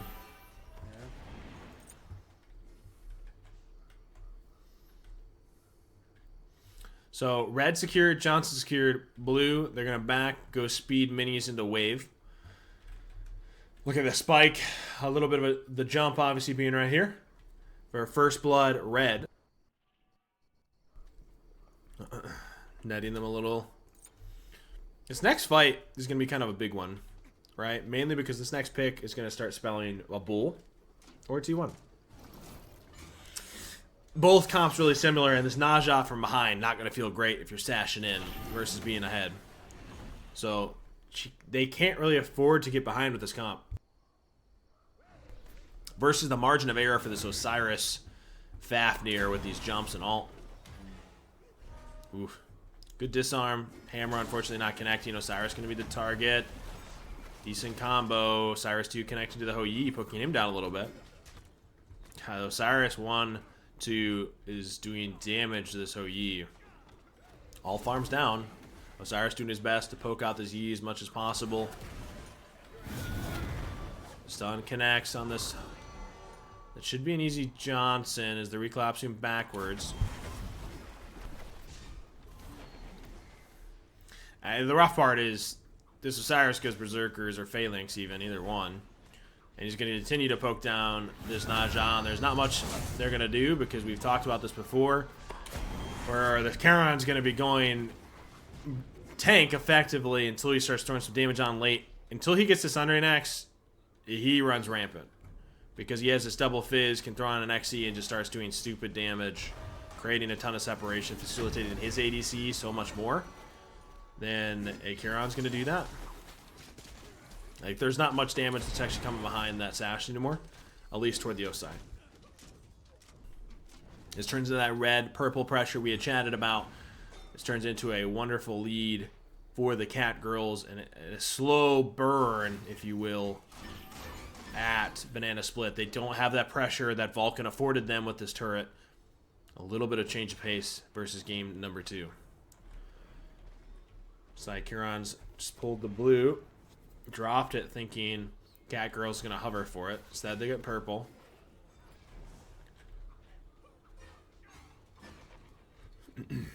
Charon making sure Cat Girls don't actually step toward their blue.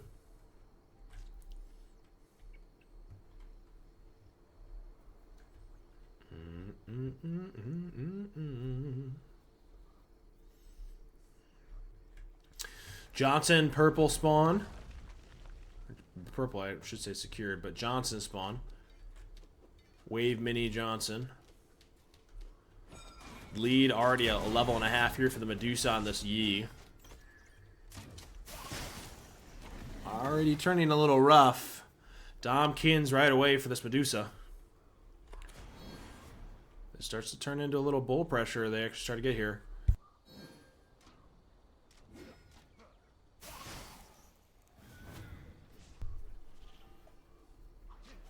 You have both relics for this Medusa. Like, the Osai just took a full combo. Osiris autoing it. Like, the Osiris is substantially out trading with his Void Shield into Berserkers. Insane damage. Big damage from this Medusa. This is that all-in call. Osiris. Jump or ulting in. Just misses. They're able to secure the kill on the Yi, but Naja able to survive. Fortunately not able to combo that Medusa.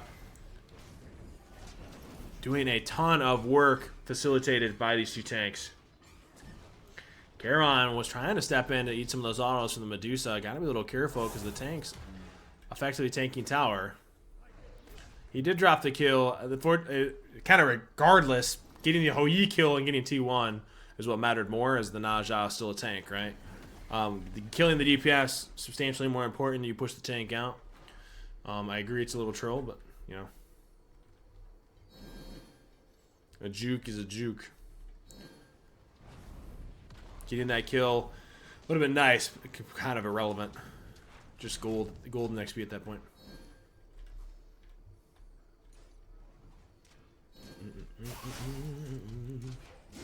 Should be an easy red. Like, guys, this is eons different than game number 2 with this pressure draft. They got a hold of the Fafnir, they got a hold of the Osai, and it's no matter whatever we want to pick from there. This level lead is crazy substantial. It's almost it's like a 2-level, just short of it, for this Yi Hou Yi. Osai trading this Hou Yi for days in the back. They caught the dash. Charon's gonna be forced to ult here. There's the beads. There's the ult. Now you can just go bull. Fafnir's in ult for a minute. Should be a pretty free. Ne Zha, Hou Yi still have ults. A massive ult. Ne Zha ulted inwards. Doesn't really have an escape. Immediately forced to beads. All beads are down. Yi forced to jump out. They're feeling comfortable enough to dive. Osiris securing it with the 1. Hou Yi goes down. All ults utilized. A massive shift. This should pretty easily spell the Fafnir jump. The range from that's mental. The tether doesn't come through with the stun. Yi's still down for 10. They're securing as much farm as they can pre-back in preparation for this bull. This is being ran away with.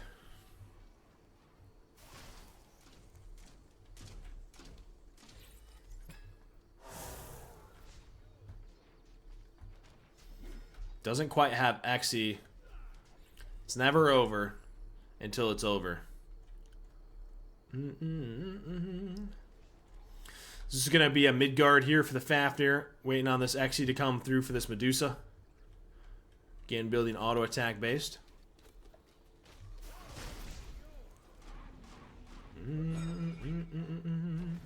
They stopped backs. Osiris wanted to back for this Xe spikes. Not going to be allowed. They're going to be hovering for red, surely.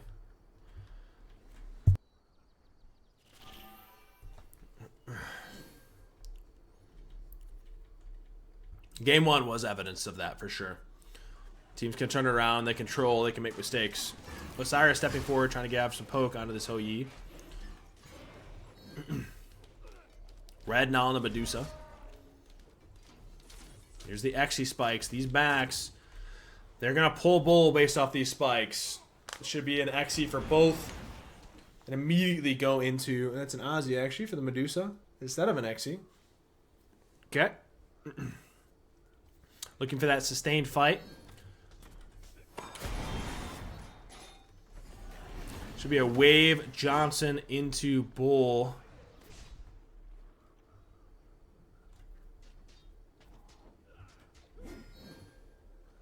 They're being pinged out. All ults are up. All relics are up. This is it. This is a kind of a make or break moment. Banana split. A little nervous about stepping in, and they rightfully should be. The stun comes through. The damage is there. Ne Zha sashed in. Forced to ult out. If I'm Osiris or the Cat Girls, I'm comfortable with that trade. Ne Zha ult for Osai ult. I'm more than happy to take. You're unalted. They want to fight this. Heavenly's used. Heavenly for Heavenly. Try to chase this down. Both teams. They're more than happy to dive this tower because they've got the damage to come forth. Charon dash caught by the Fafnir dash. Immediately turned around, and a pick onto this Yi should easily spell bull here for Cat Girls. Bracer dropped as well. Should be that confirmation. They should easily confirm and back. Looking looking for a free step forward.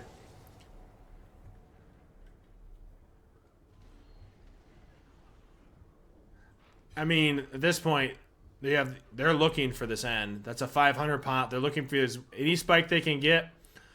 Looking for bird, get a pick, and possible end, and make this a speed run, if you will. Is it's crazy. The first pick is impactful in this set for sure. I mean, come to think of it, I'm trying to think of what was first pick for game 1. Vulcan, obviously, game 2. Osai, game 3. Like, first pick for this set, crazy important.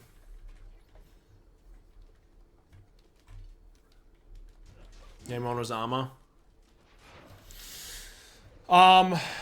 I want to say that one wasn't as impactful. She got punished for not going beads earlier, right? So that one wasn't as big a deal, but these game 2 and 3 were definitely the most impactful. Now stepping up, looking for bird at minimum. Naja has blink, looking to get over that wall and get a hands on this Medusa. Osiris is here alone, 2v1ing.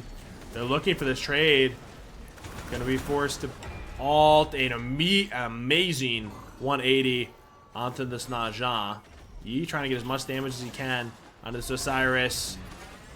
Got her up. Isn't enough. This Fafnir.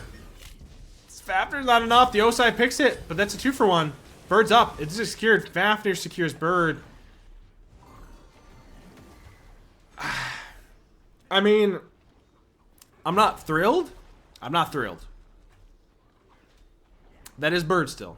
What's timers? Yeah. 30 seconds. I mean, listen, there's 2 tanks. You have a little damage here, but there's what are you really gonna get? There's nothing really on the map besides minis, neutrals. You're blue. You have a fire wave to combat. It's still technically worth because there's not bull. You're not getting red. You're not getting purple. So yeah, ultimately that's still worth it. I wish I could say it's not, but it is. Even if they got decided, as long as they kill Hui and get bird, it's still worth it. Yeah, as long as the Yi dies and he's just exceptionally under leveled, it's kind of irrelevant, unfortunately. Yeah. I think the only thing I really cared about was wondering if that Medusa had beads when she got Naja ulted. I think is the only thing I didn't catch. I feel like it would have been the only thing.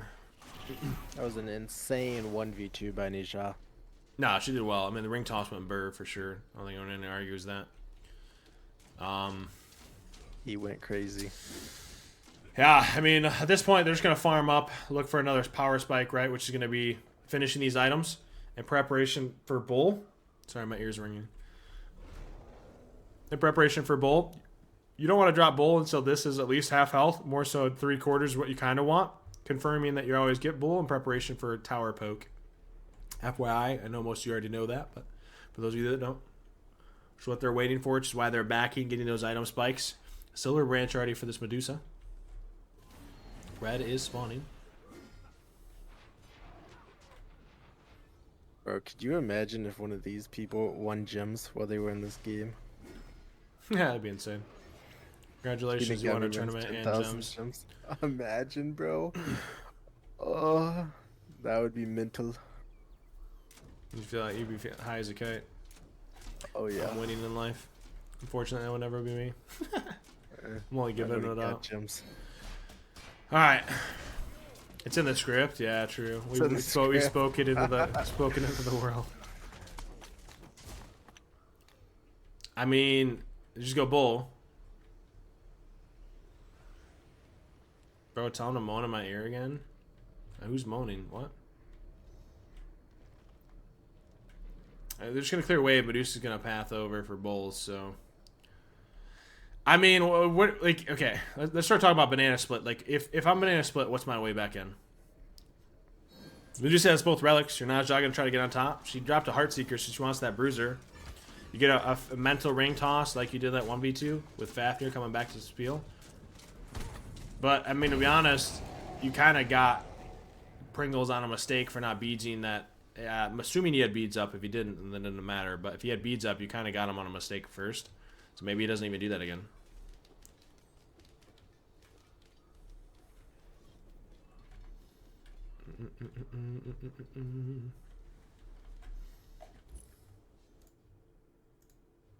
Hold on.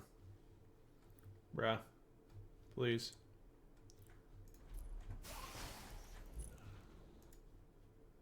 Please. Thank you. Holy. Trolling. Blondie's tourneys make people uninstall? Don't say that, bro. That's messed up. That's messed up.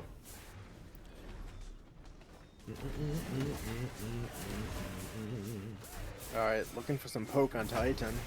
Yeah, they're prioritizing poking them back so they can actually step forward. They got fire waves, so they can just... I mean, the Houyi got oboe, so he can combat this a little bit and help clear. Which I actually like that pickup here. So at least he's helping clear this fire wave and finding some of that. Here's the Faf all. This is kind of that go button. Yeah. So Faf alts. We have Bracer. Bracer's placed. Here it is. There's the Nazah Sash. He doesn't have beads now. We still have Bracer.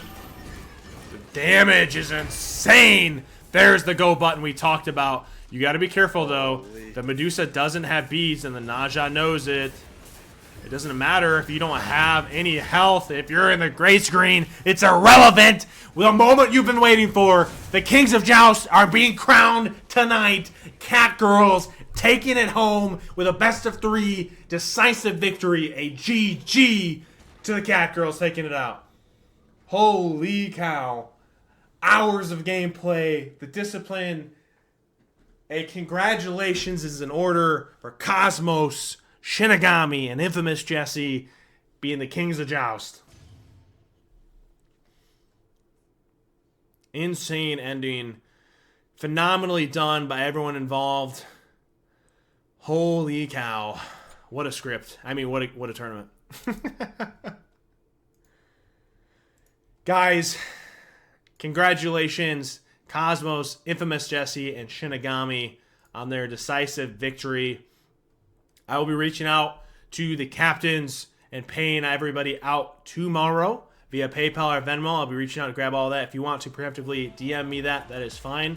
So I will have all of that directly. A big shout out to all of you for all the support, the follows, the subs. I could not have done any of this without you, so thank you, thank you, thank you. Please, please, please, if you're not already aware, I'll say this the last time in parting, please join the Discord. All the announcements, all that information on what we're doing. I know this is cool, and some people see this as a one-time thing. This is not.